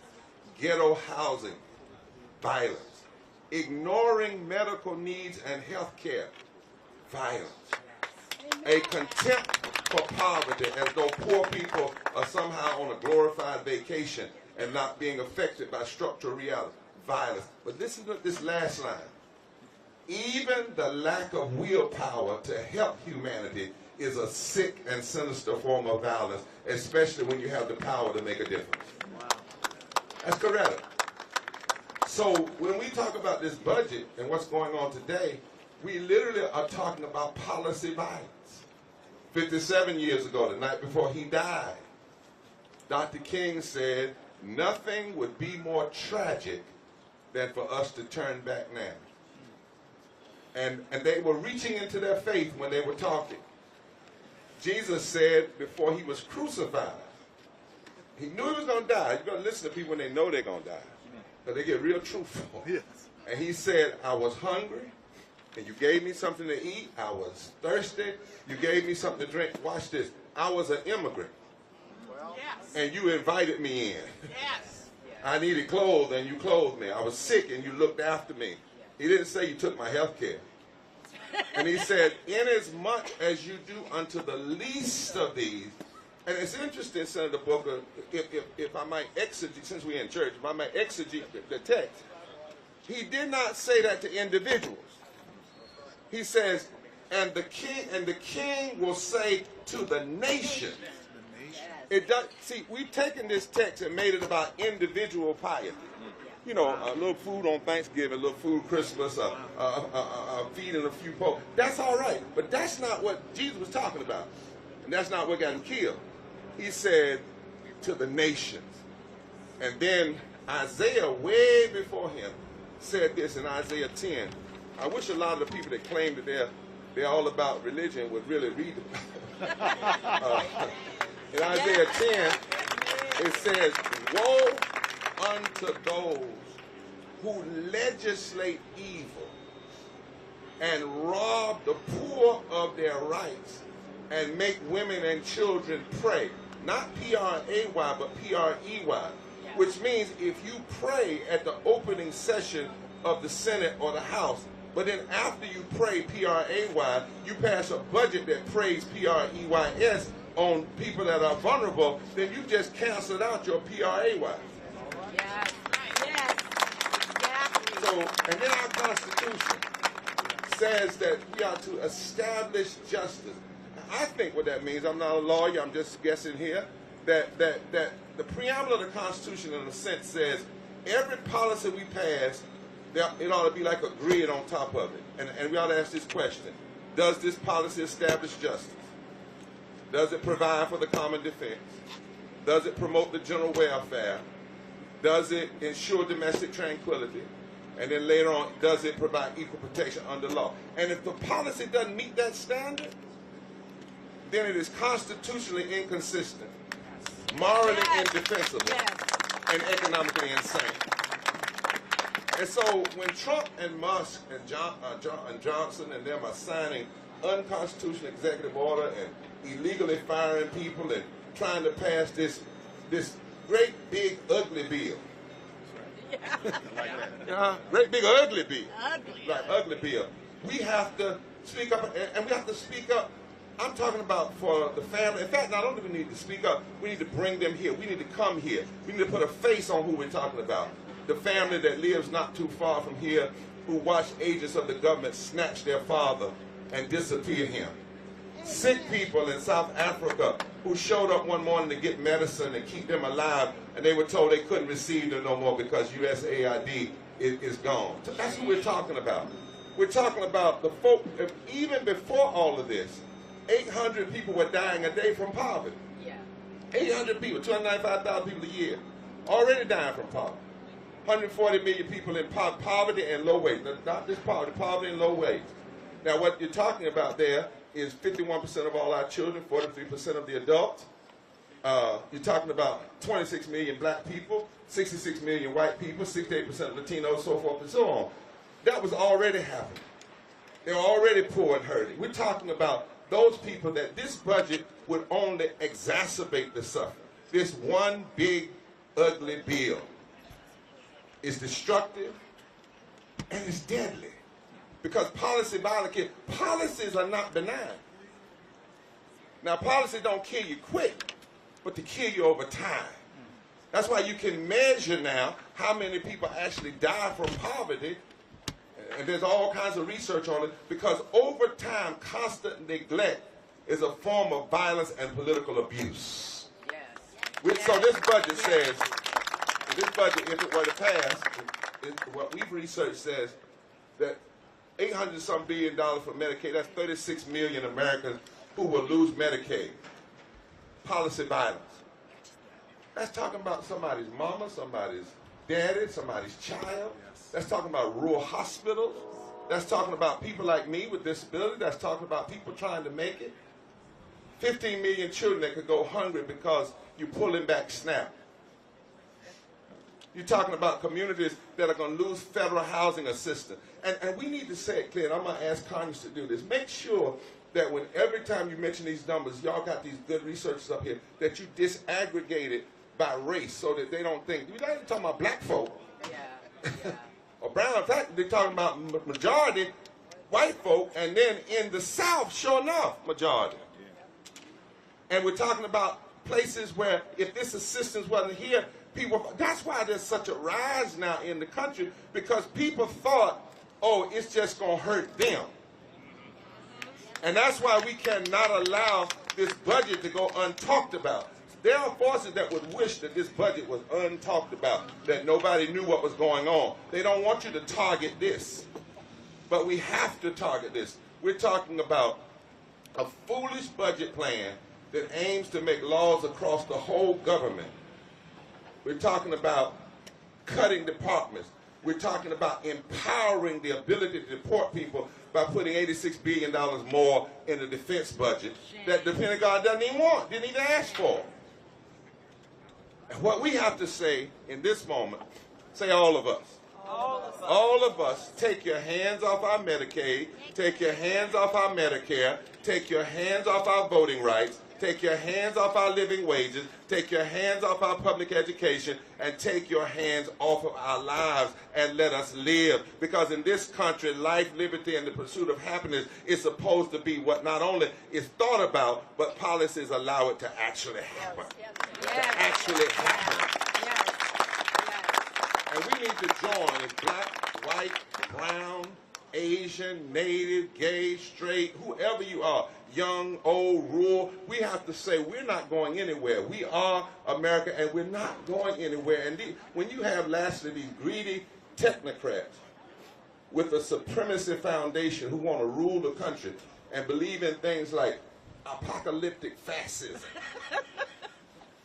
and technocratic feudalism, you know, where you want to destroy something and then say, I told you it was going to fall apart. Well, you made it fall apart. That's what apocalyptic is. And they want to get it by quick, move it. We cannot allow that. We have to come by time. That's why tomorrow, in the nation's capital, actually this evening, we're doing a sermon right over at the Supreme Court. But tomorrow, hundreds and hundreds of clergy are coming. And Senator, we're coming in full vestments. And bringing impact to people. And we've done research. We've got a research, and we're going to give it to every member of Congress, showing the high moral stakes and negative reality of this budget. And we're going to talk about we're bringing impact to people, and we're coming in to deliver it. And we're coming to the rotunda, and we're coming in full vestments. The reason why we put on full vestments is because there's a story that says in South Africa one time, Bishop Tutu and some other clergy got together and they put on full vestments and went into a courtroom. And one of the courts told that one of the judges said, why are they here like that? And the other one said, I don't know, but I know apartheid is over now. And he said, no, it's not. We're in power. He said, yeah, but the clergy have decided that this is a part of their ministry now. That means that they've decided that this is holy work, that this is not something they can choose not to do. So tomorrow, we're coming to say this is something we cannot choose not to do. That we, every pulpit, we've been talking to over 9,000 clergy and growing across this country, that we have to have pulpits that are on fire and people of all different faiths that will come and say, in this moment, the only way a wannabe king gets to be king, or wannabe dictators, or wannabe people that want to just control everything get to do that is if we bow. And somebody has to come and say, our DNA won't let us bow. We bow only to God. We bow only to that which we see as ultimate reality. But we cannot and we will not bow. This is bigger than a party issue. This is an outright battle for civilization itself. It is an outright battle for democracy itself. And we must declare that we will not bow. And every now and then you need to look at a neighbor and say, neighbor, I just can't do it. I just can't bow. I cannot bow when I see people hurting sick people. I cannot bow when I see people taking people's wages. I cannot bow when I see people who ought to be lifted up being torn down. I cannot bow when I see billionaires wanting to hurt the poor. I cannot bow when people in this building raise their salaries but keep everybody else's salary and poverty wages. I can't bow. I can't bow. I just can't. They may not change right now. I may not have the vote, but I can't bow. Moral dissent means you have to have a moral dissent until such time as you have the political power. But the moral thing. And so maybe it's time to stand tall. And maybe it's time to mobilize our rights. No, not maybe. It is time.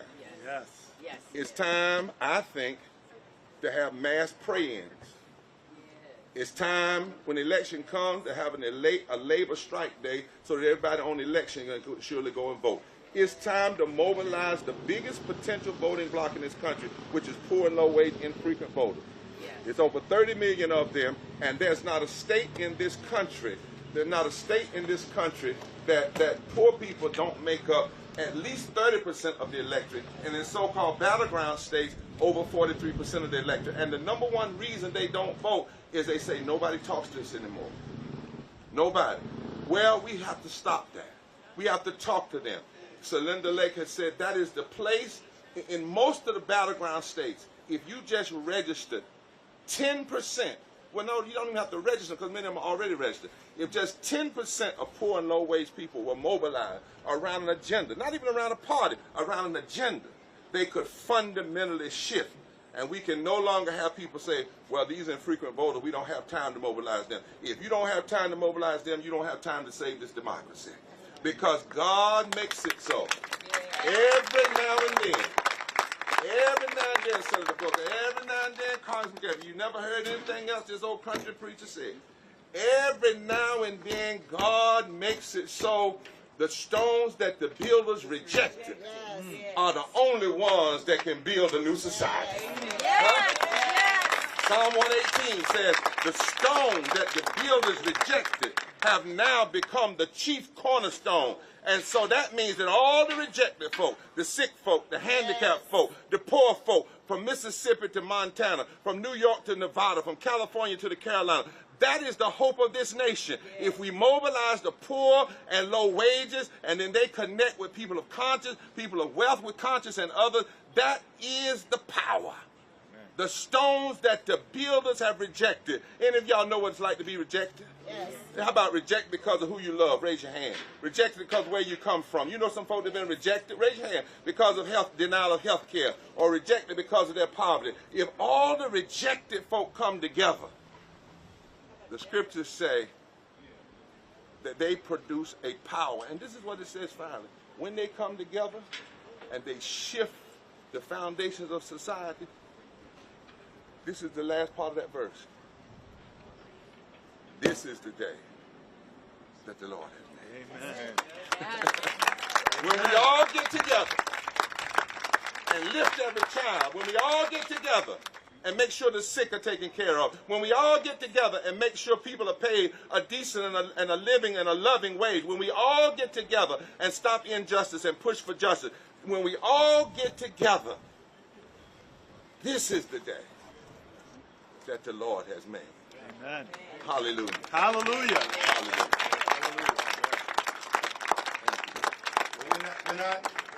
we're not sitting in the congregation right now, but Reverend Barber just took us to church. Yeah. And we're thankful. Let's give it up for Reverend Barber. On his moral, principled, powerful, prophetic leadership. Thank you.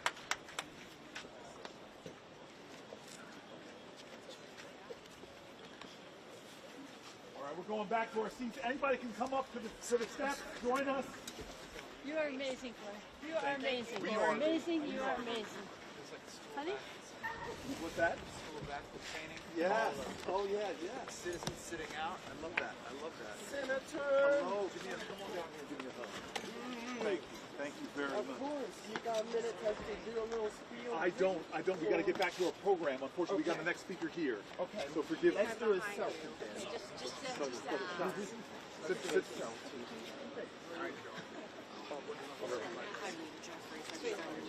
Yes. Hi, I got my pen. We're going to join you. You guys want to say hi? This is Leader Jeffries. All right, people, we're getting back to the steps. We thank Reverend Barber. One more round of applause for the Reverend.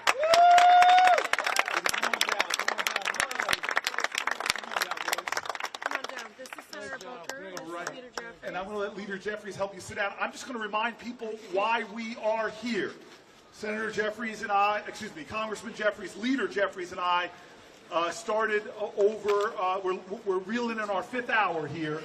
We sat down here before the sun came up, and we said we're going to do an old-fashioned sit-in on a Sunday and talk about the moral underpinnings of our nation, the values that bring us together, to hold us together. We're going to harken back to the people that the founders drew on to do this great experiment.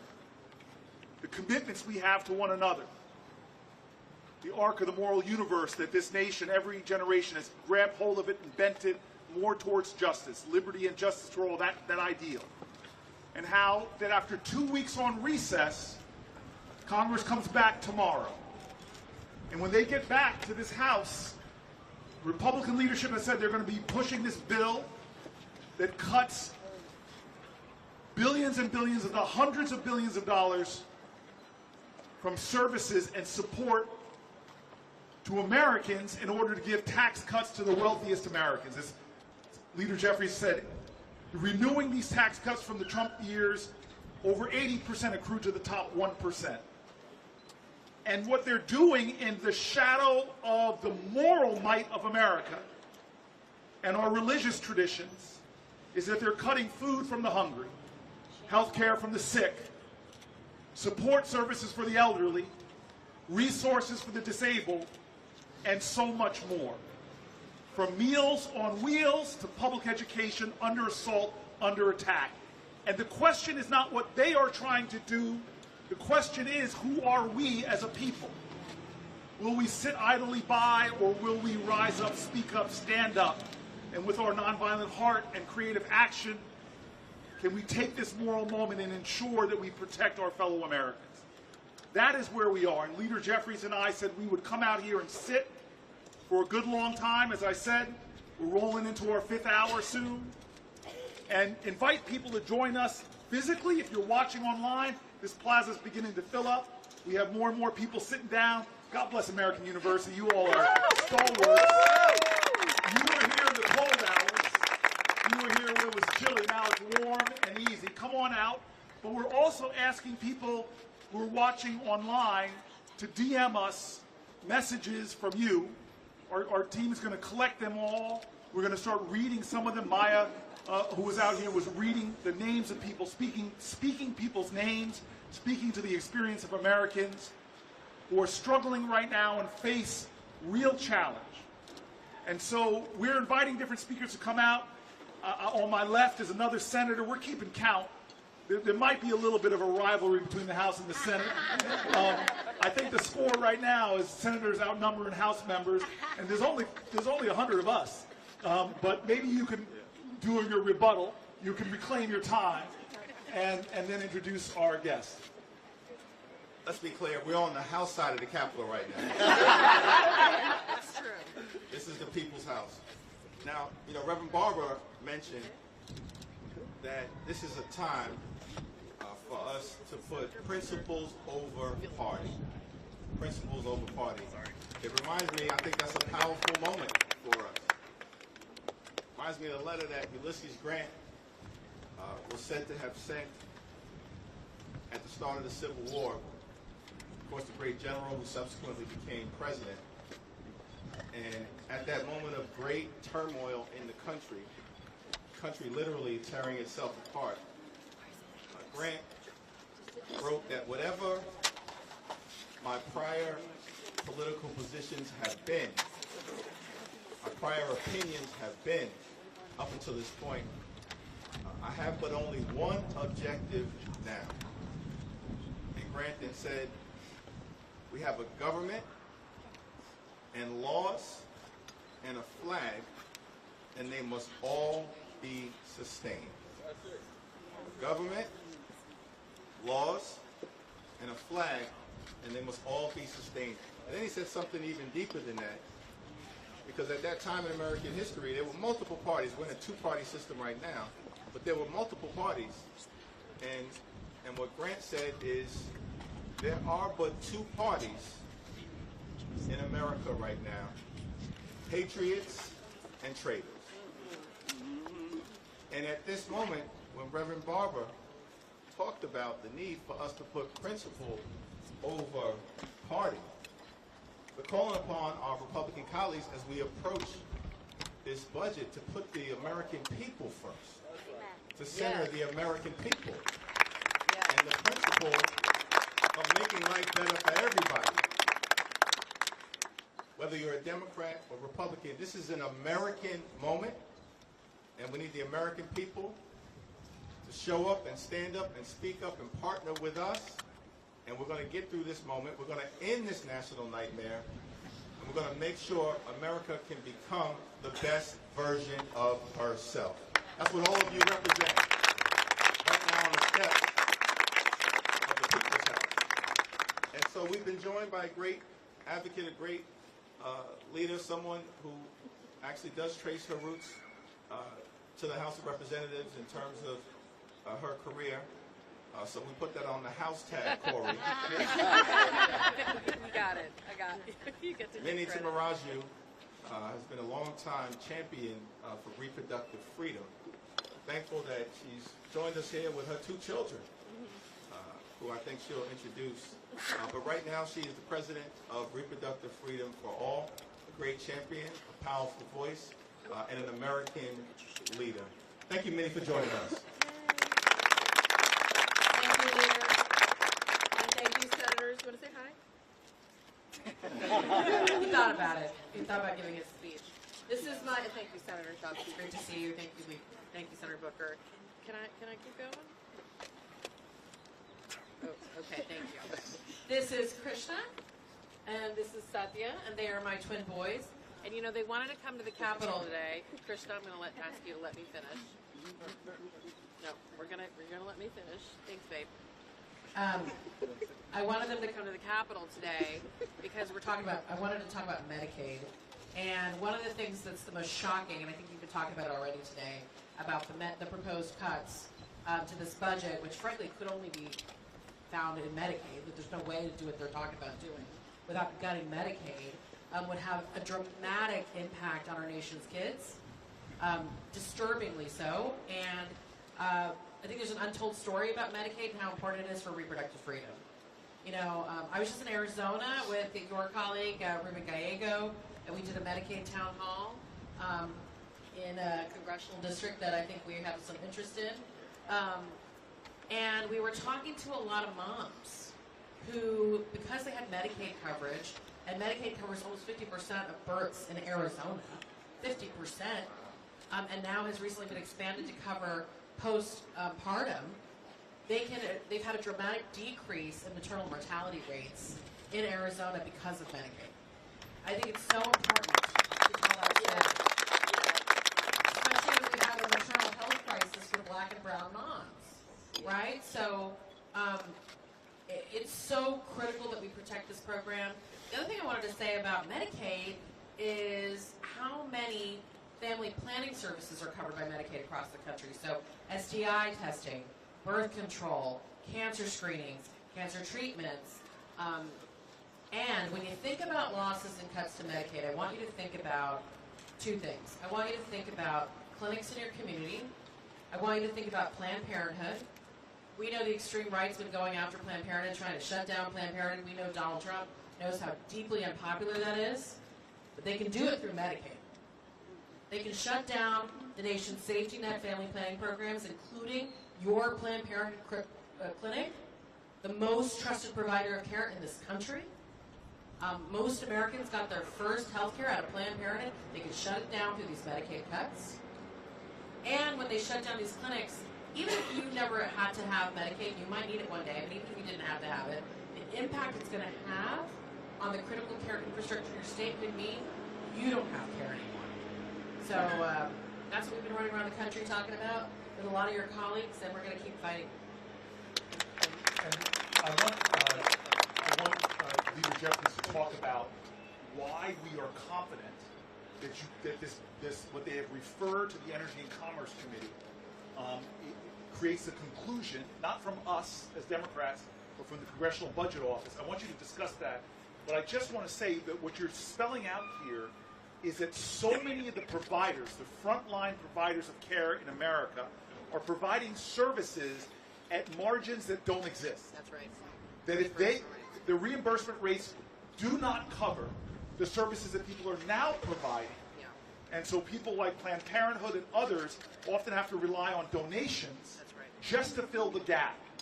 And so if you cut Medicaid, forget what Leader Jeffries is going to describe to the extent that they're talking about cutting, but a 5 or 10% cut endangers health care for millions of Americans.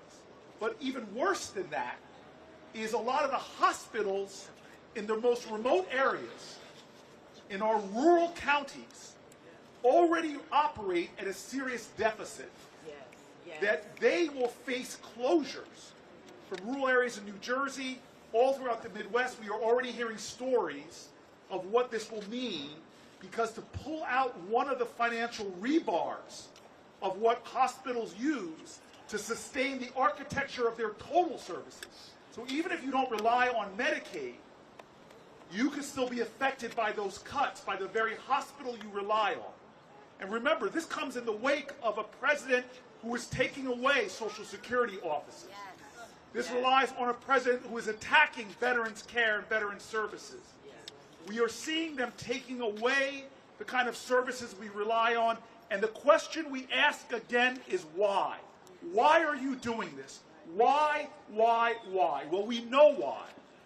Because they want to give greater tax cuts that will overwhelmingly accrue to the wealthiest Americans. How do we know? It's because that is the 2017 tax cuts that they are trying to renew and even add on top of. They gave tax cuts to the wealthiest corporations, who have seen historic profits even before those tax cuts, and to the wealthiest Americans, who for the last quarter century have seen a growth in wealth that has been stratospheric. Cutting services to hundreds of millions of Americans while giving the wealthiest 1% tax cuts is immoral, and that's again why we're sitting here on the Sunday before this work period saying we're just going to sit down, open up a live feed, and have a moral discussion. And I'm going to hand it over to my partner in this, Leader Hakeem Jeffries.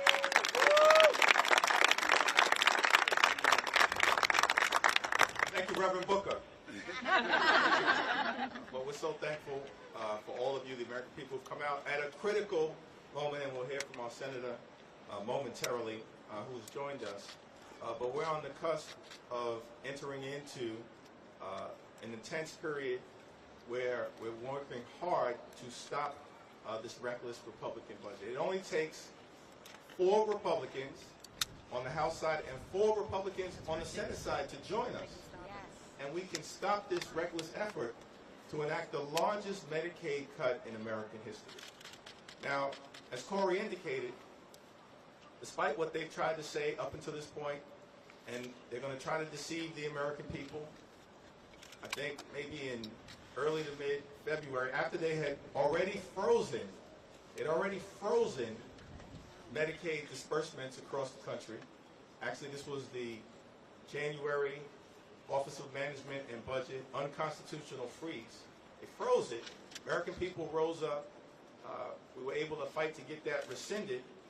And then what happened is Trump goes into the Oval Office and he has the nerve to say that we're going to love and cherish Medicaid.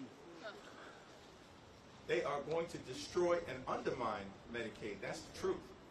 Now they're claiming, this will be the last point, we'll go to the next speaker, they're claiming that this is all about waste, fraud, and abuse. Now we believe that government can of course be more efficient, nonprofits can be more efficient, the private sector can be more efficient. We're all about trying to make sure we have the most efficient and effective government, the use of your taxpayer dollars as possible. But we know their excuse is phony because they, for instance, have spent time, Elon Musk has spent time targeting allegedly waste, fraud, and abuse in Social Security, your earned benefit. The average Social Security recipient lives on $65 a day. Exactly. Elon Musk right now has contracts with the federal government that make about $8 million a day. Exactly. If you want to go after waste, fraud, and abuse, Yes. start right there. Yes. Start right there. Yes. So this is not about waste, fraud, and abuse. It's about them taking your money and your health care so they can enact massive tax cuts for their billionaire donors. Let's thank Yes, Minnie? Minnie, Thank you, Minnie. You want to close out one more thing? Close out. Thanks, guys, and thank you guys for your patience. I promised them ice cream after this, so we're going to go. Can I finish? Yes, I can. It's going to be really short. So in the wake of the Dobbs decision, I just wanted to connect the dots for so many folks, right? You were in the streets, you were marching. You know, our leaders here have been incredible champions for fixing this crisis. 21 states with abortion bans and restrictions. 21 states where women can barely get access to care. And then we're going to compound the crisis with these cuts. So I want you to put it in context that we are already in a massive crisis for reproductive health and freedom in this country. Yes. And I know Ruth's going to speak in a minute about how it's impacting moms, but it's all connected. We can't be a nation where we've taken away people's fundamental freedoms and bodily autonomy and we're forcing birth, and then we're going to deny them prenatal and postpartum care, and we're going to be sentencing women to death. Disabled. I want to just underscore it. It's not too extreme to say we're sentencing women to die, and we're sentencing children who are sick to lives without their parents. So thank you all for being here. I'm so grateful for your leadership. I'm so grateful. I want to give it up for Minnie one more time. A frontline, a foot soldier of justice, and these extraordinary sons of hers. I'm happy they got a chance to see that, and I'm happy that they stole all the handsomeness for themselves, left Hakeem and I with none of it. Oh my gosh. Thank you guys so much. All right, as Ruth Martin is going to center herself when Minnie leaves, I want to let him, I'm going to ask him to stay for a little longer, but I want to say right over my shoulder, a man with greater seniority. That's why he's sitting on the higher step. He's holding it down on the northern side of the Capitol. Is Senator Brian Schatz from the great state of Hawaii. And Brian is a man of great humility and a man of deep conviction. He is a moral man, and I'm grateful he's here. We're going to hear from Moms Rising real quick. Not real quick, take your time. Hakeem and I didn't put a back end on this. We are going to stay here. That's why we hope more people will come. The sun is climbing. We're almost at our 5th hour. We're going to stay as speakers come, and we hope that more of our colleagues will join us. But I just want to say real quick before Moms Rising speaks, Ruth, as a way of introduction to you, I just want you to know I saw something myself in the power of women organizing. It is what sustains my city in Newark. We have so many women who don't think of motherhood as biology, but think of it as a spiritual bond. Most every community in Newark has somebody that they call mom as an honorific title because they love so strong, they love so mighty. The woman that is one of the most influential in my life is a woman named Miss Virginia Morton. Miss Virginia Jones. Mom Morton was another great mother in my community. Miss Virginia Jones was a tenant president of some high-rise projects called Brick Towers. And she showed me the power of organizing, the power of strength. And what folks know this is often when public like this, you see our public faces but not our private pain. Everybody on these steps I know has grief or hurt or worry or fear or trauma in their lives. And Miss Jones, I didn't know it as I got to know this woman we call the mother of our city. I didn't know until later that her son was murdered in the building, one of the two buildings in the 1980s. And it shook me because she remained tenant president of those buildings. She never left. She held that community together with the ferocity of her love. She was a mighty, mighty great leader. But I asked her one day, I said, why do you still live here? I know where you work. I know you could move to another neighborhood. Why didn't you ever leave? And she goes, Corey, why am I still in these buildings? I said, yes, Miss Jones. She goes, why am I still in apartment 5A? I go, yes, Miss Jones, why? She looks at me and she goes, why am I still the tenant president since these buildings were built in 1969? I go, that's electoral longevity. Yeah, why? And she looked at me and she goes, because I am in charge of Homeland Security. And then she smiled and I smiled. She didn't need a cabinet position. She didn't need a title. She didn't need a high position and a salary. She was the mother of that community because she knew where power really comes from. It comes from the courage to stand and the strength to love. And so you have an organization that represents mothers like that who are not content to stay on the sidelines or to stay in the stands. They know that democracy is not a spectator sport. It is a full court participatory endeavor. And I just want to thank you for being with us today. Thank you so much. Moms are pretty amazing, yeah? They're pretty good. They're very strong. We want to thank you, moms across the country. Moms Rising has over 1 million members across the country, and many, many of them are watching right now and are excited to see both of you standing up and championing what our families really need. We're sitting down. Standing up, sitting down, on the floor. It's story time. It's actually what I brought, a couple of storybooks from our members who have taken the time to share their experiences and what this horrible budget could do to our families. How we need more people like you all to put families over billionaires. And so, as Minnie was saying before, just moments before, it's just incredibly important to our families. All of these cuts that are on the table are going to decimate our families. They're trying to, undermine our public education, take away our access to health care. It's just, SNAP benefits, all these things that we need to make sure that our families are thriving are in jeopardy. Why? For the sake of billionaires? It just doesn't make any sense. Make it make sense, right? It's just awful. So I'm really happy to be here today representing Moms Rising members, and I brought my daughter, Beatrix, to be here with me too, because while she can't yet vote, we've got several more years before that happens, obviously everything that happens here has an impact on her future. And Minnie's kids and kids I see down here and all of our kids. So, we're happy to be here. And these stories from our members are pretty heartbreaking. And I know you guys have been here for 5 hours now. Yeah? All right. I will.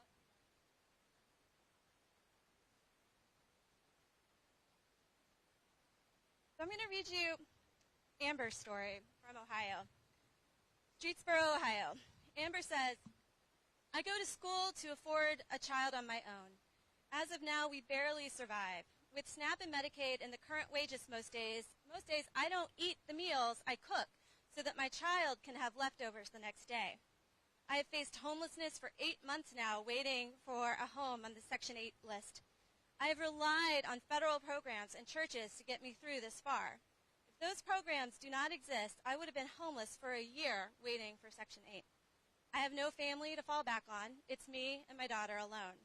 If they cut SNAP and Medicaid and other federal programs, it would guarantee not only not me being able to feed myself, but I won't be able to feed my child either. I can only work part-time while going to school full-time and being a full-time single mom with no help from her father. To take on an already struggling family, to take from an already struggling family to give to a millionaire and billionaires and corporations is absolutely absurd and will very much hurt families like mine. Oh, another one. Okay, great. Sure. This one is from Melissa in Pennsylvania. The cost of living is high while unemployment wages have been stagnant. Healthcare premiums take a big chunk of that wage. I have 2 adult children with autism who still live at home. Rent is incredibly expensive. My daughter would rather save her money to buy a house than waste it on rent. She's also paying her college loan healthcare premiums through the Pennsylvania Exchange. My son with autism receives a partial SSI payment, Medicaid, and SNAP. Without it, that would be much more difficult for us to afford groceries for a family of 4. I stopped working full-time so I could spend more time helping my son become more independent and emotionally stable. I always carried the benefits for the family since my husband works in his family's small business. COVID ended my long-term job of 22 years, and since then we have to purchase insurance through the Pennsylvania marketplace. Although I am grateful it's available to us, even the lowest premiums with a premium tax credit are almost $900 a month. I was diagnosed with breast cancer last year. Biopsy, surgery, and radiation therapy cured me, but I ended up owing the hospital over $13,000. I pay them more per month than I pay for my car.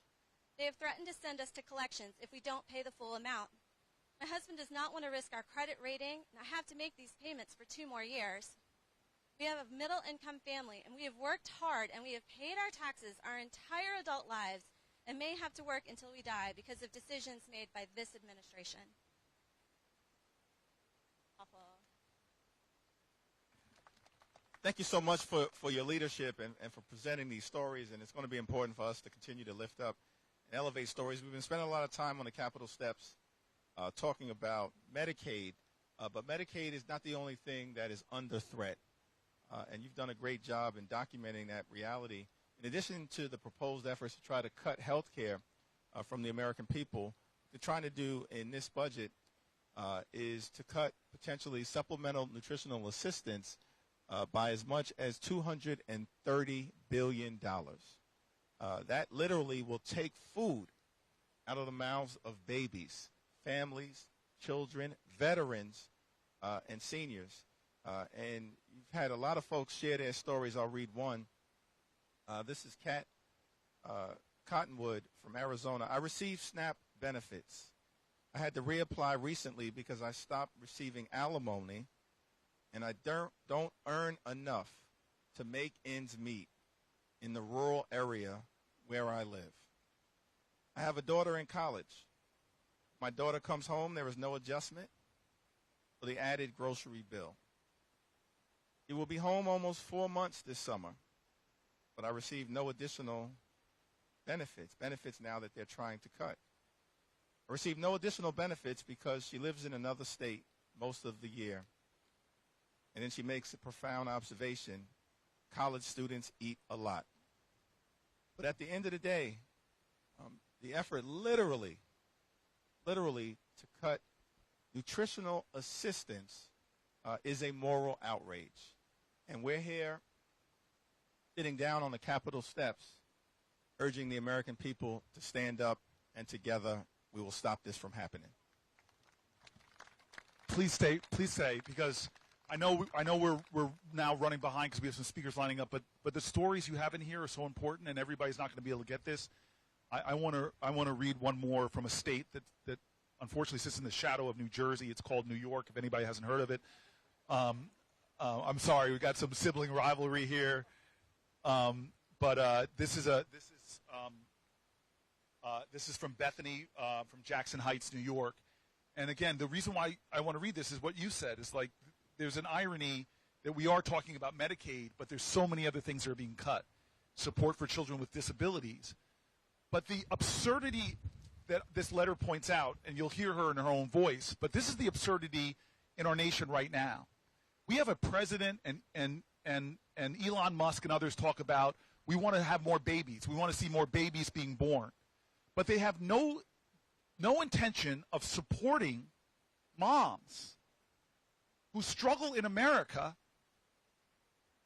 struggle in areas that other countries, their mothers don't worry about.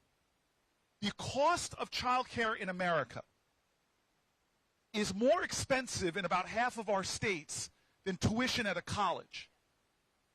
The stress that a mother is put under financially is outrageous, and this woman is going to talk about it. Bethany writes, with my first child, I had to go back to work starting at 6 weeks because we don't have adequate paid family leave or maternal leave in this country. With my first child, I had to go back to work starting at 6 weeks. She was born with a birth defect and required extra, more specialized care, and none of the daycares could provide that level of support. But beyond that, none of the daycares would even take 6-week-old children. We couldn't afford a full-time nanny. I'm a preschool teacher, so we hired a nanny for part-time while my mom came down to the city a few days a week to help care for the baby. This lasted until she was able to attend preschool where I teach. I just recently had another baby. While my husband and I were not allowed to have 12 weeks leave, thanks NYS, finding a nearby daycare that we could both afford and had openings proved to be almost impossible again. This whole process is insane. We are on multiple wait lists and still have not received any spots.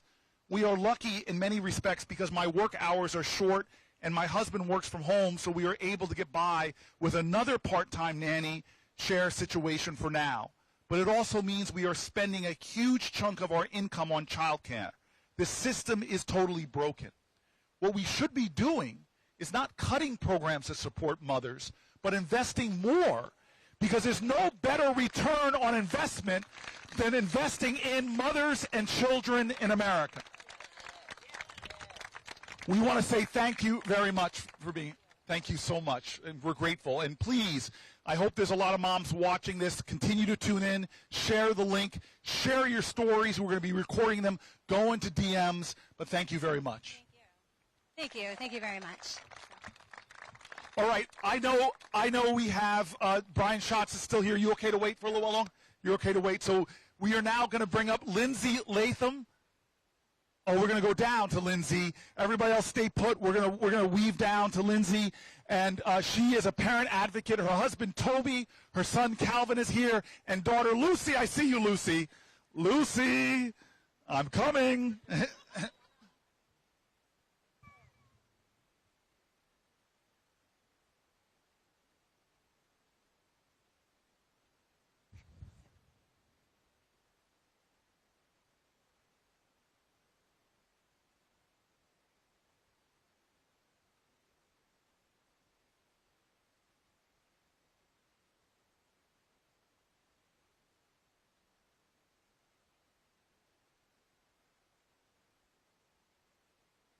Right.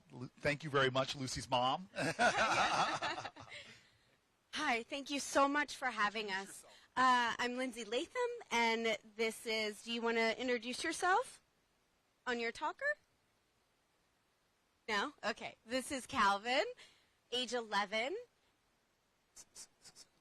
No? And Lucy, age 6. And I'm their dad. So our journey has started about 10 years ago when Calvin was about 1 year old. He was diagnosed with a rare brain malformation called polymicrogyria. And because insurance is insurance, we went down the road of learning about the Medicaid waiver. We're in the state of Virginia.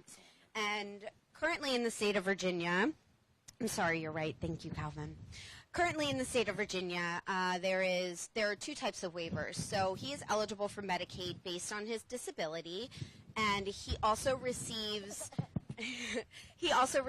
attendant care. So on top of actually getting additional medical services, he receives attendants who come to our home and assist with bathing, feeding, drinking, toileting. He is weak on his right side, so he requires a lot of assistance, day-to-day assistance, hands-on assistance, and we we were here in 2017 when they wanted to roll back the ACA, and we're here now because we are facing this existential crisis to not only people with disabilities, but families and women and children, and it is unconscionable to think that we are back here fighting for people to have the ability to live their lives and live their lives in a healthy manner.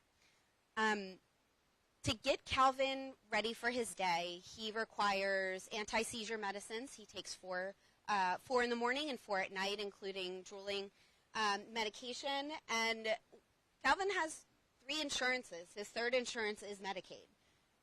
If we didn't have Medicaid, we would have out-of-pocket expenses for all 4 of his medications on a monthly basis, hundreds of dollars a month. Both my husband and I work full-time. We have good jobs. We worked really hard to get where we are, and we would be devastated. Our family would be bankrupt if we lost Medicaid. Some of the things that Medicaid paid for just to get here this morning, after taking the morning medications, Calvin has to get in the car. The car seat that he has is specially made for him. Went through both private insurance companies, which denied it because it wasn't medically necessary. And do you know who picked it up? Medicaid. And then that chair that he uses as a mobility aid for when he's fatigued, not medically necessary by his private insurance companies. You know who picked it up? Medicaid. His talker, that's $6,500 off the shelf. 2 private insurance companies said it's not medically necessary for our kid who can't communicate without it. You know who picked it up? Medicaid.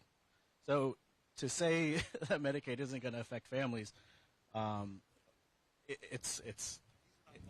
they're not luxury items. They're not for Calvin. They're what he needs in the classroom. We brought pictures of him this year. We're also advocates in the special education space where there's going to be cuts and impacts based on what this administration is doing. Absolutely. So Calvin and Lucy, Lindsay, all of us, this is a picture of Calvin this year. It was 2 years ago.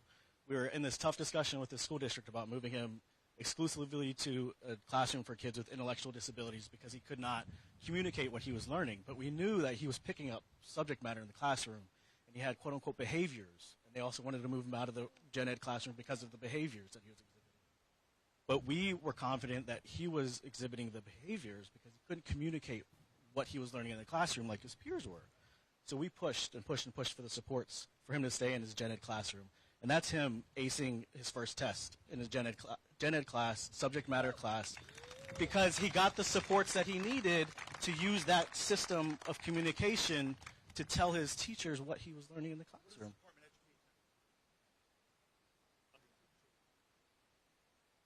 Well, there's a gap in the funding. We talk about year after year when the IDEA and its predecessor were passed, Congress promises 40%, and we're going to keep coming asking for that 40%, and it's currently at 13, I believe, in funding. But there's also resources that people don't know about or don't think about when they talk about cuts to the Ed Department, which is the research and the best practices, which we as parents can go to and go back to our school systems and say, hey, there's this research backing classroom use of communication devices and effective communication regulations, which allow us as parent advocates to go back to the school system and say, until you're supporting our child and using his mode of communication, we're not moving him out of this gen ed classroom. Because that's the deal we struck with our school district. Like, you do this effectively, and we show that he's not picking up the subject matter, then we'll talk about moving out of the gen ed classroom. But until you do this well, see, he just said he heard a fire engine somewhere. So the Department of Ed cuts in staffing and in the research and the supports, in addition to the Medicaid, it's a whole holistic system of supports that we get from the federal government that people do not think about. Yeah, one of the reasons that we wanted to be here on the Capitol steps was to give the American people an opportunity to tell their stories, because a budget is just not cold numbers on a piece of paper. It represents our values, and it has deep implications for the American people. And this particular budget will hurt children, it will hurt families, it will hurt veterans.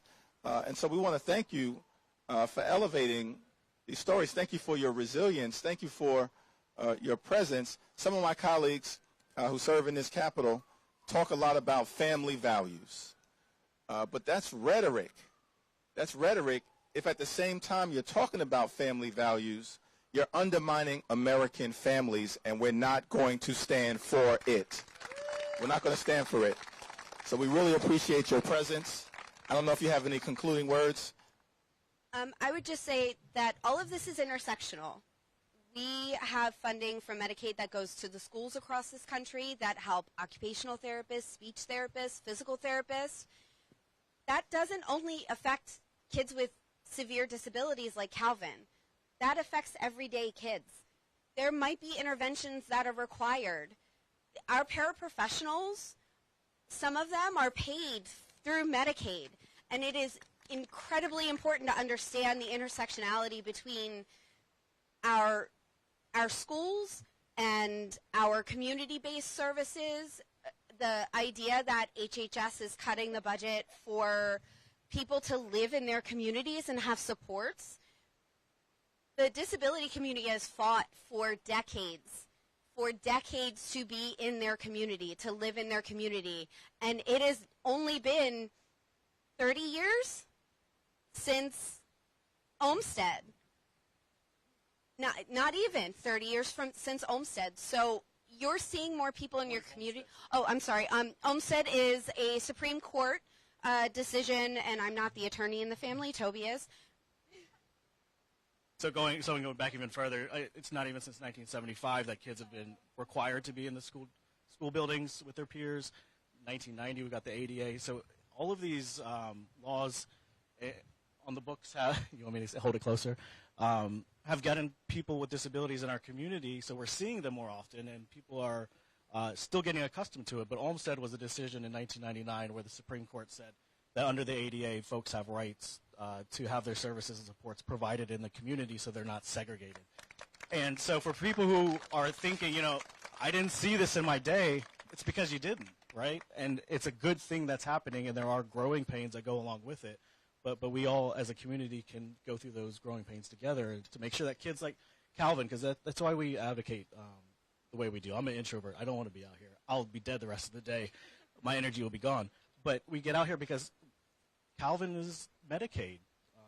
And it's not this myth of this huge group of folks defrauding the government to suck away funds that were paid by taxpayers. No, it's Calvin. Calvin's Medicaid. People like Calvin are Medicaid. And it's, our message is always about community. Lindsay grew up in Baltimore. I grew up in Norfolk, Virginia. We weren't well-to-do families. We made it out because of support from the federal government. I'm a veteran. I did service in the feds with the National Labor Relations Board, trying to protect workers' rights. And through public service, we are now able to advocate and have the time and resources to do it. And we would pay more in taxes if necessary to make sure kids like Calvin could stay in their community, because that's important to us, and it should be important to everybody else. And thank you for your service to this country. You got an administration that is firing veterans. We should be cherishing our veterans and standing by our veterans and supporting our veterans and their families. And then we just have a book for each of you called A Day with No Words by Tiffany Hammond. It is a really beautiful experience of a family who are AAC users. This is an AAC. And specifically the autistic community. And we need to lift that voice right now because they in particular are under attack. So we so very much appreciate your leadership and your support and your voice, because a lot of us feel distressed and scared and angry, and it really brings so much hope as we are talking about religion and the week after Easter and what that means in terms of hope. This brings hope, and we are just so thankful that there are voices.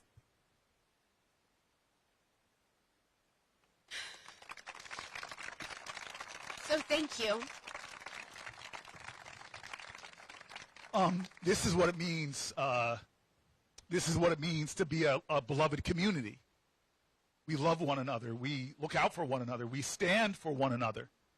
what courage it takes to come out here and sit with your family and bear your personal story. But why is the poverty that most threatens our nation the poverty of empathy? The poverty of understanding, the poverty of love. We are the wealthiest nation on the world.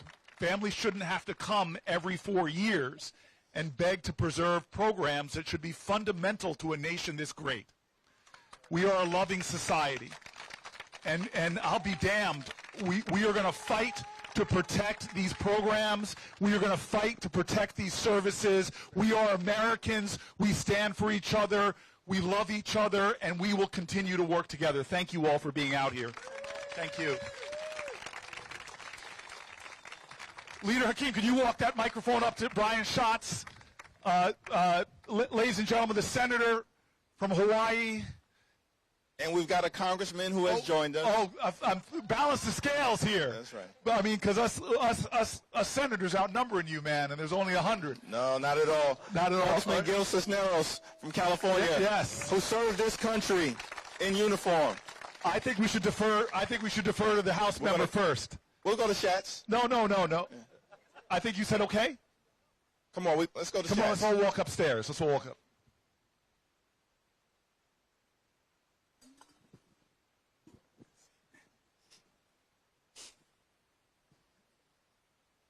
I'm struck not just by the growing crowd, but the extent to which I see this as a kind of metaphor for the movement and Corey and Hakeem's role in that. And everybody understands what Corey did a couple of weeks ago to take the floor. And I got to say, doing 25 hours is one thing. Doing 25 hours when the last hour is as good or better than the first hour is another thing. But it's honestly more than that, because the metaphor for the movement is everybody, all of us, even those of us in power, are trying to wake up every morning and try to figure out, what is it that I can do? And the real answer is, whatever you can do is what you should do. Start where you are, use what you have, do what you can. And so one thing I want to do is, for those of you who are not capturing this in a live stream and you're just watching this from the bottom of the steps, you are welcome to join up on the steps, because the way I see this is people watch it online. Some people can show up in 3 dimensions. Some people go to the base of the steps, and that's as much comfort as they have. Some people want to step and sit next to the great Cory Booker and the great Hakeem Jeffries and his colleague Brian. And the reason I think this is so... Don't forget the great Gil Cisneros. And the great Gil Cisneros. And the reason I think this is such a powerful moment is there is this recognition. Maybe all I have to do is what I can do. Maybe I don't have to fit into some grand strategy, because maybe a movement is faith in strangers. Maybe a movement is about what Cory did, which he stepped out onto the United States Senate floor and said, I don't know when I'm going to have to use the bathroom. I don't know how bad my headache is going to go. And by the way, one of the things that Cory told me in advance was, I don't know if my knees are going to hold up. I don't know if my feet are going to hold up. He is not 38 anymore. He is fit. He is strong. But, man, that's a long time. And he's 39. But the point is, he took a risk, because he didn't know if it was going to look goofy. He didn't know if anyone was going to care. And they did the same thing this morning. Why don't we just sit at the Capitol steps, because the leader, Jeffries, has access to the Capitol steps, and see who's interested. So now we've got 25,000 people watching this on just one platform, and those numbers are going up. And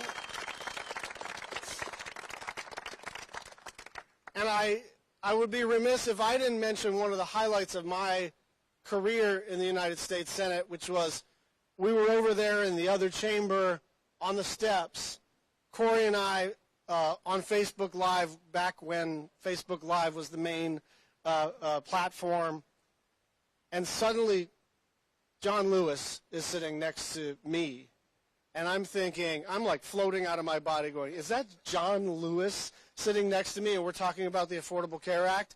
And this is the important thing that Hakeem mentioned, But this is the message for today. All we need is four. All we need is four House members. All we need is four senators on the Republican side to say,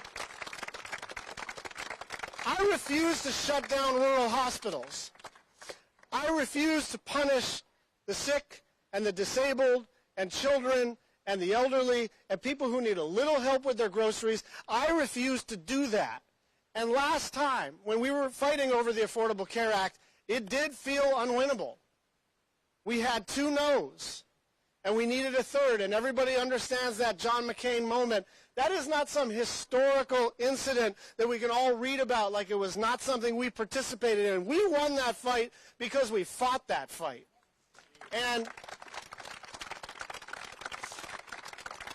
But these fights do not magically line up with vote counts, and we observe them like we're watching our fantasy football team and just rooting our team on. Politics is not a spectator sport. Democracy is not what we have. It's what we do. And so as this movement builds for a pluralistic, fair democracy, we need to understand we're all going to have to take some risks. They took a risk this morning. I want to see everybody online and in person having their back, not because their egos are so dependent on our support of them, but because they're fighting for all of us. They are fighting for the poor and the sick and the disabled and the rural hospitals and the urban hospitals and the kids who need special education and all of us together. This is no longer a partisan question. This is a question of who we are as a country. Are we really going to rob families who are struggling and shovel all that money to the wealthiest people who have ever walked this planet? And so join us on the steps. And if you can't physically join us on the steps, do your online thing and understand that this is the kickoff to one of the most important policy fights that we will see in many, many decades. Senator Brian Schatz. Senator Brian Schatz. We thank you. And we thank you for once again anchoring us in the spirit of John Lewis, because that really is the shoulders that we're standing on at this moment when Corey and I talked about heading into this legislative work period and the battles that will be in front of us. We, of course, centered our own experiences with the great John Lewis, and we had the opportunity, along with Gil and Robin Kelly. We've been joined by Congresswoman Robin Kelly from Illinois. Thank you. And I got to try to keep the Senate score going higher and higher. We're also joined by the great Senator Amy Klobuchar. Come on up. And as you can see, this is a sibling rivalry. It is a sibling rivalry. The lines that divide us, like the Hudson River, is not as strong as the ties that bind us. It's great to see Amy joining us, and we'll hear from Amy momentarily. But just to again recenter sort of the spirit of John Lewis and why we all are so inspired by him, our opportunity to serve with him, the lessons that we learned from him. You know, I recall, Corey, the first time that I met John Lewis was on the floor of the House of Representatives. And I see him, he sees me, and he calls me over, and he says, "Are you the new guy?" I said, "Yes, sir, Mr. Lewis." He said, "Well, we're colleagues now. You can call me John." I said, "Okay, Mr. Lewis."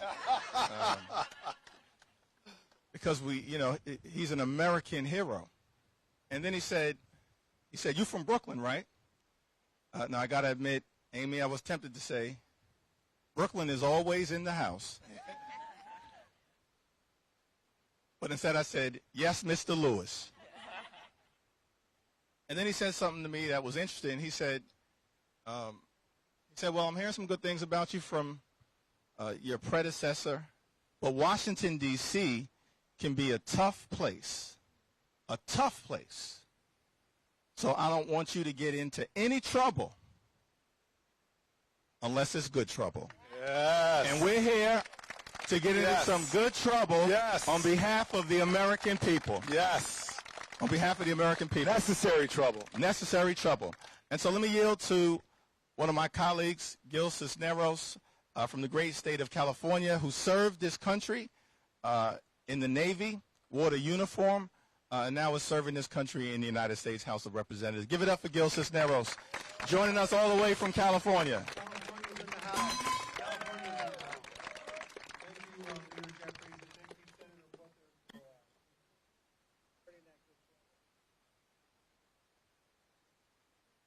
I gotta say, the crowd, like the senator said, the crowd is getting much better.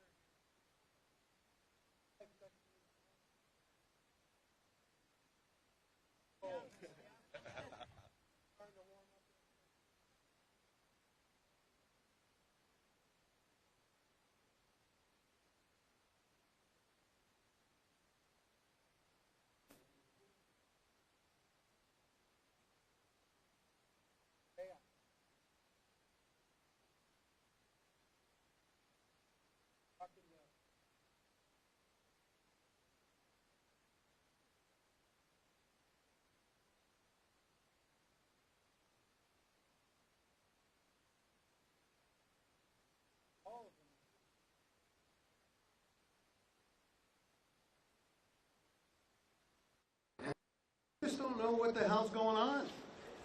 You know, they don't know anything, and it's just all chaos, chaos, chaos. And you know, as we're talking to the colleges, as we're talking to the school districts, they're taking our money away. They're taking the funding, the programs.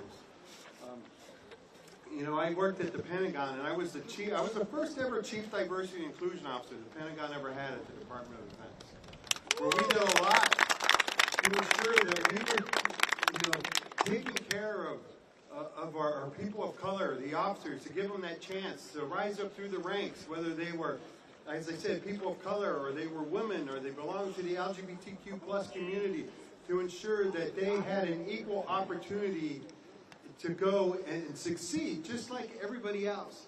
And that's what DEI is about, right? Yeah. Diversity, equity, inclusion. Yeah. It's about giving individuals an opportunity, taking those rocks and shining them up to become diamonds in the rough, to allow them to show their skills, who may not have known, just like people like me. I had no idea getting out of college what I was going to, or when I graduated from high school, what I was going to do. College, this was not something in my family that people went and did. They didn't have that opportunity. But I got lucky. I joined the Navy out of high school. I saw a chief petty officer who met me and said, I think you should apply for a program. And I have no shame in saying that it was Navy's affirmative action program that allowed me to succeed and gave me the educational opportunity. And whether I succeeded or failed, after that, it was always based on my merit. And that's what it is. And that's what DEI does, right? It allows people to succeed and give them a chance. But right now, what they are doing with administration, they're taking books out of schools. And I don't know when the book burners have ever been on the right side. Never, right? Never. But that's what they're doing. They're taking books about history. They are taking books out about people of color. They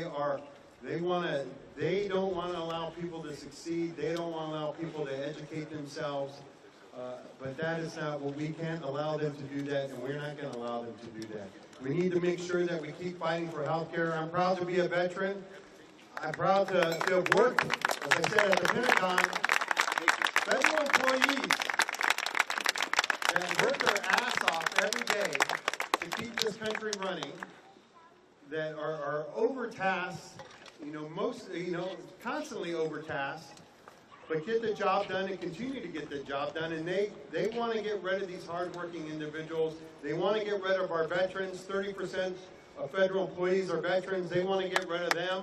We can't allow that to happen because, again, they are hardworking. They serve their country in uniform. They are continuing to serve their country as federal employees. And we need to keep fighting. We need to keep fighting that they're getting their health care. Yes. Right? Yes. My dad, my father, a veteran, Vietnam veteran, exposed to Agent Orange, is getting his health care through the VA, but they want to go and they want to cut those resources. They want to take money away from the PACT Act that is out there. One of the great bills that this Congress passed over the last 5 years to make sure that we take care of our veterans. And they want to stop that. And we can't allow that to happen. 40% of the people in my district use Medicaid, but yet they want to do that and they want to get rid of that.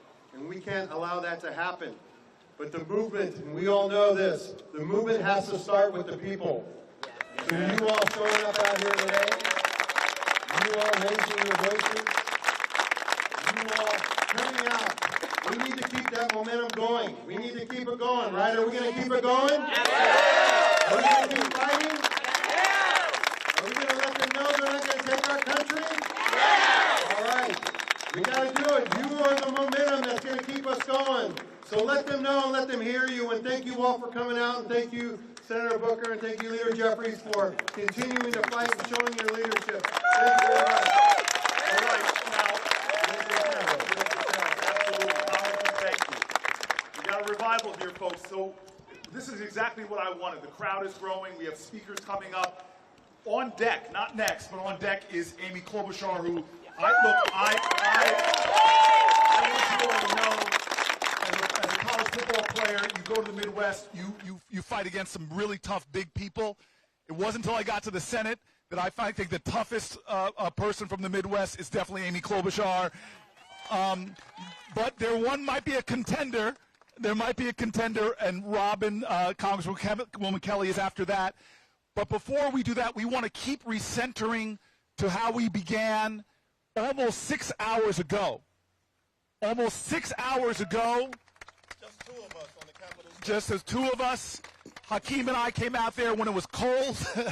It was about 45 degrees, and we sat down here. We opened up the live stream, and we said that tomorrow, after a 2-week recess, Congress is convening back in these buildings to begin, as the Republicans want to do, to get a bill done that would cut health care from Americans, that would cut support for our seniors, that would cut resources for the disabled, and would cut food from the hungry. And we said that that violates the fundamental moral underpinnings of our nation. Our nation has many faith traditions, but from Jain, Baha'i, Hindu, Muslim, Jewish, Christian, throughout the board, every one of our faith traditions talks about loving the neighbor, supporting the poor, providing health care for the sick, every single one. We started talking about our faith journeys growing up in the black church and how Chris Coons was our first guest, sat here and said over 2,000 times the Bible talks about the obligations to be there and to do for the poor. The character of our country is lying in the balance. And that would be wrong enough to cut programs that support millions of Americans. That would be enough. But to do it in order to give tax cuts to millionaires and billionaires is wrong and immoral. This is not left or right. This is right or wrong. And so we not only invited members here and members of the clergy here. We've had some incredible people speak, but we wanted to have the authentic voices of the foot soldiers for the very hope and idea of America. That we are a nation, the wealthiest in the world, but our wealth isn't just judged by stockbrokers' accounts or bank accounts, but our wealth is shown by how we elevate human potential, how we love one another, how we make sure that everyone has the fundamental basics to stand upon to reach for their American dream. So right now we have a number of people that are going to pass the mic. I'm going to start with LaMonica Jones from DC Hunger Solutions, which is an anti-hunger program. We're going to also let the mic be passed to Sal Valencia, New Jersey, that great NJ. You have a Mets shirt on. Well, don't worry, most New York sports teams play in Jersey anyway. The Giants and the Jets, that is. Sal Valencia, thank you for being here from the New Jersey School Nutrition Association. And then, of course, Eric Mitchell, president of the Alliance to End Hunger. And then we are grateful that Crystal Fitzsimmons is here, FRAC president. I want you to introduce yourself.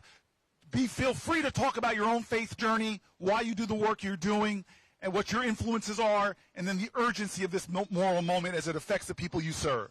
Thank you so much.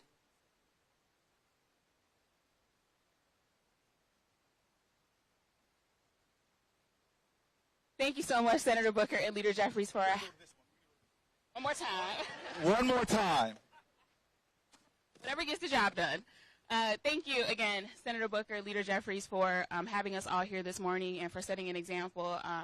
We are all privileged and honored to have you lead us here as anti-hunger advocates. Again, my name is LaMonica Jones. I am the Director of State Initiatives for the Food Research and Action Center, more commonly known as FRAC. What that means to most folks, I oversee our work with DC Hunger Solutions, Maryland Hunger Solutions, as well as within New Jersey for New Jersey Food Security Initiative. Every day I hear from district residents, from Maryland residents, as well as from the families and households that we work with in New Jersey about the impacts to SNAP. The district here, we have the highest rate of older adult hunger in the entire nation. The majority of our older adults here are struggling with hunger. These are the individuals that have dedicated their life to work. And when we communicate with them, when we have conversations with them every day, they're struggling to figure out how is it that I can only afford basic necessities. I always say the rent eats first. And so after they've paid their mortgage, after they've paid their rent, they're struggling to figure out how can I afford groceries? How is it that I can afford transportation? How is it I can afford my health care cost? And so when we're having these conversations with individuals, we're working closely in the district to try to figure out how is it that we can make sure that we have the funds allocated to support our households. It's also the same in Maryland. We were dealing with a major deficit, budget deficit in Maryland, a $3 billion deficit, which we advocated really closely with our legislators in order to find means so that we can support our SNAP households. Over 600,000 residents in Maryland are dependent upon SNAP. And so when we look at what those cuts look like from the federal level, we're looking at a large number of individuals that are not going to know how are they going to make their ends meet. How is it that I'm going to feed my family? How is it that I'm going to make sure that my children are able to have healthy school meals every single day? And so, our fight it's hard and it's long, but something has to be done. When we think about the potential impacts for states to take on these costs for our federal programs, it's detrimental. DC has a nuanced situation that they're dealing with on top of potential cuts. We're heading into what should be budget season here in the district with our local dollars, and we have $1 billion that's being withheld of DC dollars. That's being withheld. That's not allowing us to do what we need to do within the district. And before you pass the microphone, let me ask you, when you hear them say work requirements for SNAP, what does that mean to you and your program? So when we talk about work requirements for SNAP, that is flexibilities for our individuals to, we have high numbers or high percentage of individuals that have to find employment. We have the 3-month requirement that says that after 3 months you have to secure employment. But if you're in a position where you're unable to do so, even after trying, you're going to strip those benefits from someone. I've done everything that I can. I'm trying to find a job. I'm trying to find employment, but you're stripping these benefits from me even after I've done absolutely everything that I can. It's unfair. It's and it also unjust. creates a layer of bureaucracy for you that's it does. additive and costly. It does. There's so many steps and hoops that individuals have to jump through in order to just feed themselves, just to nourish themselves. And it's challenging when we talk to our SNAP clients and we're working with them on their SNAP application process, and they're saying, I've done all that I can do. What else do you need me to do? But there's these layers that they have to jump through to say that they need to apply for just our basic necessity. Food is a basic necessity that we all deserve. We all wake up and we all ate today, and it's something that we all should be able to do automatically. Thank you. Yeah, thank you for that. Good.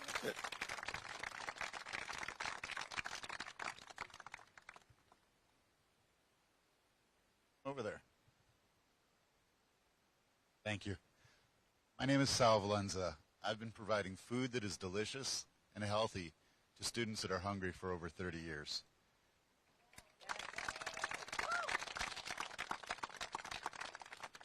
When you think about that, students that are hungry can't learn. It's one of the things that I just saw recently. It said, hunger steals dreams, school meals bring them back. And to look at those programs and talk about taking funding away from them, to me is just a terrible thing that people talk about. When you talk about cutting Medicaid access, people need to understand that Medicaid access being cut cuts access to school meals for those people as well. Because those students, when they get Medicaid, are directly certified to receive school meals. So these are things that are super important when we look at the budget and need to understand that we're affecting the health of our future. And we need to make sure that these students are heard and that we take care of them. One of the things that I talk about a lot when I talk about what we do in schools is that we tend to do things to and for kids and not with them. And I'm just going to throw this back to Senator Booker. I handed you those quotes. Those are all from students that are in your district, and these were collected from Health Corps. So we asked kids what they thought about lunch and why it was important. And these are what kids said. Lunch helps students and families. A lot of kids only get one meal per day. Think about that. How many of you out there get one meal a day? Doesn't happen. How many people there that we're talking about giving tax cuts to get one meal a day? None of them. Students should get free meals because their families may not be able to afford to pay. To make parents decide between whether they're going to feed their kids or pay their rent isn't something that we should ever do. That school meal could be the only school meal that kid next to me eats. You never know what someone else is going through. All right, this is a kid from Newark, and it's just simple. Every child should be nourished. And I'm going to end on that because I think that when we look at what we do with school meals, we're not just nourishing them with food. We're giving them the ability to learn, grow, and have a great life. We're going to hear from two more. We're going to hear from two more advocates, and we want to thank them for their powerful testimony.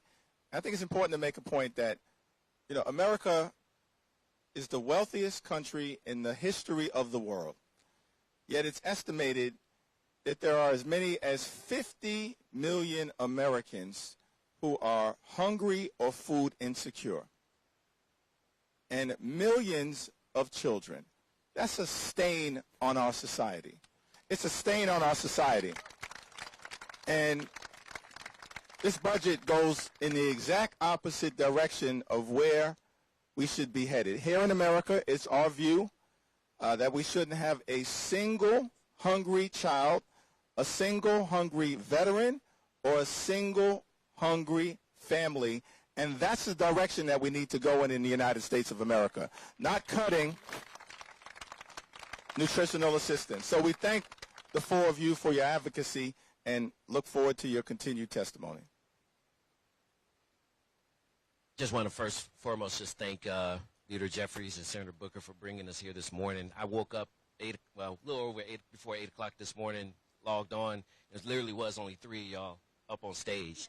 So to come down to D.C., I live in Montgomery County, and to come down here and to see this crowd, it's just heartwarming. It just lets us know that this really is a movement of people who really care about these issues. Quick introduction of myself. My name is Eric Mitchell. I'm blessed to lead a coalition of over 100 national organizations across many sectors, businesses, universities, nonprofits, international organizations in the fight to end hunger in the U.S. and around the world. The Alliance End Hunger, we are a young organization, relatively speaking, less than 25 years old, but we believe in the collective action, the collective power in building the movement towards the goals of ending hunger. Just to kind of give you a stark reality, globally, there's over 750 million people in the world who are suffering from food insecurity in many forms, including children. Over half of the kids who die in the world die as a result of malnutrition. We're blessed here in this country to have a safety net program of federal nutrition programs to ensure that we do not fall deeper into hunger. But in that perspective, our federal nutrition programs like SNAP only serve 40 million Americans in this country. So as you know, as Leader Jeffries just said, even with what we have right now, it doesn't cover everyone who falls under the threat of food insecurity. And so this program is essential to ensure that we do have the ability for families to be able to make ends meet. It covers across every congressional district, every state in this country, every race. Many of us who go to church, we have folks in our communities and in our congregations who use these programs. We have people who work with us, people who go to our schools, who at any given day wake up in the morning not understanding how they're going to feed themselves and their family. I think the stark reality of how important these critical nutrition programs are is when, a few years ago, when we were dealing with COVID and our food banks numbers were swelling because families were literally on the cusp of one paycheck away from not being able to take care of themselves and their families. And so this is critical for us. We need to ensure that we have a budget that puts ending hunger first. This is not a partisan issue. I know we have many Democrats here today, but this is historically has been an issue that's been supported by Democrats, Republicans across the board. A few years ago, Congress passed a bill to make ending hunger a national priority. That was led by Congressman Jim McGovern and the late Congresswoman Janet Walorski from Indiana, a Republican. These are issues that we continue to fight in a way to make sure that there is bipartisan solutions to this. This SNAP program alone, it doesn't just benefit the end user. It serves as an economic engine for this country. Farmers, grocery stores, rural communities all benefit from these programs to the point that over $15 billion is put back into the economy when SNAP benefits are used. Say that again. $15 billion.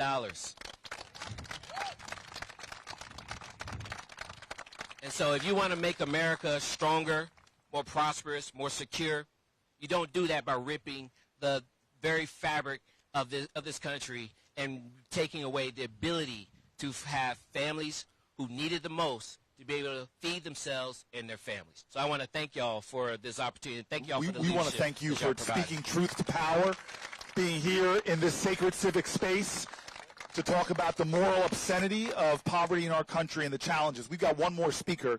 Why don't you pass it on there? It is truly a moral obscenity that we have so many children in poverty. What it does to the development of our children, as we had earlier here, one of our great pastors, one of the leaders of the Moral Mondays, Reverend Barber, who talked very pointedly that poverty amongst children is violence. It is violence. And to not stand up and protect our children. But the investment part is key. That $15 billion is a return in measurable financial means. But what does it do? How can you measure the impact on a child and his development and her abilities in the future by having good, nutritious meals, the unlocking of their potential, the opening up of their artistry, the incredibleness of their invention? We don't know how many children we have lost out for because in this rich country they have been malnourished and not getting the food that they need to develop. So please, last of this great coalition, this great quartet, you guys can sing a gospel hymnal before you leave. We need some music up on here. And if you guys are up there and want to sit, there's still some spaces behind us. As long as you're in front of those chains, we are good if you want to come up and join and sit with us. We're happy to see this crowd gathering, but go ahead. Thank you, and thank you, Senator Booker. Thank you, Speaker Jeffries. And I also want to thank Senator Klobuchar, who is our ranking member on the Senate Agriculture Committee and helping fight my chairwoman. I'm, again, Crystal Fitzsimons. I'm the interim president for the Food Research and Action Center, and at FRAC, we're working to build a nation free from hunger. We have about 47 million people in this country, that includes kids, who are struggling to put food on the table. And SNAP is a critical resource that helps make sure that families across the country are not going hungry. For every one meal that the charitable sector provides, SNAP provides 9 meals. So we cannot cut the SNAP program. If you cut SNAP, you will actually be creating hunger. You're taking food off the table of families across the country. We know that SNAP is an incredible program. It improves health outcomes. It reduces health care costs by an average of about $1,400 per person. It improves mental health outcomes. It improves birth outcomes. We know that it's just an incredible, amazing program, and the benefits are actually too low. When people talk about cutting the SNAP benefits, currently they're about $6.20 on average, and what they're talking about taking us back to would be $4.80.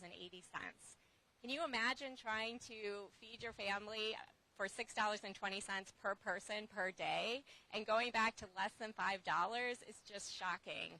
All of the proposals that are on the table would either cut benefits, take people off benefits, or make the program harder for states to serve.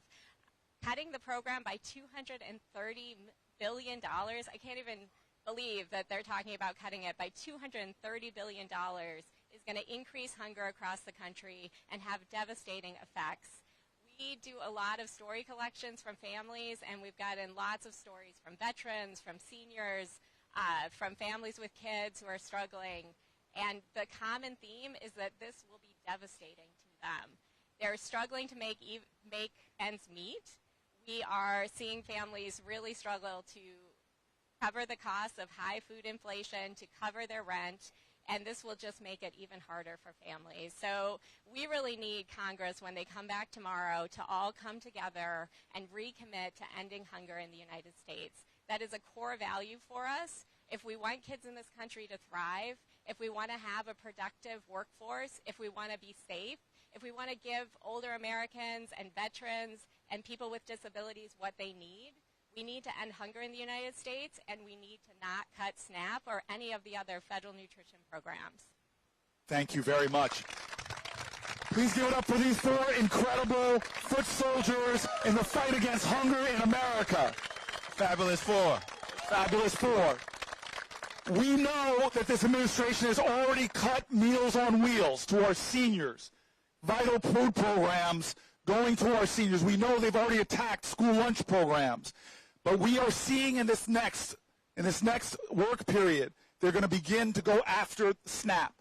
One of the great champions of the fight for SNAP, who knows, as was said so eloquently, that we shouldn't be cutting benefits, we should be investing more in nutrition programs for our children. The highest ranking Senate Democrat on the Agricultural Committee that oversees SNAP, one of my friends and truly one of our great champions in America, Amy Klobuchar. Amy.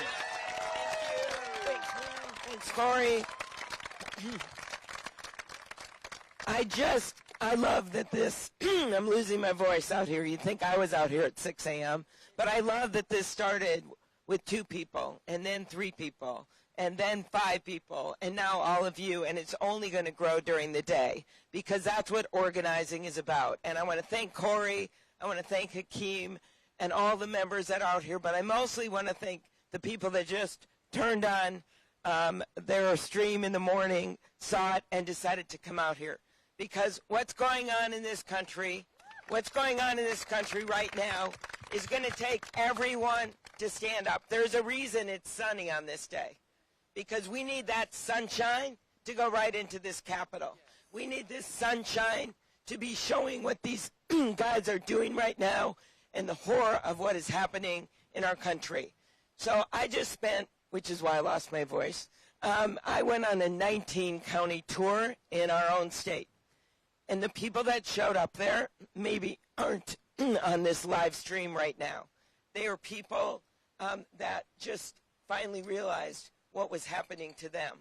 Because what's happening right now is not just happening in our urban areas. It is happening in our rural areas in a big way. They are dependent on these food programs and SNAP. And the farmers that produce the food that goes to the schools, that goes to the school lunches, that goes to the SNAP programs are just hanging on an edge. And you know what? The big guys can handle this, okay?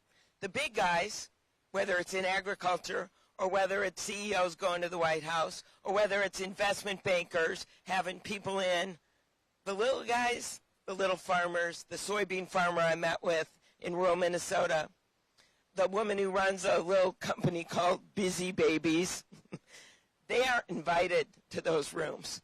They don't know how to deal with this. So when their mom can't get into assisted living because they're cutting Medicaid, or when there's the tariffs, these across-the-board tariffs that are affecting their businesses, they don't have any margin to rely on.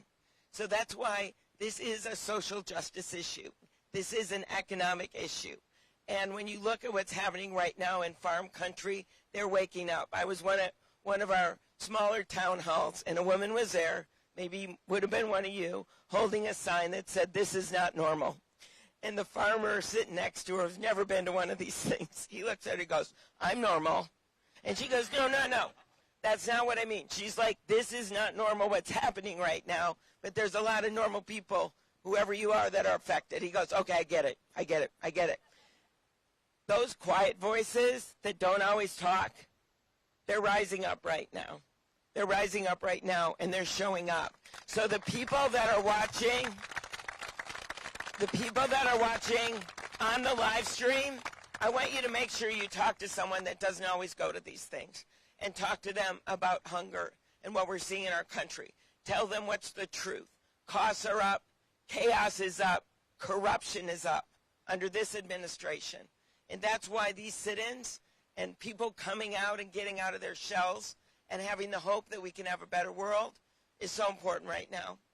And I want, when people say, what are you doing to fight? You got to ask yourself, what am I doing to fight? And a lot of you are standing out here right now and will join us. But I can tell you right now, we are fighting this in the courts, right?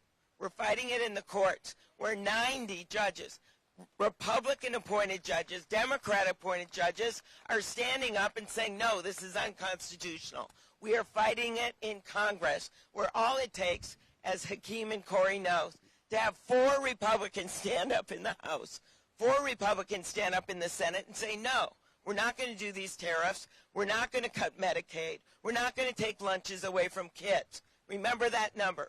4 Republicans is all it takes. And then finally, we are fighting it with our constituents by our side. And that is all of you. So I want to thank you for turning out today. I hope you talk as much as I did, so I lost my voice. But I hope you do it so you share it with everyone else. Thank you, Corey. Thank you, Hakeem. Keep up the great work. Thanks, everyone. Thank you, Senator Amy Klobuchar. We're so thankful for the senator, the great senator from the great state of Minnesota. You know, when we stand up for SNAP, we're standing up for rural America and urban America and suburban America and small town America and the heartland of America. We're standing up for families and we're standing up for farmers. We want to make that clear. Families and farmers. That's who we're out here standing up for all across America. We're now going to hear from two members of the United States House of Representatives. We had one. You wanted to make one last comment. Go ahead. Yes, sir. Just packages what Senator Klobuchar just said. Yeah, I'm a House alum as well. I used to work for Congressman John Lewis. That's why he's allowed to do this. And he'll often say, you know, we got to get in the way and get in good trouble. And this is what example of what this is. But y'all who are online and out here in the crowd, what I urge y'all to do is go back to your congressional leaders, your members of Congress, and tell them, repeat just exactly, that you will not allow them or want them to support any legislation that cuts these drastically cuts these programs. Put the pressure on our elected officials. That's what they need to do. They need to hear from y'all. They need to hear from y'all back at home, not just here in D.C., but back at home in your communities. Tell them what these programs do to your lives and how it will impact you and their constituencies. That's how we put the pressure on to make sure that policy moves in the right direction. Thank y'all again. Yeah, so just to drive Eric's point home, we want to actually flood the emails for all the members of Congress as they come back to Monday, because they're all returning from recess tomorrow. We want all of their inboxes to be flooded. If you go to frac.org, frac.org, and go to our action network, you can actually find an email that you can easily send and tailor however you want to go to your members of Congress, to your representatives, and your senators. So I encourage you to do that, because the only way we are going to make this happen and push back on these proposals is for people to hear, for our elected officials to hear what a big deal this is, and that people are paying attention and that they care. Sorry about that. So we also really need to let the USDA know that we need our local food for schools money back. They took that away. That's hurting the farmers. That's hurting the kids. We need local food for schools money back. All right, now I'm going to yield to a good friend of mine, my big sister in the United States House of Representatives from the great state of Illinois, but she was born in New York, Congresswoman Robin Kelly. I just want y'all to know I came the furthest I started off in Boston watching you. Yes, yes, yes. And I flew in because I'm going to the Victory Fund to support our LGBTQ plus community.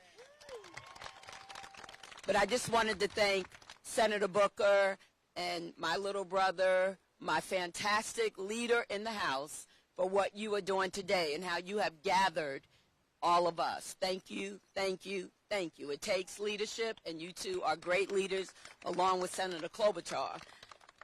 In my district is urban, suburban, and rural. I start on the south side of Chicago through the suburbs, and I have 4,500 little farms in my district.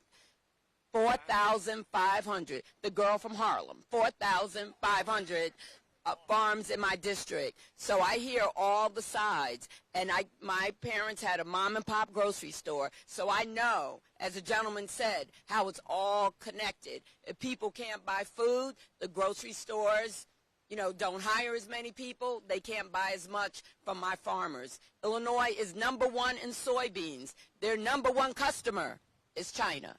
So you don't think the tariffs are hurting my farmers? Cutting USAID is hurting farmers across the country. Then if you cut SNAP, that adds, insult to injury. But I really want to thank, like the senator and my leader and my other colleagues have said, thank all of you, because as Martin Luther King said, the day comes to an end when good people don't speak up. And we are fighting with one arm tied behind our back, maybe two arms. But we're going to start kicking if it's necessary.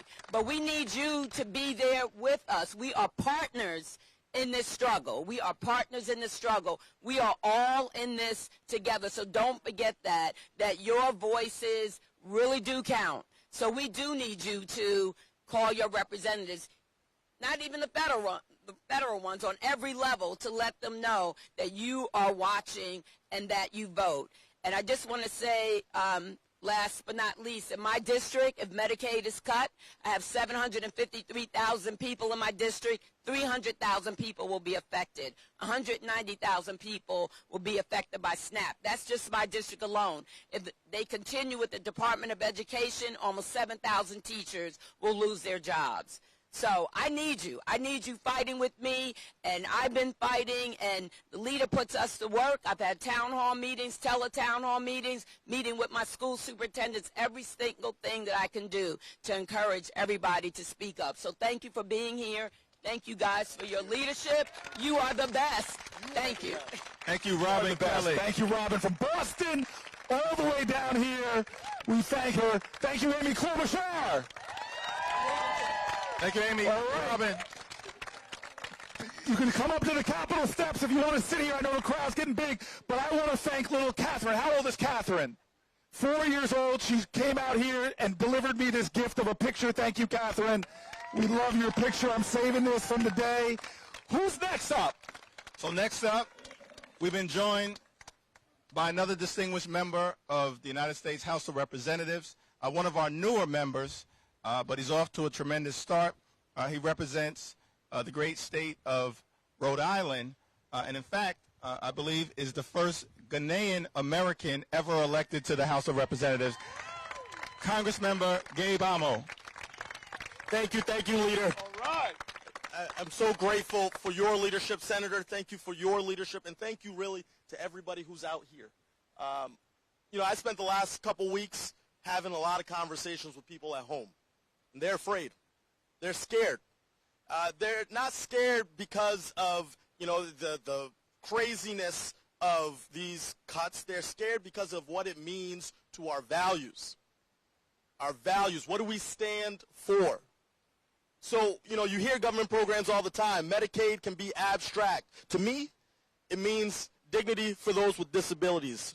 For me, it means that the nursing homes that care for so many people are well funded. For me, it means that those women who are about to have babies have the certainty that they will have coverage.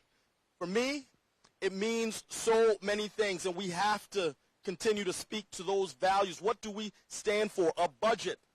A budget is a symbol of our values. So I sit on the Budget Committee in the House of Representatives and heard from Republican after Republican say, we're not going to make these cuts, but yet vote against amendments that would simply state that they shared our values, the values of Democrats, the values of Americans to protect those who need our help the most.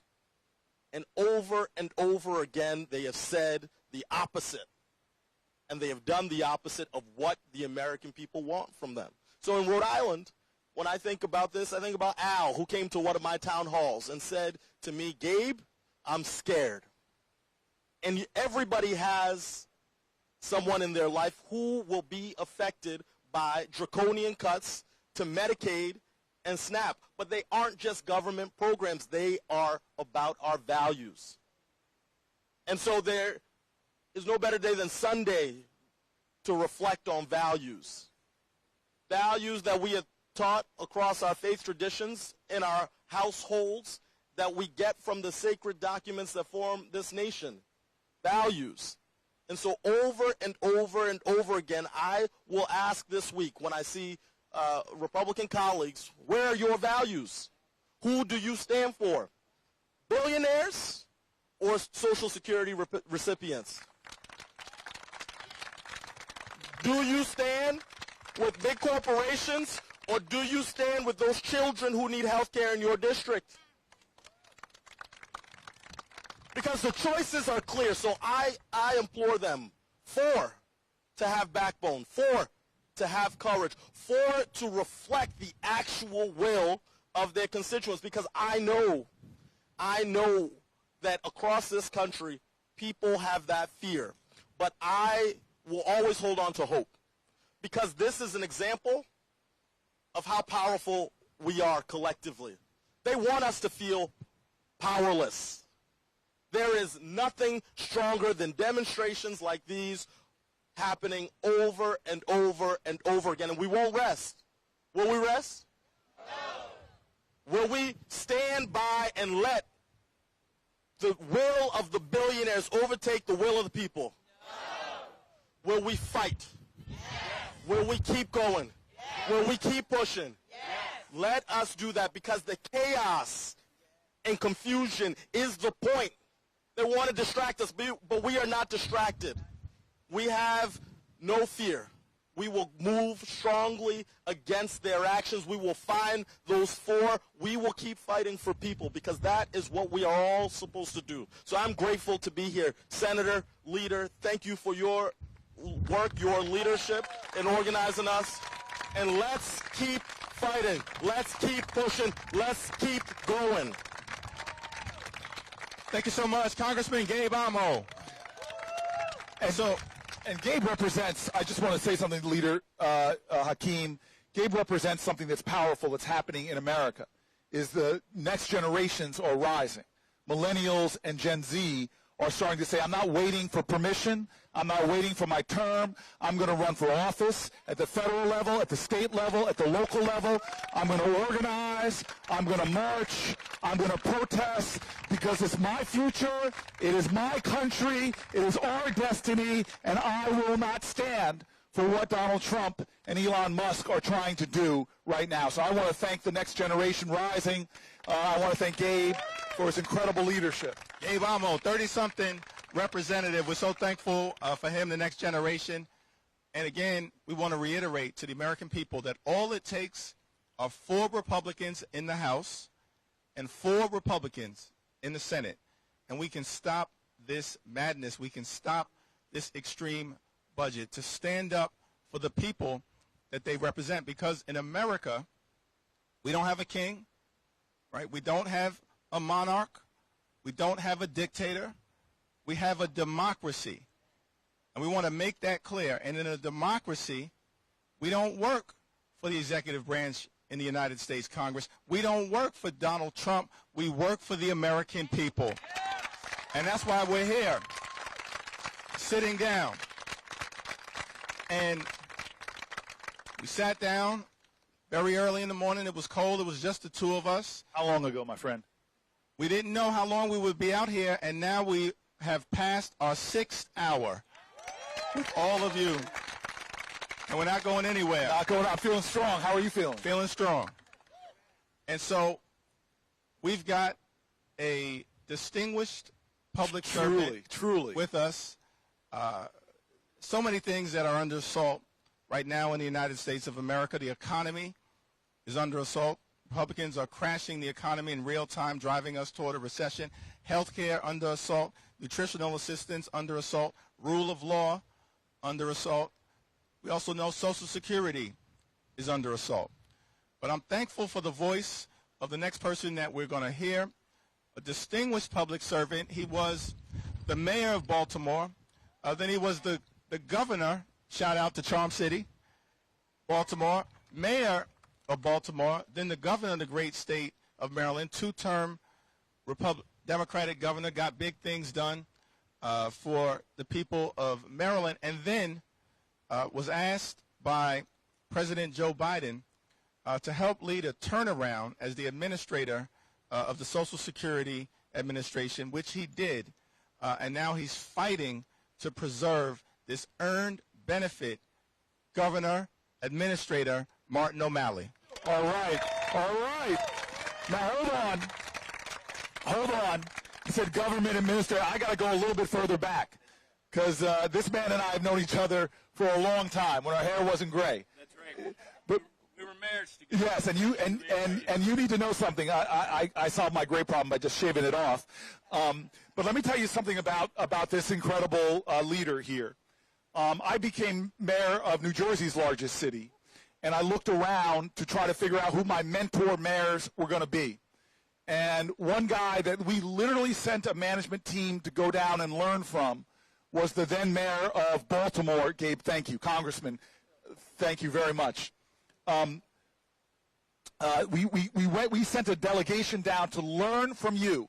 But this is the amazing thing you were doing, is when you want to talk about government efficiency, you had this system that didn't just take a battle axe or a chainsaw. You didn't stand in front of the cameras waving a chainsaw. You found creative ways to make your government dramatically more efficient and became the gold standard in America for mayors that created efficiencies that stretched tax dollars so much further. We copied your system. I never gave you credit till now. And this is the last time, too. But we copied your system and found an extraordinary way under unbelievable budget constraints to not only live within our budget, but to do more for the taxpayer. You are a great leader. And when the President of the United States, Joe Biden, tapped you to bring reform and efficiency to Social Security, you didn't do what this president's doing, start to cut services to seniors, start to threaten the technology they rely on, like being able to call or close, literally close in rural places, Social Security places. You actually found a different way to go that was creating more efficiency and more effectiveness. We're just grateful to hear from you today to talk about everything. And the one thing we're challenging people, it's Sunday, man. We came out here to go to church a little bit. So if you could talk, I'm curious, maybe you can start with how were you raised? Is there a faith tradition that you're a member of? And how did it inform your decision to go into public life? Sure. I'm glad I wore the right attire today, too. Yeah.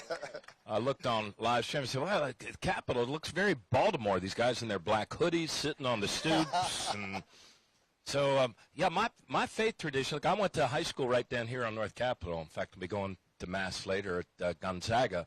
And we were taught to be, it was an all-boys school, we were taught to be men for others, to believe that our highest purpose here in the short time we have on the planet is to actually serve others, that the measure of a life well lived is not how much wealth you accumulate or how many homes you own. It's how many people's lives you affect and that you touch.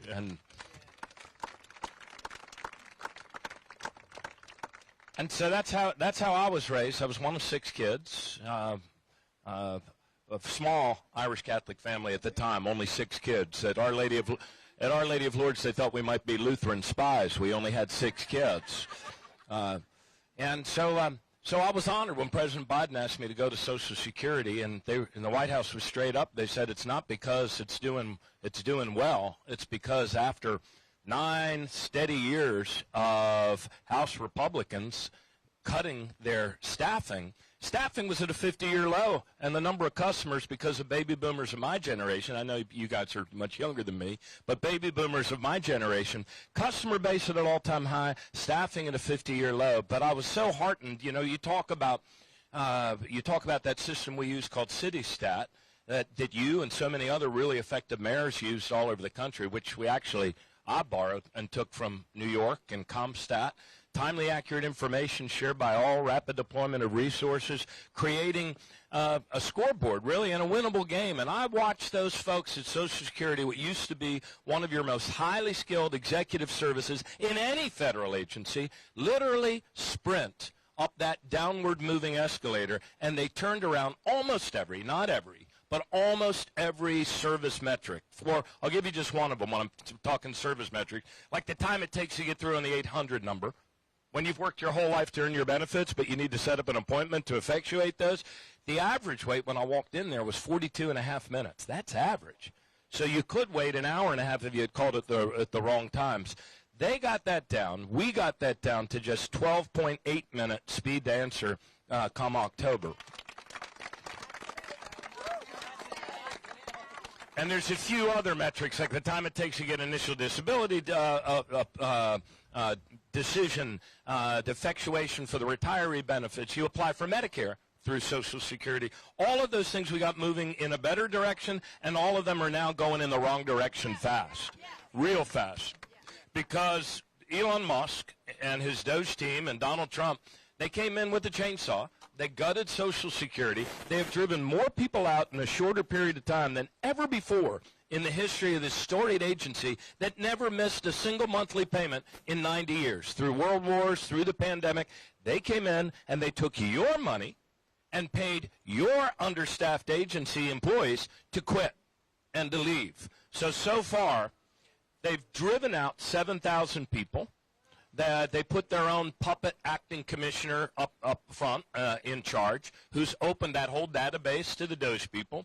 They are committing crime after crime by falsely putting onto a federal Social Security record information they know to be false. And that information is that you're dead. They are marking people as dead when they know they're not. And they say, we're just kind of cleaning up the database. They are on their way to marking 10 million records as dead, and they've already sent out a memo to the field offices that says, if you can believe this, hey, if somebody shows up and they're alive after we've marked them dead, this is how you go about resurrecting them. But it's a mess. You lose your bank account, you lose your ability to function financially. So anyway, what does that mean for this moment right now? I want to thank both of you for being the leaders that you are for our country. Leader Jeffries.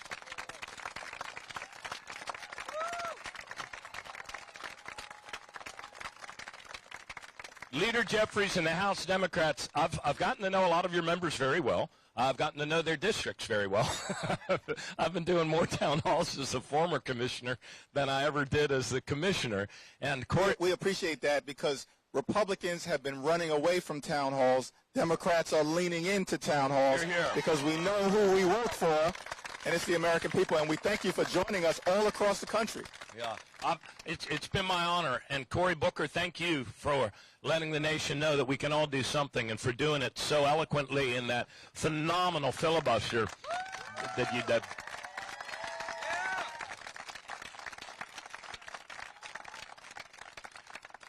I truly believe that because of your efforts, the democracy is very much awake.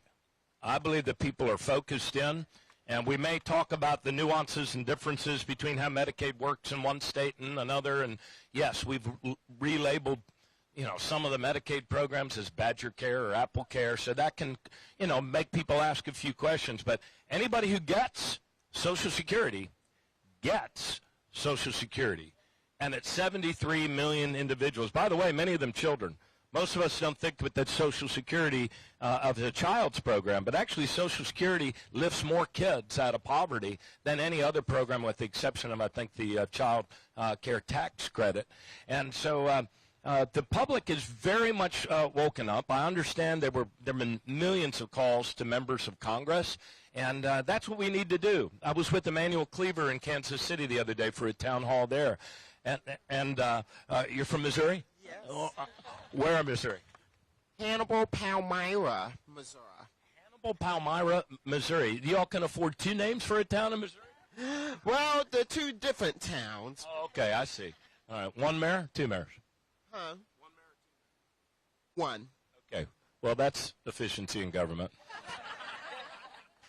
So where was I going with this? People are waking up, people are calling, and that's what we really need to do. Emanuel Cleaver said, you know how many congresspeople were standing with Dr. King on the steps of the Lincoln Memorial? 0. So we have a lot more congresspeople than that helping us now. We've got Leader Jeffries, we've got Emanuel Cleaver, Tom Suozzi. And this program is actually I think, the antithesis of what Elon Musk is all about. You know, this is a guy who, he believes that people who are disabled, who can't work, who are elderly and can't work, he believes that people that don't work in the economy that's made him so wildly wealthy are by their nature useless, wasteful, inefficiencies. He even said that he believes that empathy is the greatest weakness in the Western mind. We believe differently. We believe we're all in this together. We need each other. We have to help each other if we're going to succeed.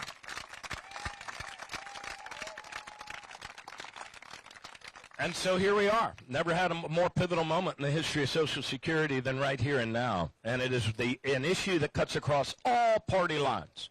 All party lines. 80% of Americans believe that Social Security should be strengthened and made better, not dismantled.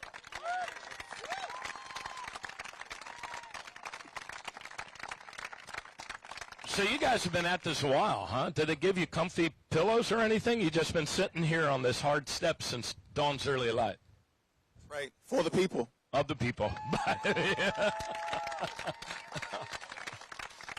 Let me ask you one question, because one of the ways in which the extremists are going after Social Security, and they've been doing that for a long time, they've been at this for a while, is to claim that Social Security is an entitlement program. It's not an entitlement program. They call it an entitlement program because they think they're entitled to destroy it. It's not an entitlement program. It's an earned benefit. The American people have earned this benefit, paid into this benefit, and we're going to protect this benefit. Could you speak a little bit about? Sure. Yeah, here. Absolutely. It's an earned benefit. Everybody's and these cats at Social Security, they have collected a lot of data for a lot of years.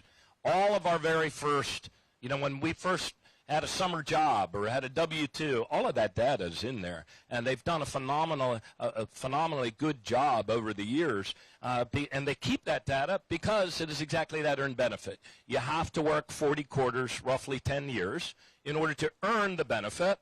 It's like an insurance company. So you become insured against living in poverty in your golden years, or living in poverty if you get disabled, or having your kids living on the street if you should die before they're old enough to earn a living for themselves. So that's you earn your way into it. It is nothing that it is nothing given to you. It is something that we, the people, do for each other in the here and now, and as a promise over the generations.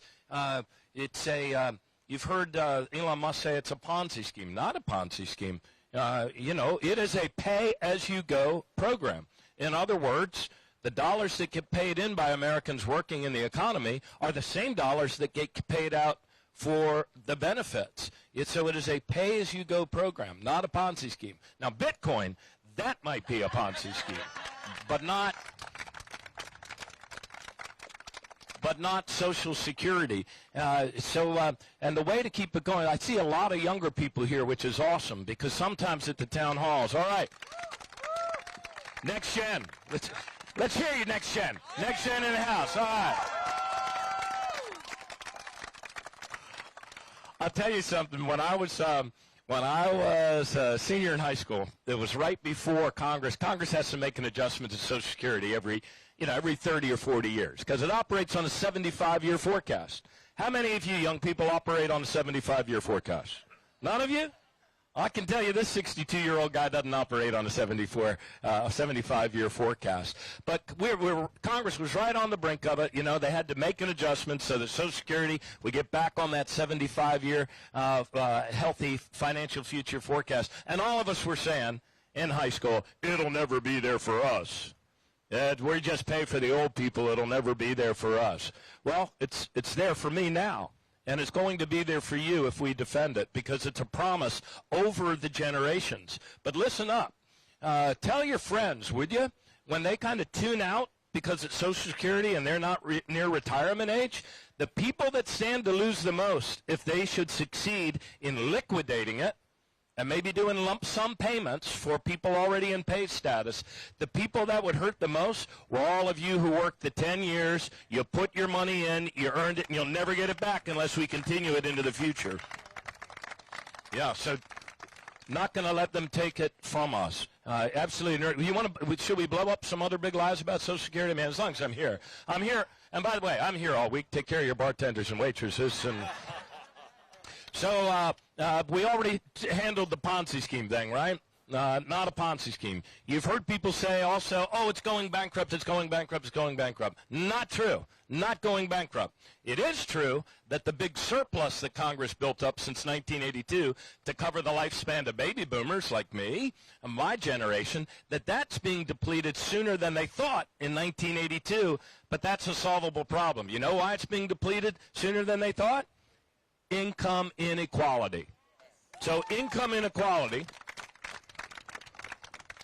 pushed dollars that should have been had a percentage of them paid into Social Security, pushed it out of Social Security. Why? Because somebody driving a bus or working at McDonald's pays all through the calendar year, up to the first $170,000. Every person, we pay in Social Security for the first $170,000 that we earn.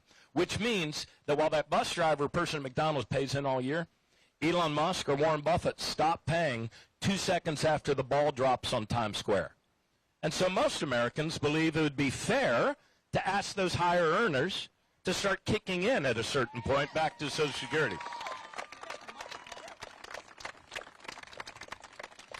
So not going bankrupt. Let me blow up another big lie about the bankruptcy thing, because the cliff, so-called, the dip, is a 17% reduction. But if you had a family-owned business and your sister that does your accounting told you that by 2035, sis, we're going to have a 17% reduction in income, you wouldn't immediately run out and plaster a going bankrupt out of business sign on your business, would you? You'd make the adjustment. So it's a pay-as-you-go program. The year before I came in, I think we paid in, Americans paid in $1.3 trillion. We paid out $1.4 trillion in benefits, and the difference came from that built-up surplus reserve that Donald Trump and Elon Musk would take from you to make their own for some nefarious purpose. Other big lie. There is a zombie apocalypse taking place all across America. The Walking Dead have checks spewing out of their cadaverous pockets, and it's your money, and they're taking it. Not true. There's automatic alerts from all 50 states and the territories. We also get alerted by Medicare if somebody over the age, I think, of 80 suddenly stops billing to Medicare. Could be a miracle, but it's probably evidence of something else. So that doesn't happen. It's been reviewed year in and year out. Not 20 million people. How many people in New York? What's the size of New York now? Is that like 20 million? 20 million. 20 million? 20 million. So if Donald Trump said to Congress, he says there's 20 million people walking around dead and taking their checks. That's the size of New York. It's ludicrous. It's outrageous. It's not true. The other big lie, illegal immigrants are milking the system and bankrupting Social Security. Not true. Illegal immigrants, so-called people working here outside of legal status, actually are prohibited by law from receiving any dollars from Social Security, any benefits ever, but they pay in $25 billion to all the rest of us. So there's other big lies out there. You need to confront them. And thank you, gentlemen, for everything that you're doing to lead our country. I really, really appreciate it. Thanks so much, Gov. I'm gonna walk you out. All right, but we're so thankful for Governor O'Malley, Administrator O'Malley, and the work that he's doing. Mayor O'Malley as well, and Councilman. Is that right? Beforehand, got a lot of jobs, bro. all in service of the American people. So we're thankful for your service. All right, how are we doing out there? We're not tired, are we? No. We're past 6 hours. We're closing in on 7 now. We're going strong. I want to center this for everybody before I walk down and talk to one of the most extraordinary set of lobbyists I have ever met. That's usually a dirty word in Washington, but this is the most righteous lobbyist I've ever heard. I'm going to walk down in a minute, but I want to recenter us really quick. At about 6 a.m., before the sun came up, Hakeem and I came out here and sat down. Why? Why? Because these are not normal times. These are not normal times. Gutting food programs is not normal. A society gutting the health care for families is not normal. The society's gutting services that give dignity to our seniors, not normal. A society taking away support for people with disabilities, not normal. A society cutting science research, not normal. A society attacking institutions of higher learning, not normal. Therefore, we, the people, cannot treat this like normal times. So Hakeem and I, at 6 o'clock in the morning, one of many things we want to start doing in honor of the shoulders upon which we all stand, we wanted to cause some good trouble, some necessary trouble. Get in the way. Congress comes back here tomorrow after a 2-week recess to start consideration of a bill that Donald Trump calls the big, beautiful bill. I think it is a petty, cruel, ugly bill. And we have to find some way as a people not to condemn congressional Republicans, but call to their conscience, call to their morals, like we did in 2017 when 3 senators changed their vote, Murkowski, Collins, and then the famous John McCain, and saved health care for tens of millions of Americans. So we wanted to have a conversation. We opened up our live stream and invited people to come to us. And if you couldn't come to us, we're going to read them later. We wanted people to start texting us or DMing us through the platforms what their stories are. We need to center American people. Donald Trump is not the center of this story. What he does to us does not define us. How we respond is how we are defined. There have been people who've tried to turn our democracy into a dictatorship before. There have been demagogues before. There have been people who've exploited hatred and fault lines to try to crumble our traditions before. But what has made this country survive, persevere, and yes, we shall, has helped this nation overcome, has been our collective determination not to let powerful people in powerful places win. We have shown generation after generation that the power of the people is greater than the people in power. And this is a time where we need powerful people. And so for closing in on 7 hours now, we've been sitting in. We've been sitting down, and I'm so happy that folks are joining us out here. Some of y'all, like these American University folks, you've been out here for about 5 of those hours. I love it.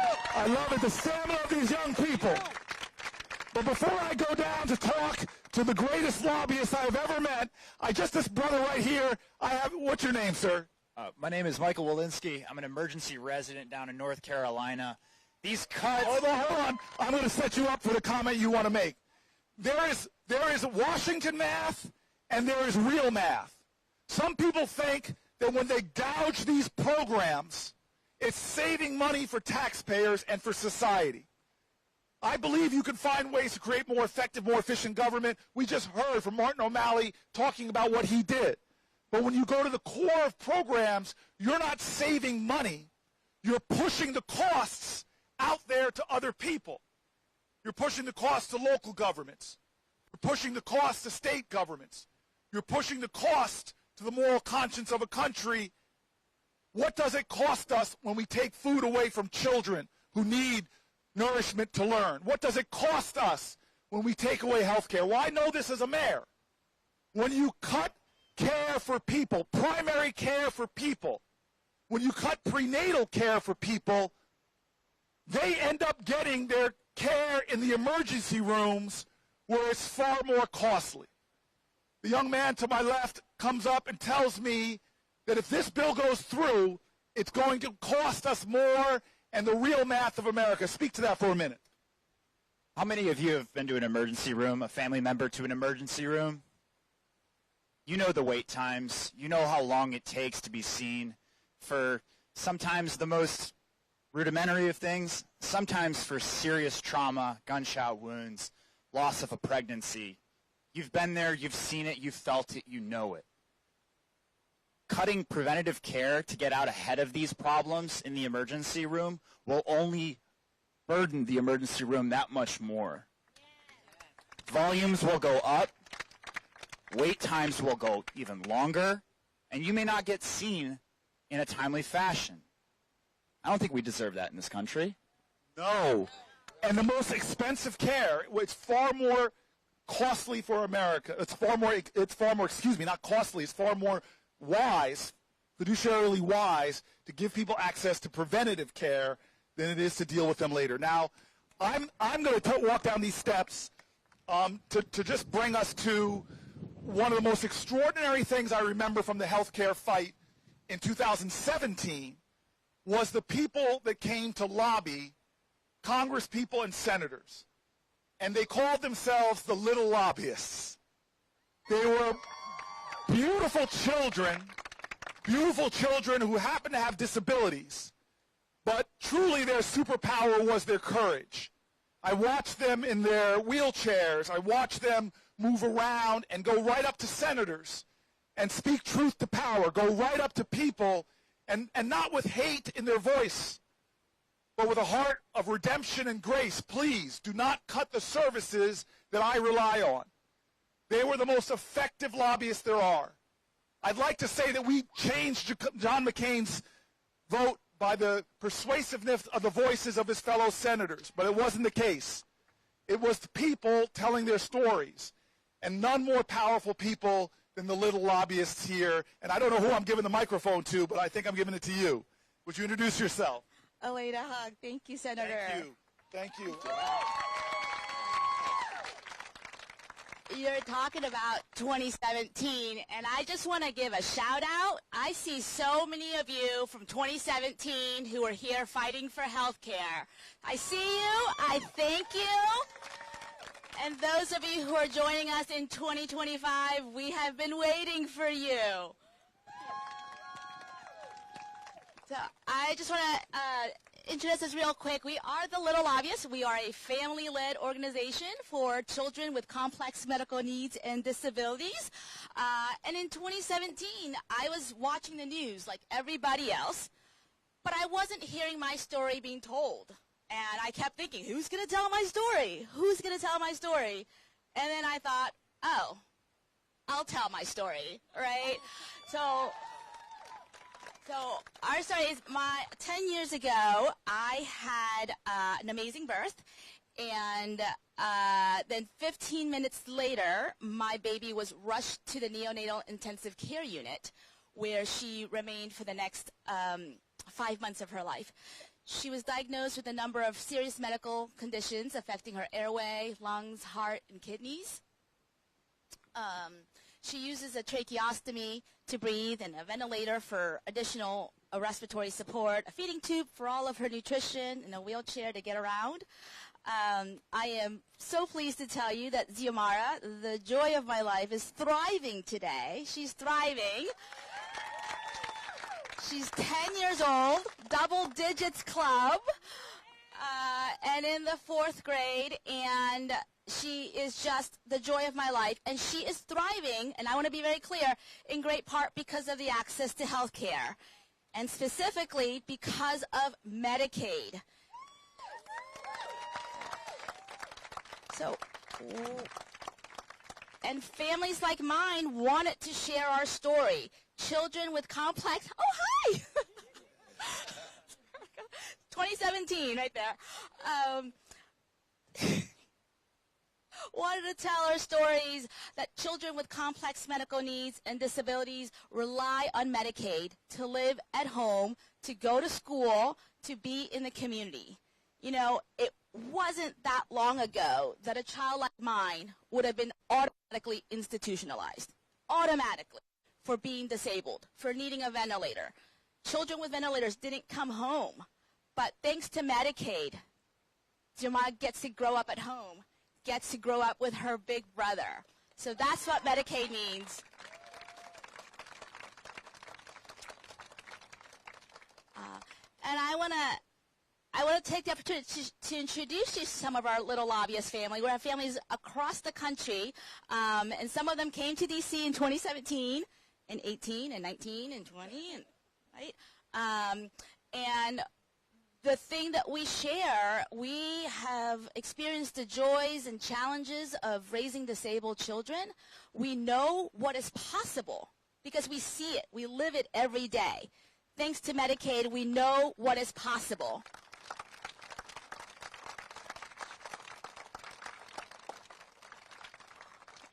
Which means we also know what is at stake. We know what we might lose. We are so close to losing it, and that's why we're here.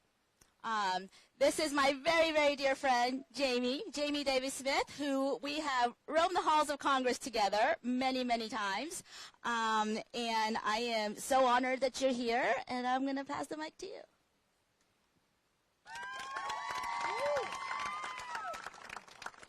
Thanks. Well, I can't believe we have to be here again. As Elena said, Little Lobbyists started in 2017 when a group of parents who didn't really know what we were doing decided to come walk the halls of Congress and tell our own stories and how much our disabled children rely on Medicaid and the joy they bring to our lives and how happy they are, how happy we are to have them at home. And this is my daughter, Claire. She's a very happy young adult now who loves her daddy very much.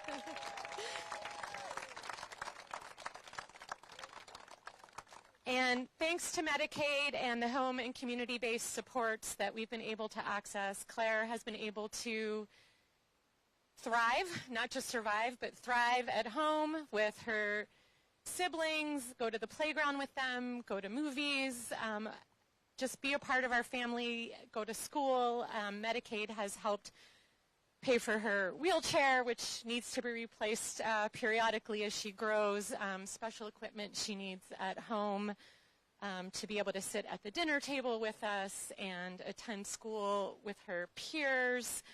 And we can't let that go. It's what Claire deserves. It's what we all deserve. And so we really need to save Medicaid. Families like ours all across the country deserve it. And I wanted to briefly tell the story of a dear friend of mine in Pennsylvania who couldn't be here today, but she grew her family through adoption, and she adopted two wonderful children, four total, but two wonderful children with disabilities who she adopted out of foster care. And the reason she was able to do that is because of Medicaid. She could take care of these children and commit to caring for them because she knew Medicaid would help with their medical care. And Medicaid is really what's enabled her to really care for her family and these children in the way they deserve to be cared for. And in her adoption and foster care communities, there's a lot of talk about how without Medicaid, a lot of these children will just continue to languish in foster care because families won't have the resources that they need to care for these children who are currently in foster care. And that's a travesty. That's not who we are as Americans. We need to take care of the most vulnerable members of our society, including our disabled children. So thank you all for being here, and I think Claire's dad wants to say something. Well, I would just add that many Americans, I suspect, were probably like I was. You know, before Claire was born, I didn't really know much about what Medicaid was, or what Medicaid did.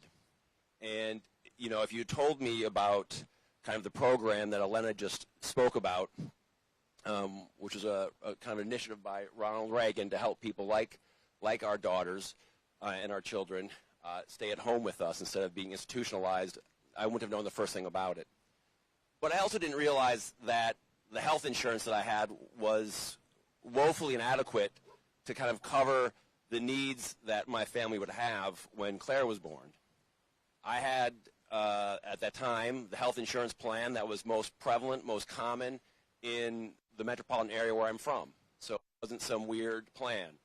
When, you know, Claire didn't walk until age 3. When we needed physical therapy so she could learn how to walk, the plan said, well, we don't cover that. We cover rehabilitative physical therapy, not habilitative physical therapy.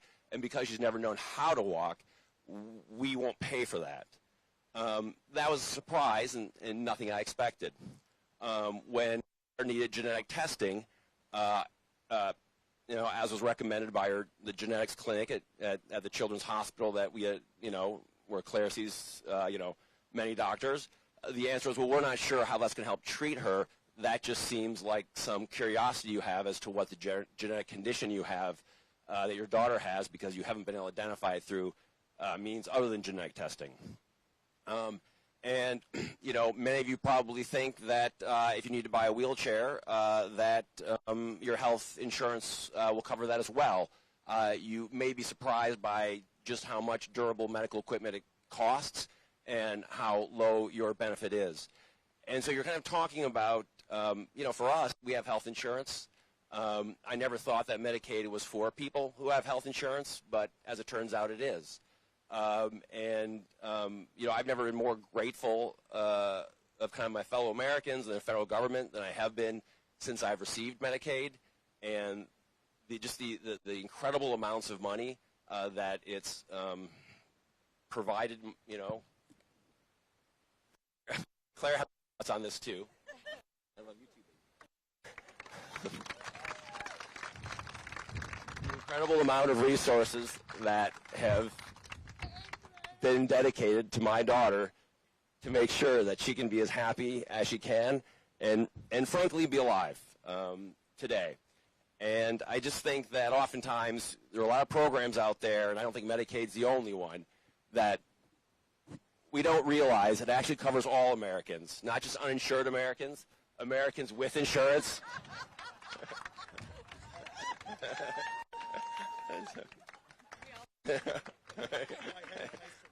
Yeah. And I don't really think that most Americans actually want to stop services. I don't think they realize that they're covered by Medicaid. When they're going to be in a tough situation, it'll be there for them. I don't know that they realize it covers, you know, special education services to our schools. Your schools will be underfunded if Medicaid is cut. And, you know, all I can say is myself and Adam, we're both very, very grateful for everything everyone's doing today to fight to save Medicaid. We're very optimistic because we think Medicaid's an important program for all of Americans, and we think we're going to come together and, you know, leadership in the House and the Senate, and hopefully a change of heart maybe in the executive branch. We think we're going to be able to turn this thing around. Thank you for being here, the family. I'm sorry that you have to come down here and fight for what should be basic in a country like ours. To hear that there are children in foster care that their parents and their families want them, but they just don't have the resources to take care of them. And so for you to do this, as I said earlier, the biggest, most costly, most threatening poverty in America is a poverty of empathy, is people not understanding what their fellow Americans are struggling with, and not because we can't afford it, not because we're not the richest nation on the planet, but because we're not prioritizing. And the reason why Hakeem and I came out here nearly 7 hours ago was to try to center stories like yours, open up a live stream and hope that more Americans, tens of thousands of Americans, will watch and hear these stories and understand what we're fighting for, and ultimately do what this courageous little lobbyist is doing. Is to say, if this little lobbyist can come down to Congress, can fight, then I can come down and talk to my congressperson talk to my senator. Let my voice be heard. You do not stand alone. You are not alone. We love you, we see you, and we will fight for you. Now, Cole, I've heard about you, sir. I am so happy that you are here. I am so grateful for you as one of the great little lobbyists, and I see your T-shirt. Look at that great T-shirt with the American flag here. Can I say hello to you? Can I shake your hand? Do you want to say hello to everybody? Hi. Thank you. And maybe I'll let you speak for a minute. Would you like to say something? All right. Thank you so much. My name is Victoria, and as you just heard, this is my son, Cole. You want to say hello? Okay. He is 8 years old, and he was born with mitochondrial disease. He spent most of the first few years of his life in the hospital, and if it weren't for Medicaid, we would be in big trouble. He hit a lifetime cap within the first 4 months of his life, and we would not be here today if it weren't for him having access to Medicaid. He also requires 20 hours a day of skilled nursing, and the only insurance that pays for private home care nursing is Medicaid. Without Medicaid's involvement, he wouldn't be able to go to school with his peers. He wouldn't be able to access his community the way that he does. And he would be in an institution, which is just crazy to me. He is so full of joy and hope and life, and all of our children are, and that's the thing that I think a lot of people forget when we're talking about children with disabilities. They are still children. They are still people. They have hopes and dreams and joy, and Medicaid is one of the resources that allows them to chase those dreams. And Cole has big dreams of being a video game designer and a plumber. He's having 2 jobs. Right? I don't know which. No? Okay. You don't know which one yet, and that's okay. You have time. But Medicaid has been such an important resource for our family. It allows me to be a mother to him and not just a full-time 24/7 caregiver around the clock. I get to experience life with him, and it has been such a blessing. And we're so grateful to be here today to share our story and lend our voice to hopefully making some change. We're so thankful for our little lobbyists who are here standing up in defense of the best of America and the health care of the American people.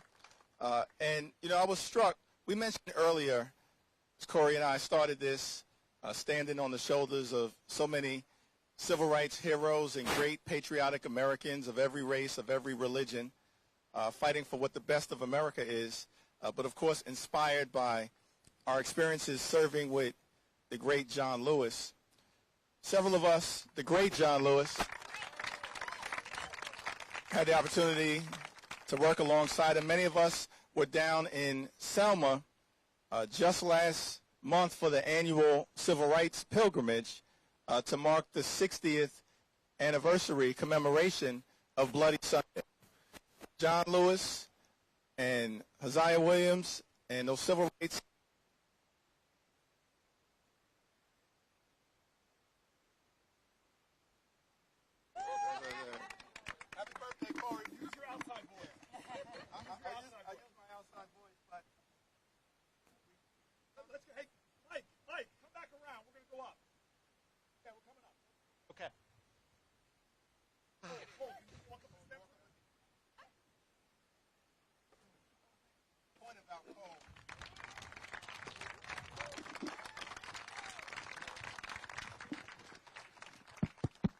Okay.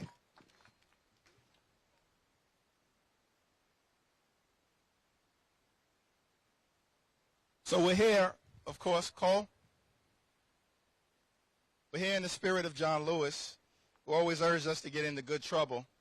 And there's that iconic moment of John Lewis standing at the foot of the Edmund Pettus Bridge, knowing that as they were preparing to cross it, there was great uncertainty, danger on the other side that was waiting for them, sent by George Wallace and Sheriff Jim Clark. But there was this iconic photograph of them standing together. And one of the things that has always struck me was that you have John Lewis, and he has his backpack on him that he always took with him. And when I was looking at Cole and his spirit and his fight, I said, what an amazing thing. 60 years later, he's standing as a little lobbyist for the best of America with his backpack on him, just like John Lewis. Just like John Lewis. Cole, we appreciate you, and we appreciate the little lobbyists. All right, sit down for a second. We have our next speaker. We're going to come down. You can go wherever you want, Cole. This is your capital. This is your house. This is your house. Anywhere you want to go, man. So I want to just tell one quick story, then we're going to go down to talk to Eddie Unidos. But I just want to preview one of the great leaders in America. He was a great leader in the House of Representatives, but then in the draft, we drafted him over to the Senate. And there's a little tension. You can see there's a little space between these two men because he abandoned him in the House, East Coast, West Coast rapper kind of thing. But we're after we go down and talk to the president of Unidos, we're gonna come back and introduce the great Adam Schiff.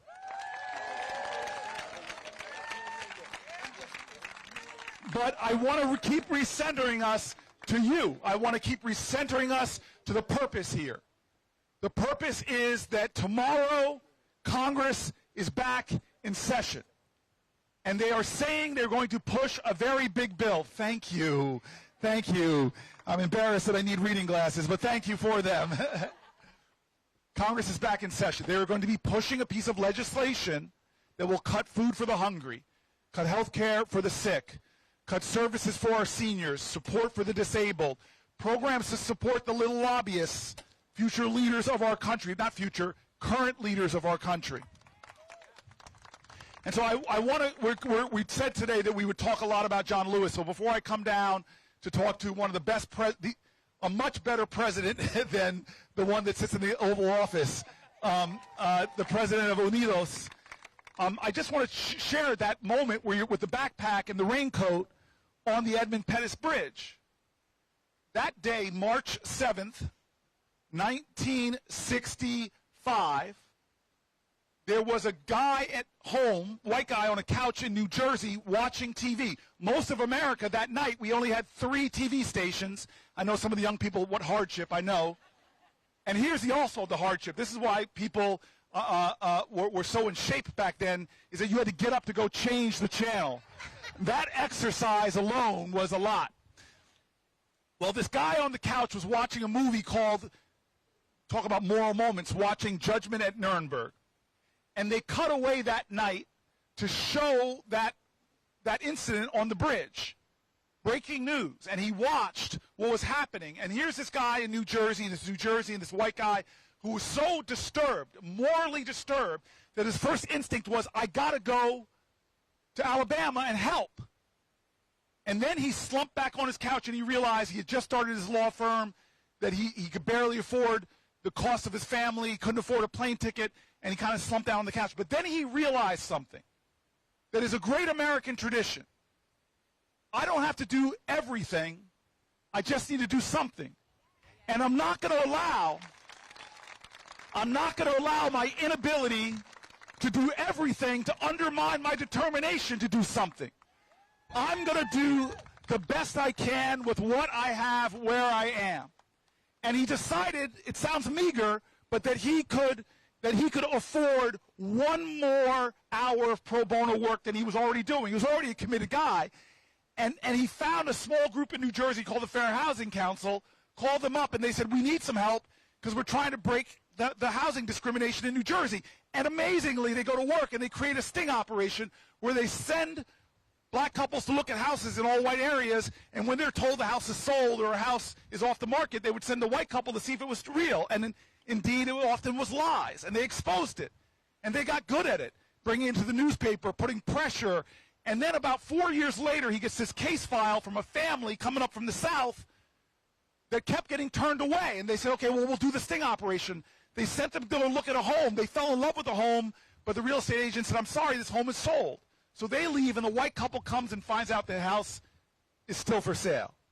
They put a bid on the house for the black family, and the white couple's bid was accepted. Papers were drawn up, and on the day of the closing, at the real estate agent's office, the white couple did not show up. The lawyer did, volunteer lawyer, and the black man from the family. And they walk into the real estate agent's office and confront the real estate agent. You told this family that the house was sold. It wasn't. Produced the contract for the white family. Now we want to, but the guy didn't even let them finish. The real estate agent gets up and punches the lawyer in the face and sigs a Doberman pincher on the black guy.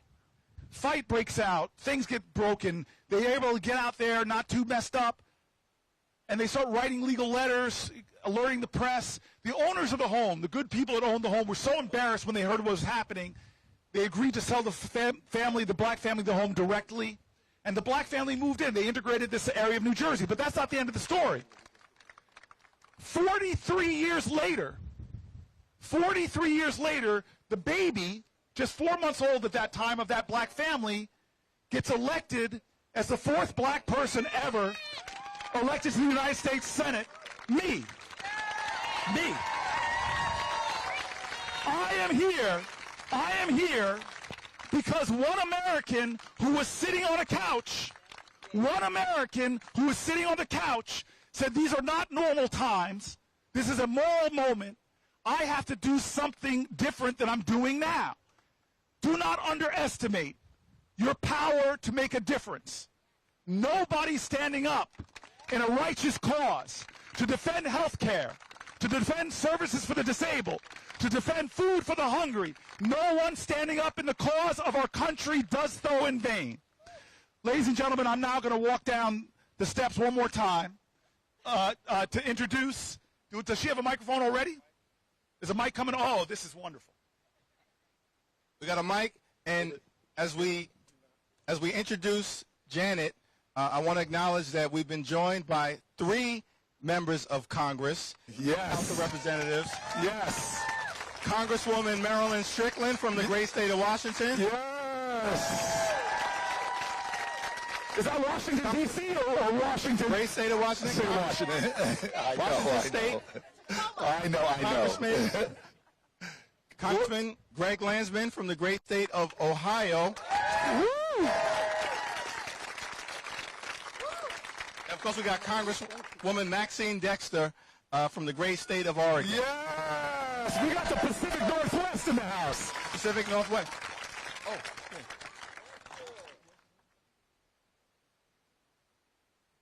Oh, Congresswoman Delaney from the great state of Maryland. Woo!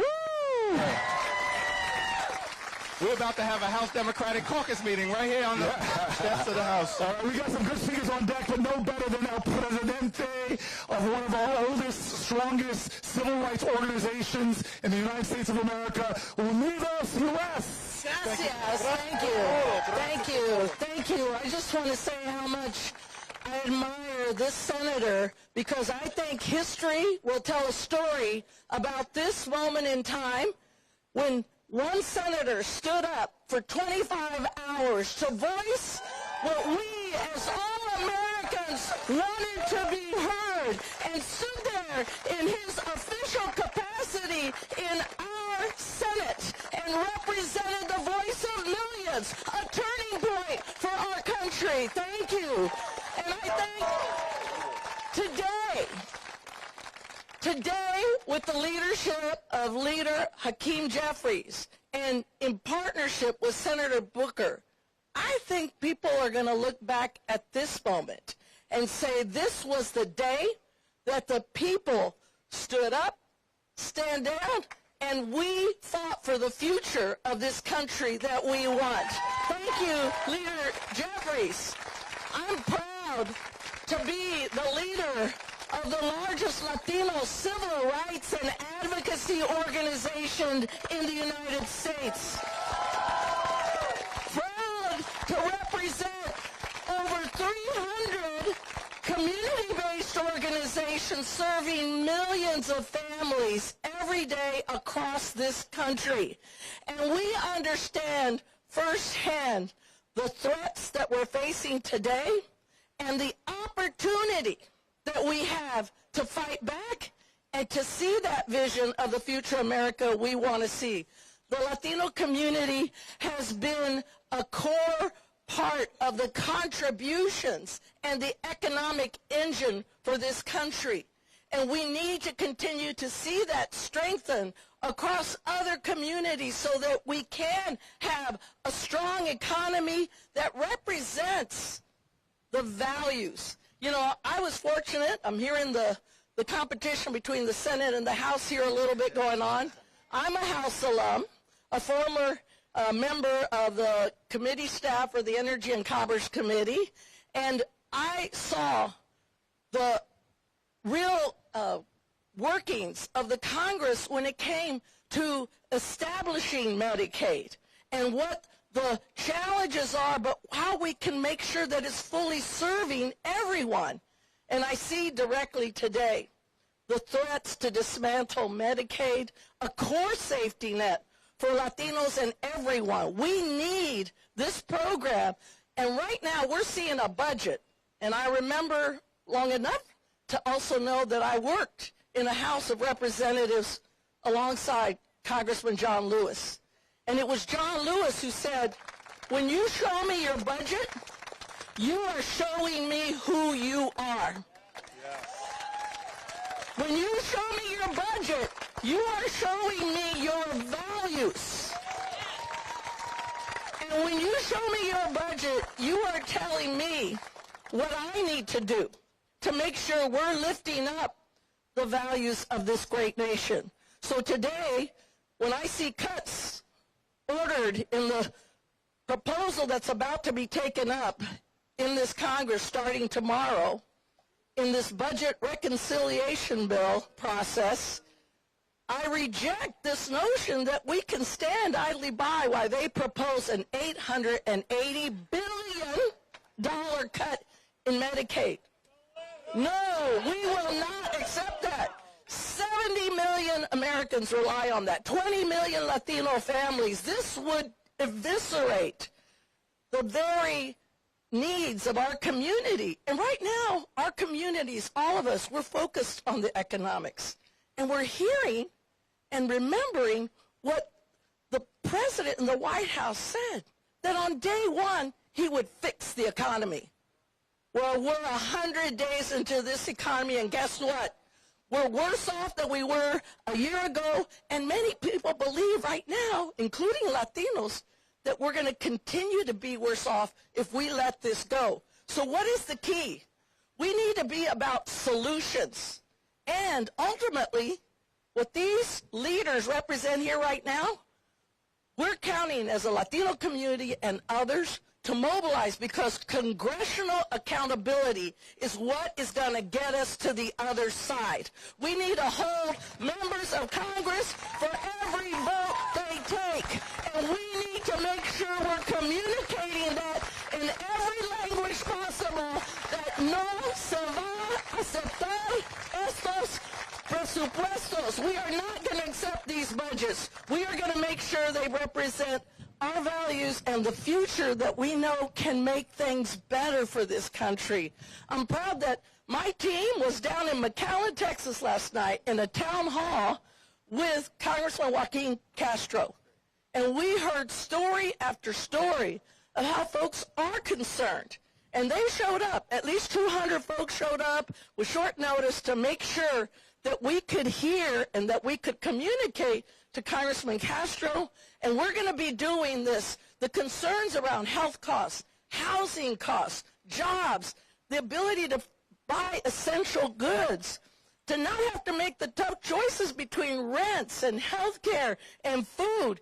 You heard from all of my partners previously. We partner with FRAC and so many of the other organizations. There is a real threat to hunger in America. And it is going to get worse if we see this budget reconciliation package. Every day, all of us need to say, presente.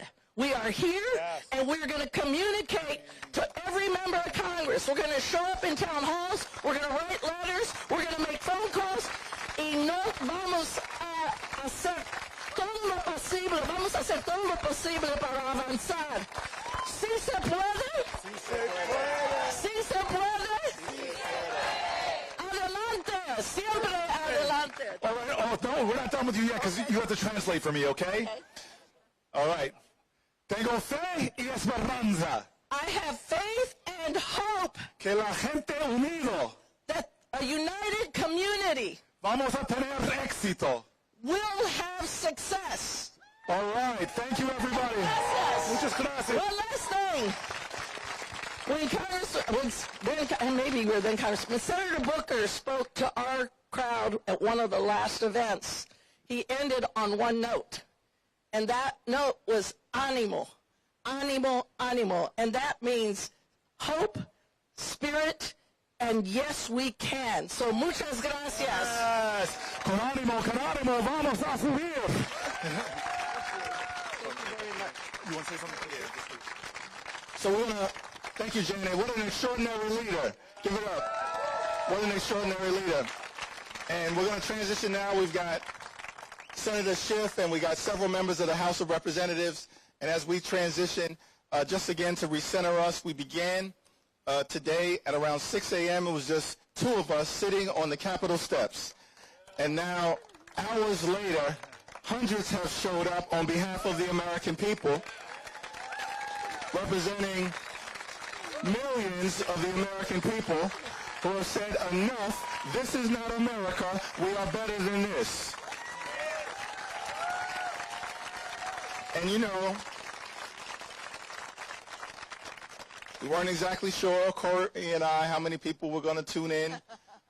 And so we started, and I said, well, Corey, we can at least be confident that we will have some viewership. His mother and my mother. But now people are watching all across America and the world to stand up against this Republican budget.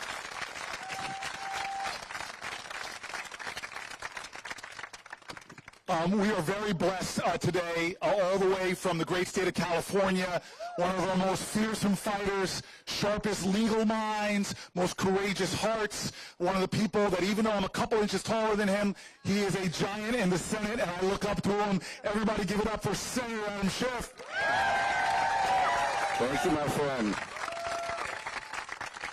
Happy birthday, pal. Happy birthday. Well, Corey and Hakeem, thank you for bringing us together today. Thank you for your extraordinary leadership in the Congress of the United States. We're so blessed to have you both. And thank you all for coming today. Thank you to those that have witnessed and spoken out, particularly the young people. I was so impressed listening to Cole. It brought back wonderful memories when he said that he wanted to be a video game programmer or a plumber. When my daughter was a similar age, she wanted to be a hospital doctor and help people or make fusilli at the California Pizza Kitchen.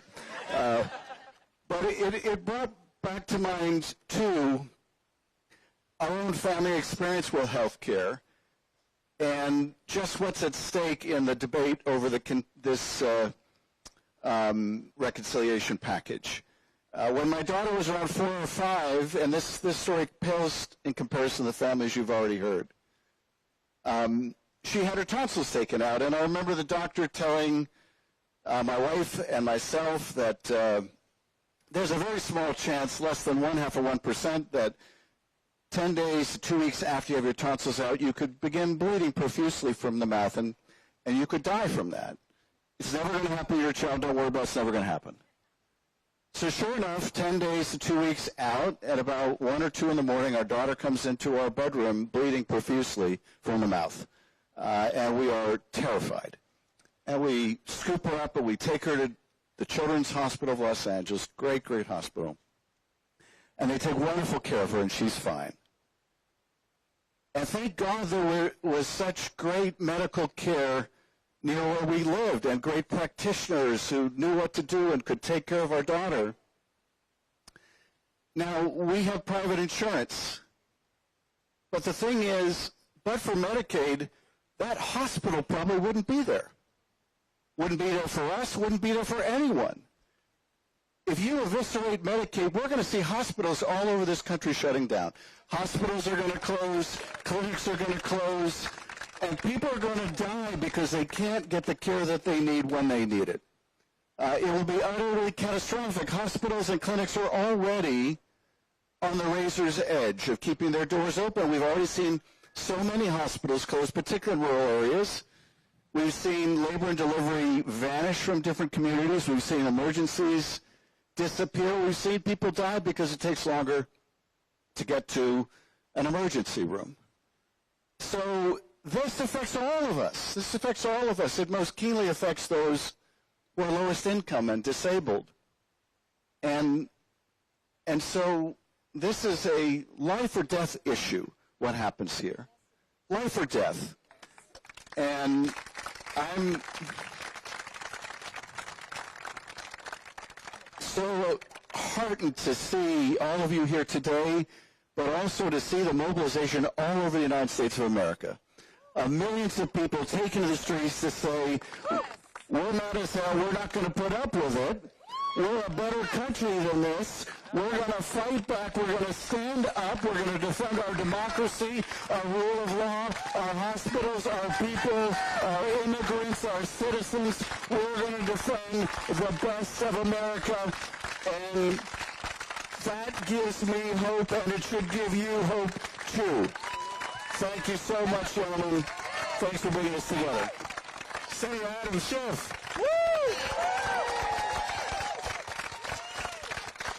A variety of different organizations have joined us today, and certainly I want to express our thanks to Win with Black Women who have been here with us almost from the very beginning for all that you do. And now I want to yield to one of 4 members of Congress who have joined us here on the Capitol steps, Congresswoman Marilyn Strickland.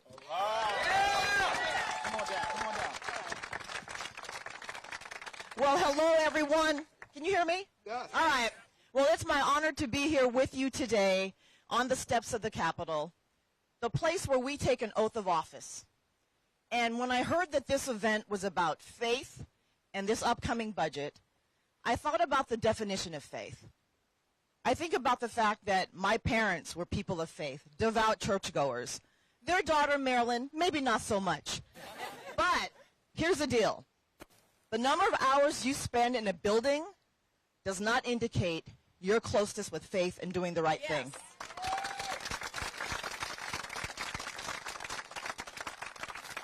And as a proud member of the 92% of black women who made the right choice in the last election,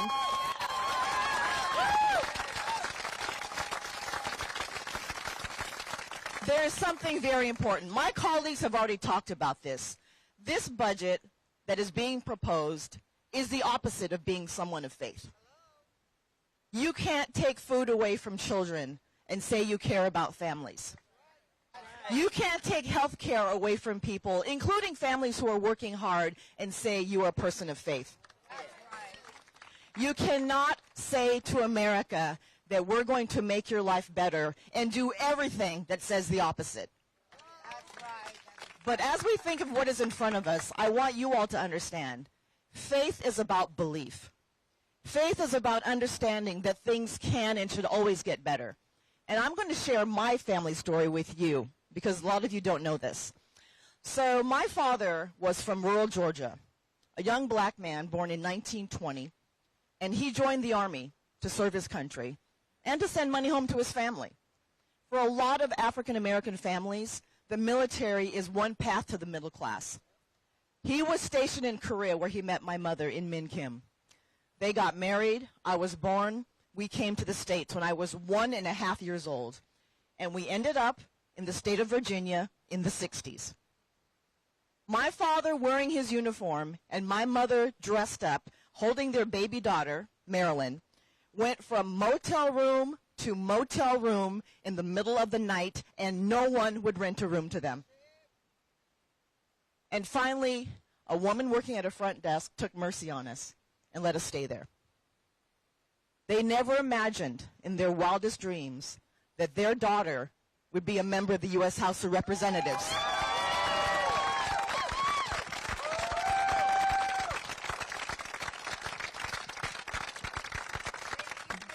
But I want you to understand something. As a family that was served by the military and members of the military, we got access to health care. We got a food allowance. We got a housing allowance. We got our basic needs met.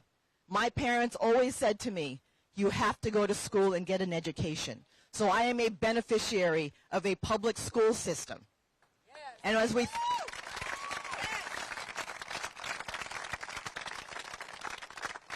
think about this unadulterated assault on the middle class and opportunities for people, we must stand up and use our voices and say, no, this is not tolerable. And here's something I want you all to think about as far as what we can all do together. 90 million people did not vote in the last election. And I guarantee you, we all know some of those people. And I'm not here to shame anyone. I'm not here to say we're here because of y'all. There are a whole host of reasons. But we can do better. So when we show up and we vote and use our sacred duty that John Lewis fought for his entire career, when we say to ourselves, this America is our America, and regardless of your background, you have claim to this country, we can show up, we can use our voices, we can tell our stories. But when we go back into session, I guarantee you, we're saying no to cruelty, we're saying no to hurting people, and we are saying no to the opposite of what faith is supposed to mean.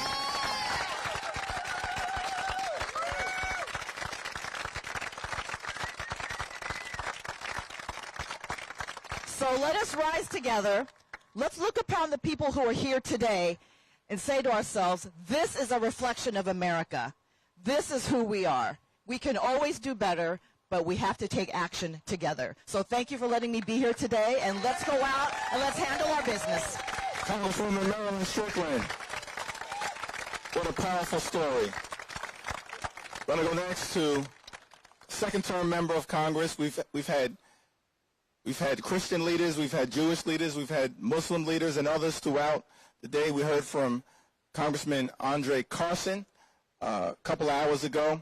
It's what a wonderful thing that we've been joined by so many diverse members of the House Democratic Caucus, diverse leaders from across the country of different faith traditions.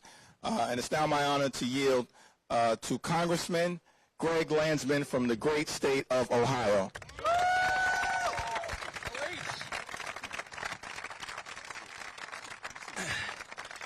Happy birthday.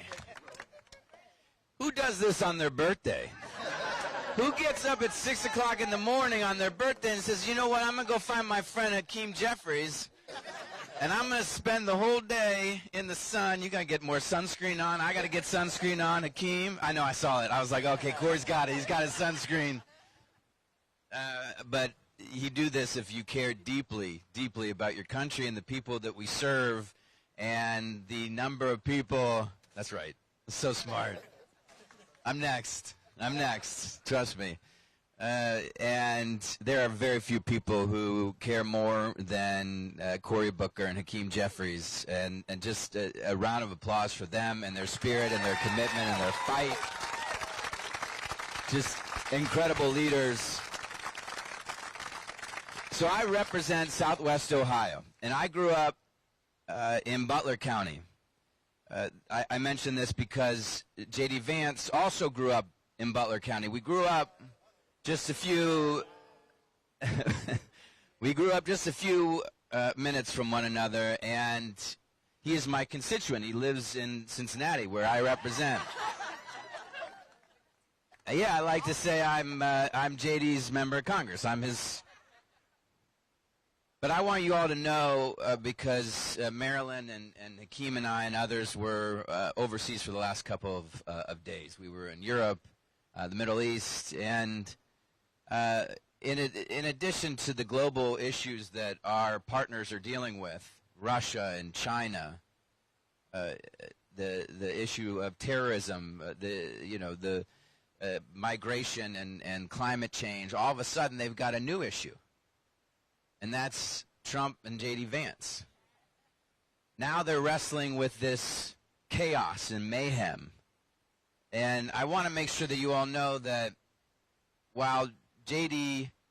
says what he says and believes what he believes, which is incredibly dangerous, and always take him seriously, He does not represent the values of Southwest Ohio.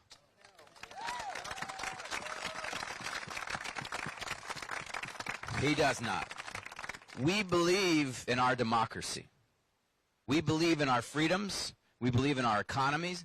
We believe in our workers. We believe in people's health care. We believe in Social Security. We believe in our public workers.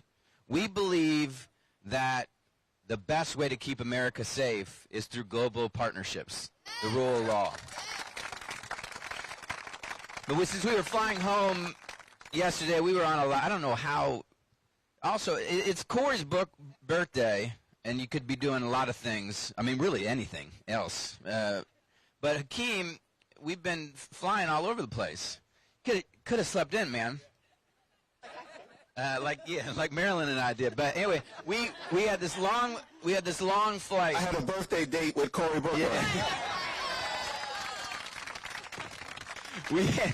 we had a long flight, and I decided as we were approaching 100 days of this mayhem, of this chaos, of this corruption, of the cruelty, that I would make a list of the top 10 things. Yeah. The top 10 things that have gone horribly wrong in the last 100 days. I know. Isn't a happy one, but it's important for us to take stock.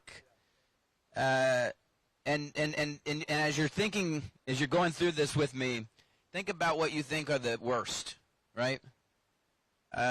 Because these are our fights. These are the big fights ahead. Number one, they have indiscriminately fired tens of thousands of public employees, hundreds of thousands of public employees. Please, for all those public employees who've had their lives upended, give them a round of applause. Tell them that we support them, that we love them, that we care about them, that we know how important they are, and that we are going to do everything in our power to get them back to work. They are actively creating unemployment. First time ever an administration actively creating unemployment. Number two, withholding hundreds of billions of dollars from us, from our communities, from science, from food assistance, from Head Start. They are denying. I have Head Start partners who provide early childhood care for thousands and thousands of children, and they can't get their money. They can't get their money. Hundreds of billions of dollars. Think about what that does to our local economies. Food assistance. Our food banks are drying up. Number three, the lawless removal of people.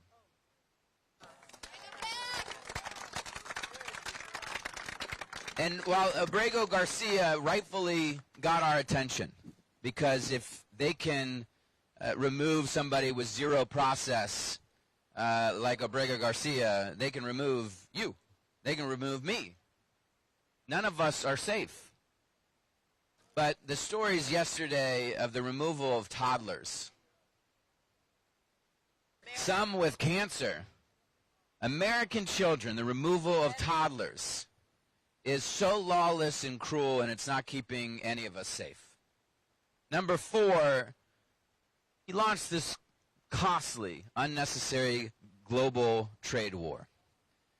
I mean, and this may be the offense that has gotten him to an approval rating of 40%. 60% of people now say no. And it was I don't think it's just because he took people's money, but he has crushed people's retirement accounts. He has raised prices all over the country. He is crashing our economy. Number five, ignoring a Supreme Court order. Unbelievable. Number six, and this is profoundly disturbing, and one of the things we heard loud and clear on our trip is that this is a man who switched sides during a war. He has decided, and I don't know, Hakeem, if you said this already, because it's been many hours since 6 a.m., but Hakeem has been talking about how this is a Chamberlain versus Churchill moment.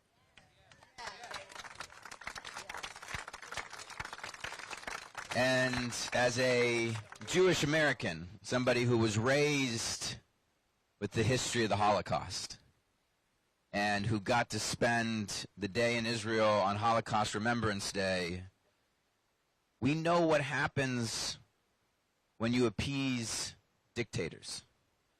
And Chamberlain tried to appease Hitler in the late 30s, right? He ended up invading Poland anyway.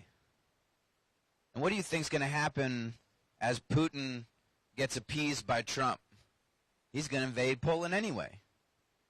We need all of us to be the Churchills. As Hakeem has said, that the United States Congress, if he's going to be Chamberlain, we're going to be the Churchills.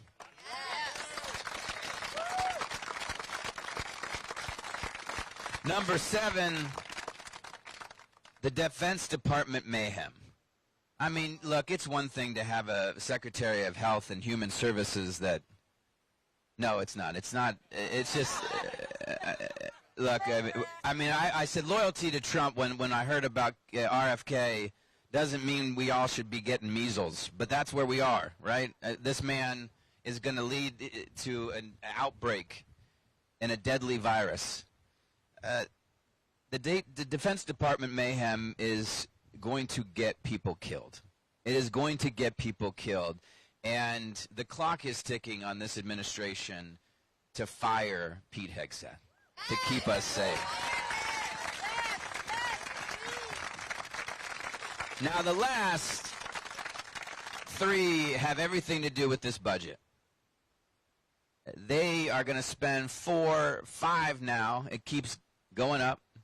$5 trillion on tax cuts, most of which will benefit the wealthiest people in this country. They are going to destroy Social Security to do so. They are going to try to take health care away from tens of millions of Americans. Almost $1 trillion in health care cuts. And they're going to add trillions of dollars to our debt.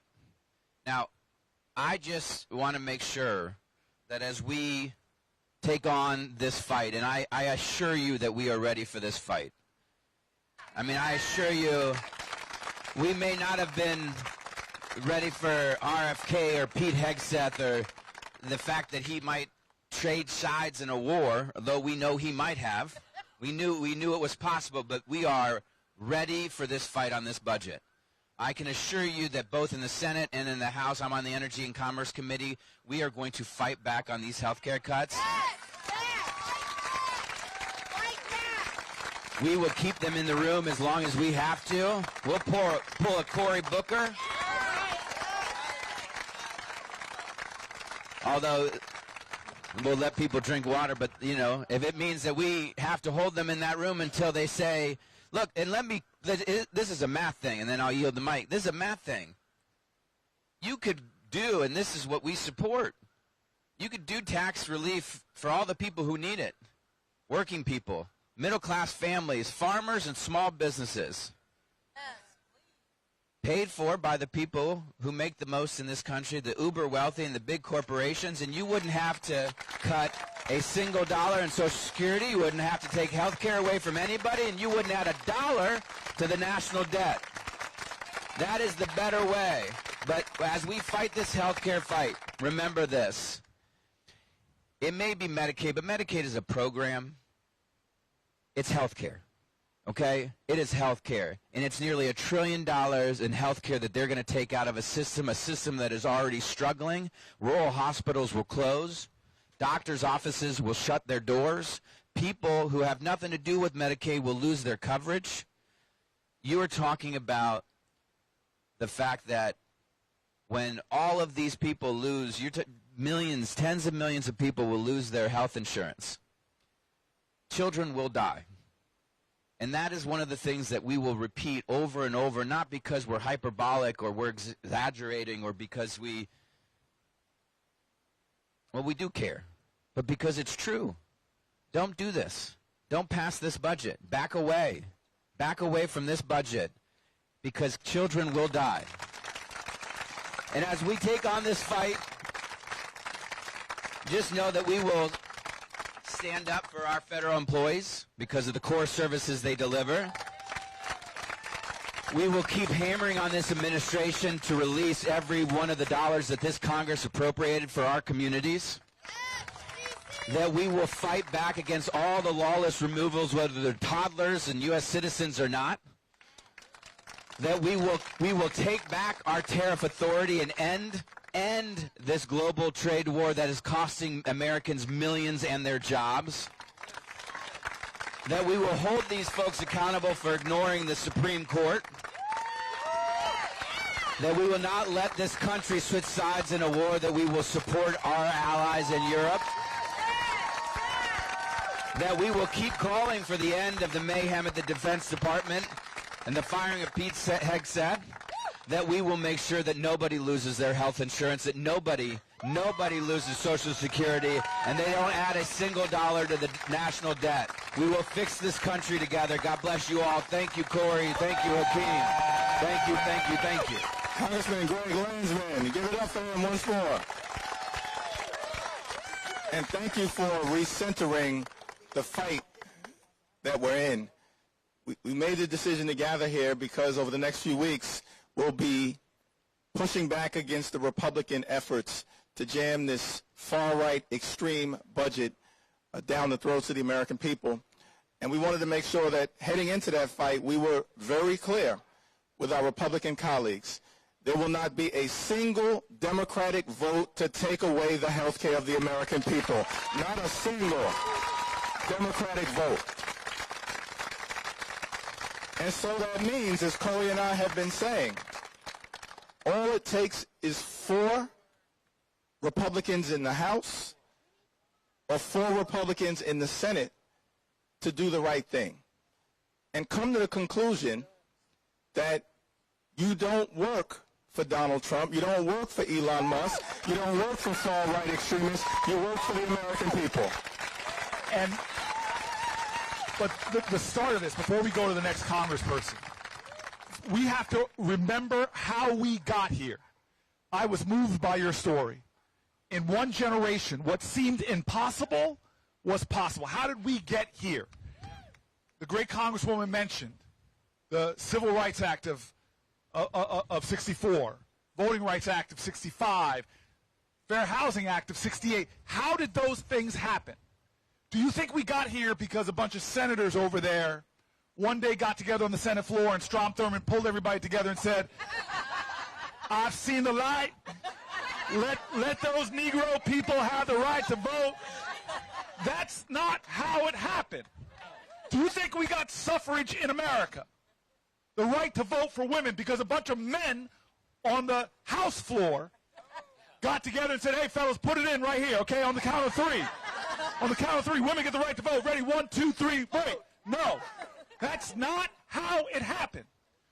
What happened first before Obergefell? And they actually decided to let people marry who they love.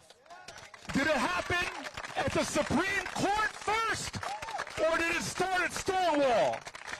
Did it start with Harvey Milk? We've got to remember how we got here, from Selma to Seneca Falls. We are here because of the power of the people. Change does not come from Washington. It comes to Washington. Power concedes nothing without a demand. Without a demand. And so we came out here today to start with our grounding, our foundation. Below these buildings, constructed, some of it with slave labor. The bedrock of our nation is not the people who are presidents or vice presidents or senators or congresspeople. The bedrock of this nation was seen in those dark days, hiding out in barns, when black folk and white folk got together and plotted the greatest infrastructure project America has ever known, the Underground Railroad.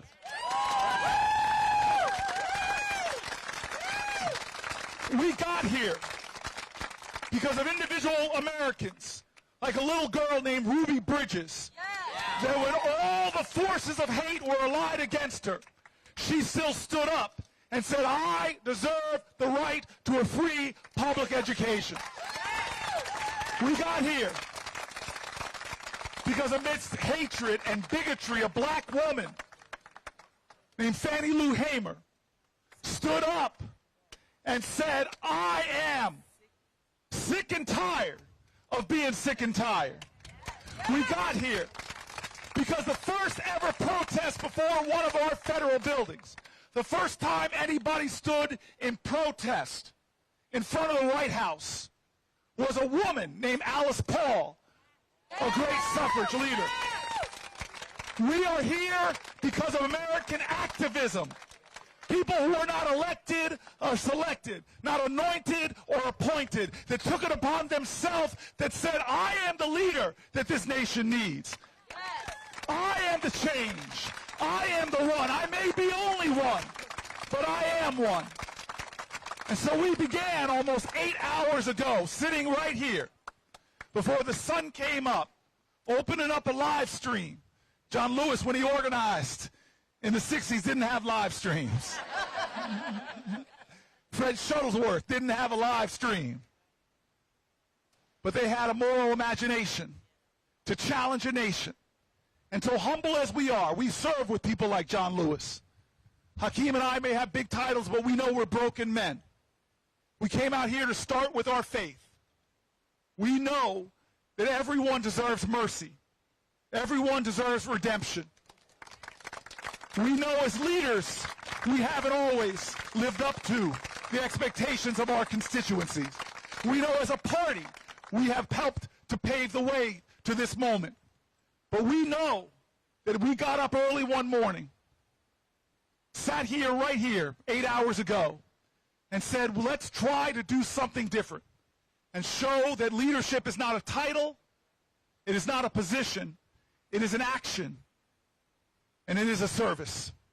All of us have to lead right now. If you're watching at home, you have to lead right now. If you can hear my voice, you have to be the leader. It's time for us all to lead. And one of the leaders that we've been joined with, another member of the House of Representatives, who just a few days ago was down in El Salvador, standing up for the rule of law and the United States Constitution, Congresswoman Maxine Dexter from the great state of Oregon. Thank you. Thank you so much. I can't really express the honor that I feel to sit on these steps with all these people led by the two of you and the vision that you have for a better future for our country. It is such an honor to be here. Thank you. So I'm going to start with why I was in El Salvador. And it is exactly for the reasons that Senator Booker was just speaking to. The people that I lead in the great state of Oregon, Portland, Oregon, who has been, we have received a lot of attention and not of it all positive over the years. But it is because the people of Portland stand up and they won't back down, and they demanded that I do the same. Since we started disappearing people in March, the people have been calling, emailing, stopping me in the grocery store, wanting me to know that they wanted me to fight back and show up for due process and for the right to free speech in this country.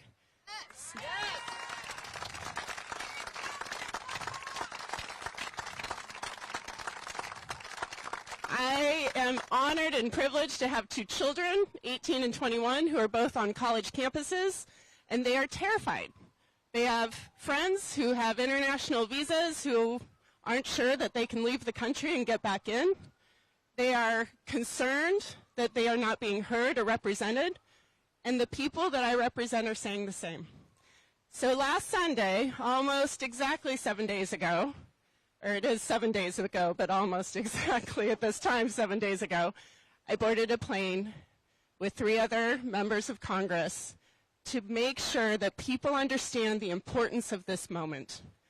That if people can be taken from our nation with no due process and be disappeared It can happen to anyone.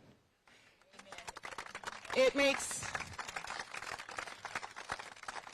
absolutely no difference in the eyes of our Constitution who you are, what you've done. You are entitled to your day in court.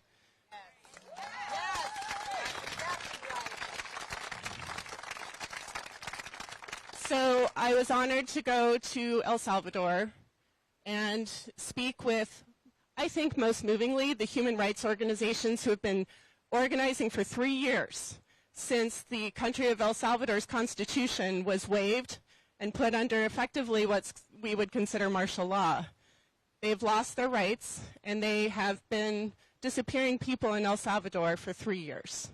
And understanding that this is not new to them, and hearing the playbook that President Bukele has used is extremely, eerily familiar to what we are feeling today.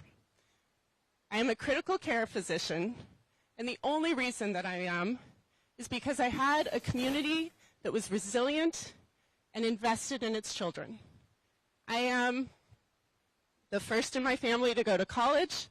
In 5th grade, I had a public school teacher who asked me where I wanted to go to college. I didn't know what it was. I'd never heard of it. We didn't have books in my home. My family was not, we were a union family, but we were not a family that aspired to college. We were just working, trying to get by. But we could, and we did. And my 5th grade teacher inspired me to be a physician, and I stuck with that and was able to do it because of a well-funded public school system, affordable higher education, and a union job that afforded me the wages and the health care that I needed to get through. So when I started seeing patients who had to make impossible decisions about whether they would pay for their prescription that I was recommending, or their rent, or whether their child could get child care, or they could come back for the appointment for a procedure I was recommending, I knew that what I could do in the exam room was not enough. I had to run for office and make an impact and pay that opportunity door that was open for me forward to my community. Yes. And so Yes. Yes. The last thing that I want to say is a budget document is a statement of your values. And it'll be excruciating, it will be extraordinarily immoral, and it will be devastating to our healthcare system if we pass the budget with a gut to Medicaid that we mathematically have to make the budget balance with the structure that's been passed. I came here to fight for my community, and my community, not just the poor people on Medicaid, not just the disabled people on Medicaid, not just the children who have needed Medicaid with disabilities and others. It is every single one of us that is dependent on Medicaid, because without Medicaid, we all are less healthy. So I went to El Salvador because of the people calling my office and stopping me in the grocery store. Each and every one of you, I hope that you will continue to make sure that your voices are heard by people like us. We need your power to speak for you with the audacity to hope for a better future for our country and our children. And without your voices behind us, it can't happen. Thank you very much. Thank you, Congresswoman Maxine Dexter. And now I want to yield to another tremendous new member of the House of Representatives, represents a district in Maryland, including a lot of employees, hardworking employees of the federal government who serve this nation and have not been treated with the dignity and respect that they deserve. But she's been a tremendous champion on their behalf, on behalf of the rural parts of the district that she represents. Congresswoman April Delaney.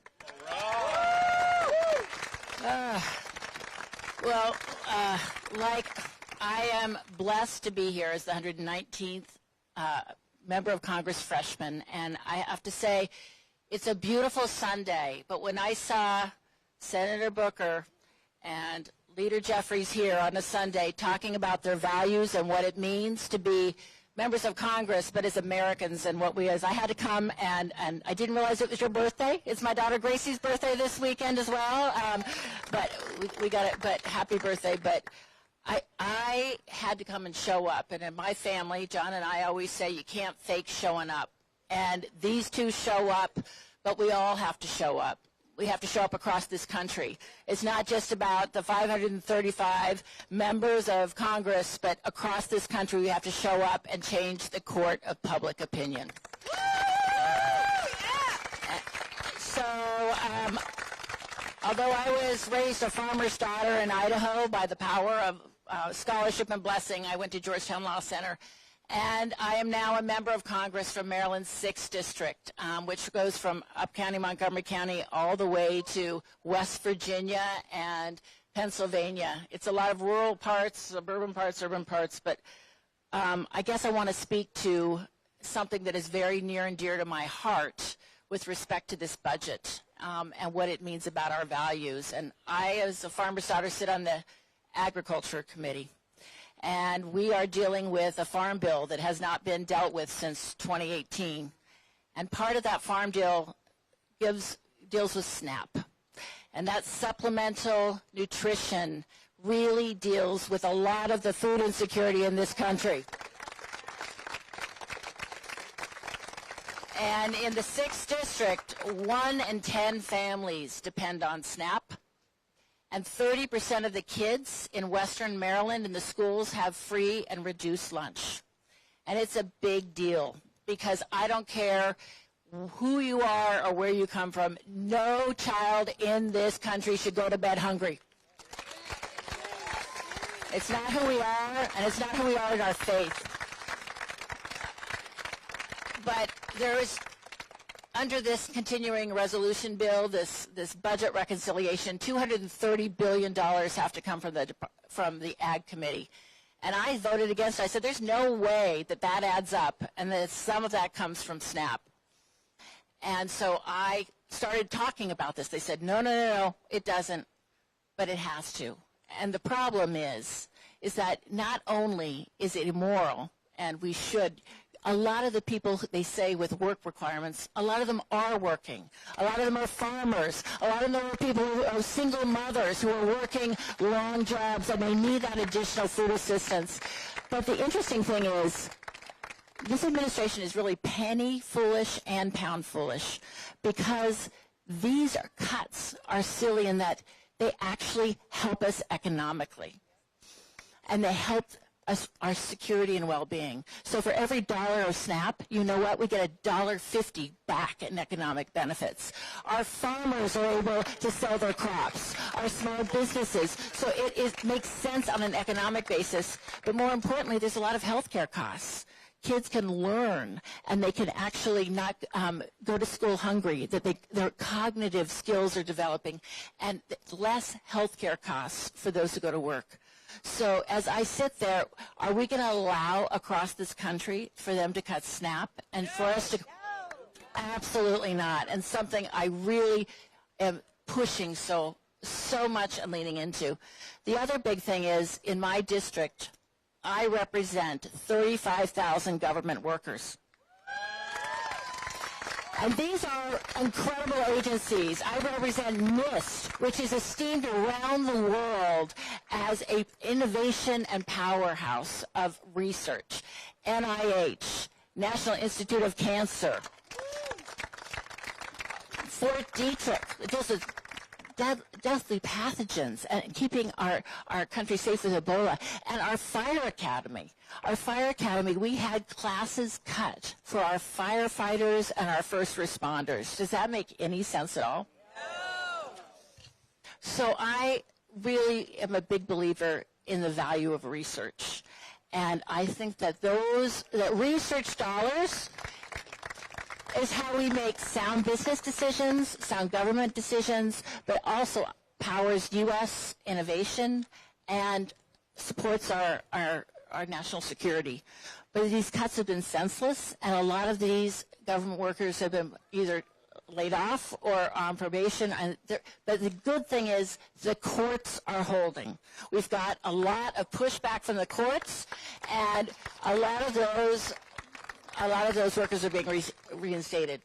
But we have to realize that research, that leaning into SNAP and all of these senseless, like Greg Landsman said, like Maxine, like our dear leaders here, but it is really important that we make our voices heard. So I've had 3 town halls, and let me tell you, independent, Republican, or Democrat, everyone is feeling the impacts of these issues and these cuts. And so I often hear, they say, April, what can you do? What more can we do? And I say, help us find 4 GOP members to cross the line. And I hear someone say, do we want angry Trump or angry voters? Well, I think the angry voters are getting angrier and angrier and louder and louder. And so going across, does it make a difference that we have these town halls? You bet. But it makes a difference that we all have a voice. And then the last thing I'm going to say is I was blessed to go to Georgetown Law Center by the power of scholarship and ended up staying here. But as members of Congress, we take an oath to uphold the Constitution and the laws of the United States. And part of that is making sure that in this administration that independent third branch holds, and that there is a respective rule of law, and that there's integrity of the judicial system. So we have to make sure that our judges are able to render, on precedent. And earlier today, they were talking about this issue. So it's not only our judges, but that everyone has their day in court. And that means the people who have issues like unlawful terminations, immigration issues, injury. I had a Social Security, a couple say, we didn't get our Social Security check because I don't know why, but we can't pay our mortgage. Where do we go? What do we do? And as I look at this, you have to have your day in court and be able to go to court. But what if the top 9 most powerful law firms in the country are providing pro bono law services to this administration? And one of the biggest issues to me is also that while I feel very sympathetic to a lot of these law firms, they have been coerced and targeted by executive order, that they won't even be able to go into public buildings or to have security clearances, and it really impacts their ability to lift up and be able to represent these different litigants. And so Congressman Min and I last week uplifted a letter and asked all those 9 law firms to stand back and to, revoke their agreements with this administration, because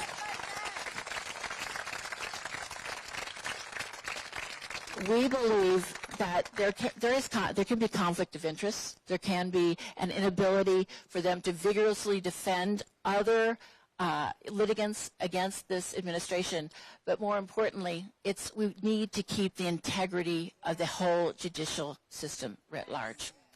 So I just have to say, I came down here to support these 2 incredible leaders, but it's the power of the people. I so agree. It is the power of the people that have to rise up, and to rise up with great voice and great passion, because, in my faith, we talk about the fruits of the Spirit coming from the Holy Spirit.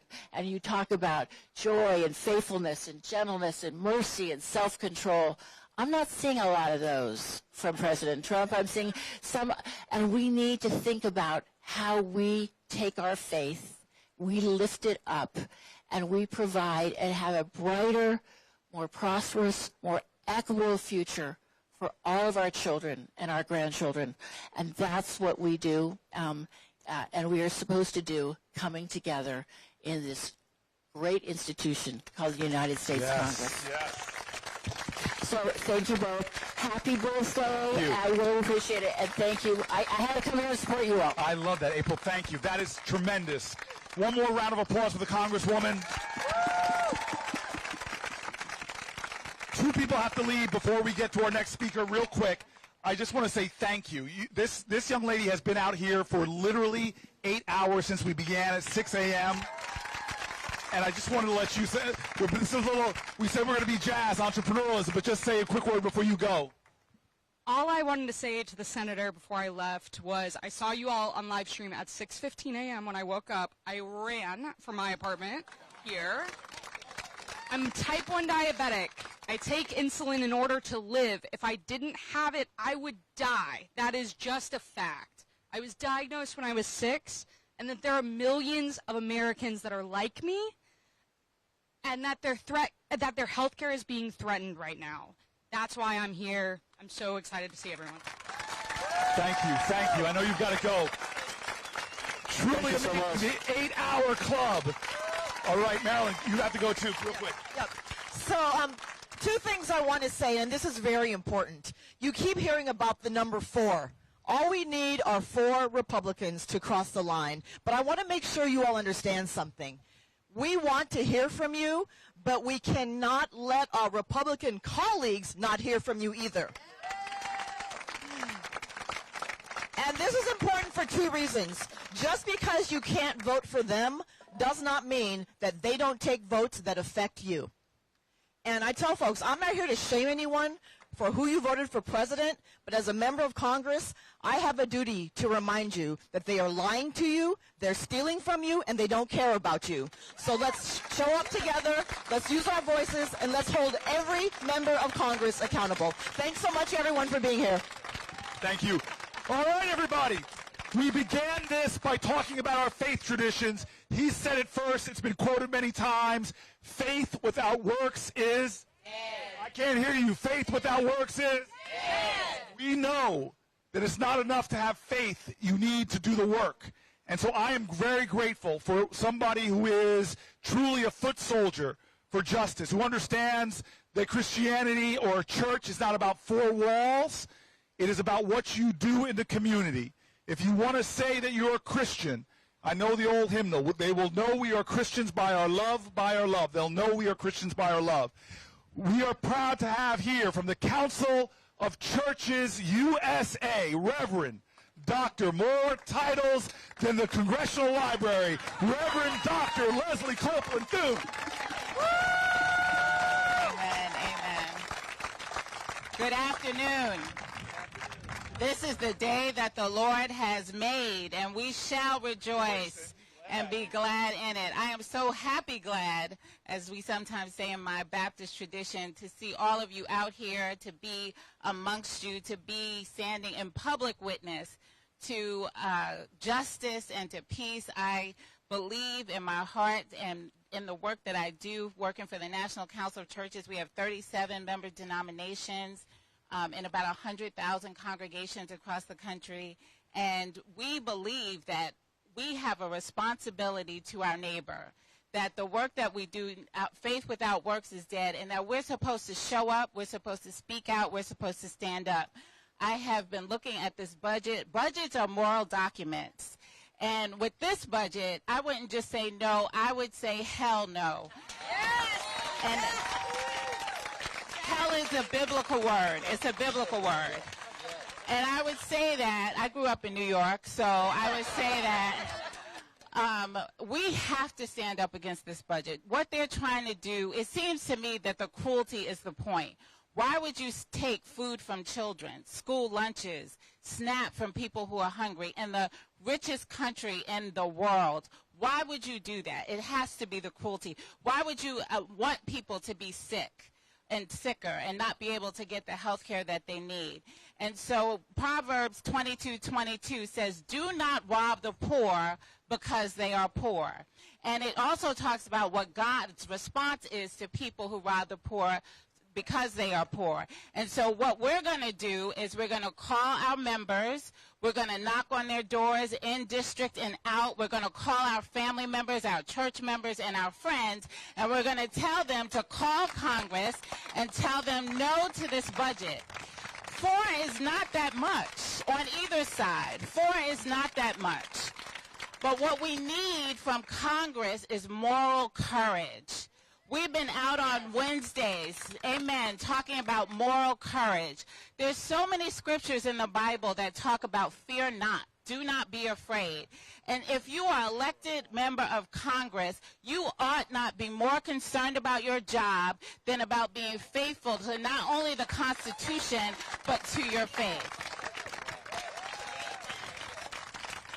So we say to them, pull up your big person, and have some moral courage so that we can make sure that our seniors and our children and our veterans and the differently abled and everybody who is vulnerable has what they need to not just survive, but to thrive in this country. Yeah. So it's up to us to light a fire under them and to get others to do the same. So let's get ready and let's go do the work. All right, amen, amen. Amen. Amen. Thank you so much for your church. Get an amen. Amen. All right. Amen. So we started out at 6 a.m. this morning. We made the decision humbly as public servants that we were going to sit down to encourage the American people to stand up. Stand up for an economy that works for everyday Americans, not the MAGA billionaires. Stand up for health care. This is the wealthiest country in the history of the world. Health care is not a privilege, it is a right. And that's what we're standing up for. Stand up for Social Security. It's not an entitlement. It's an earned benefit. Stand up for the American way of life. Stand up for our democracy. Are you ready to stand up? Yes. Are you ready to show up? Yes. Are you ready to speak up? Yes. We got one of the great leaders here who embodies the good trouble, the necessary trouble that John Lewis would always encourage us to get into. He's the youngest member of the United States Congress, a great champion for democracy and justice and an economy that works for everyday Americans, Congressman Maxwell Frost. All right. Show me what democracy looks like. This is what democracy looks like. Show me what democracy looks like. This is what democracy looks like. Show me what a badass looks like. This is what a badass looks like. It's a blessing to be here with everybody today.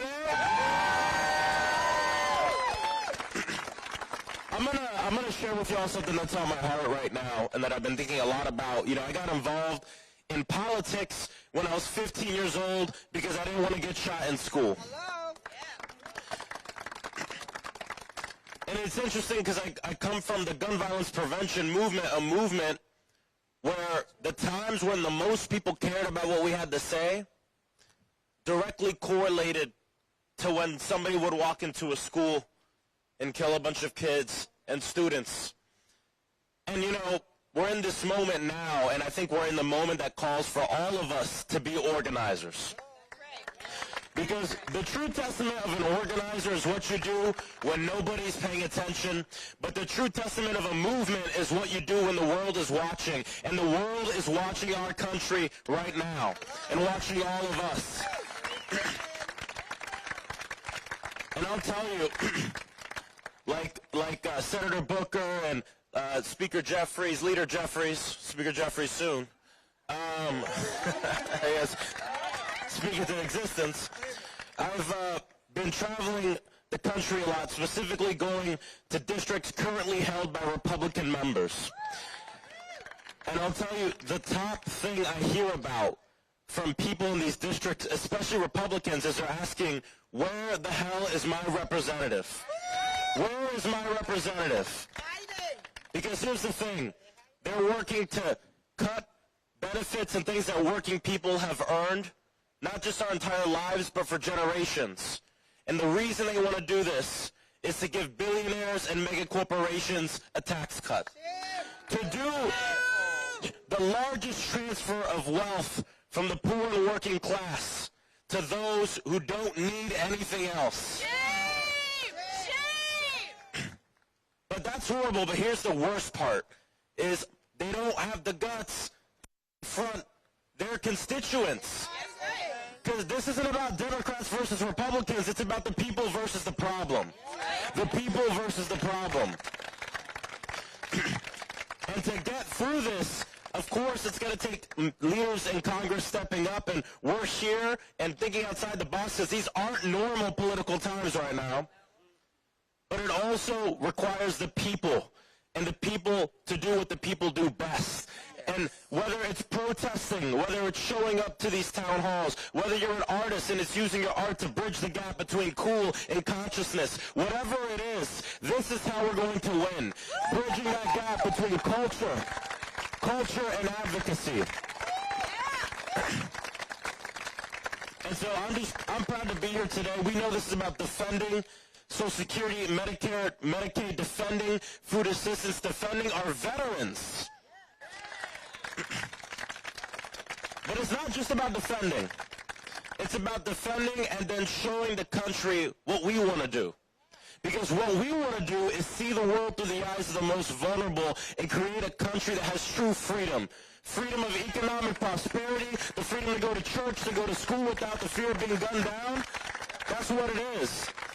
And I've been saying this in a lot of these districts that, for us, this isn't about shaming people about past decisions they've made, about who they voted for, or political decisions they made. Now's the time for courage. And our movement, it's more than a party, it's a coalition. It's a movement that looks at people and says, this isn't about, shame on you for voting for a certain person. It's about saying, I'm sorry you were lied to. I'm sorry you were lied to. So either way, I'm proud to be a member of the House Democratic Caucus, members that are standing up across the country. God bless, and let's keep fighting. Hold on one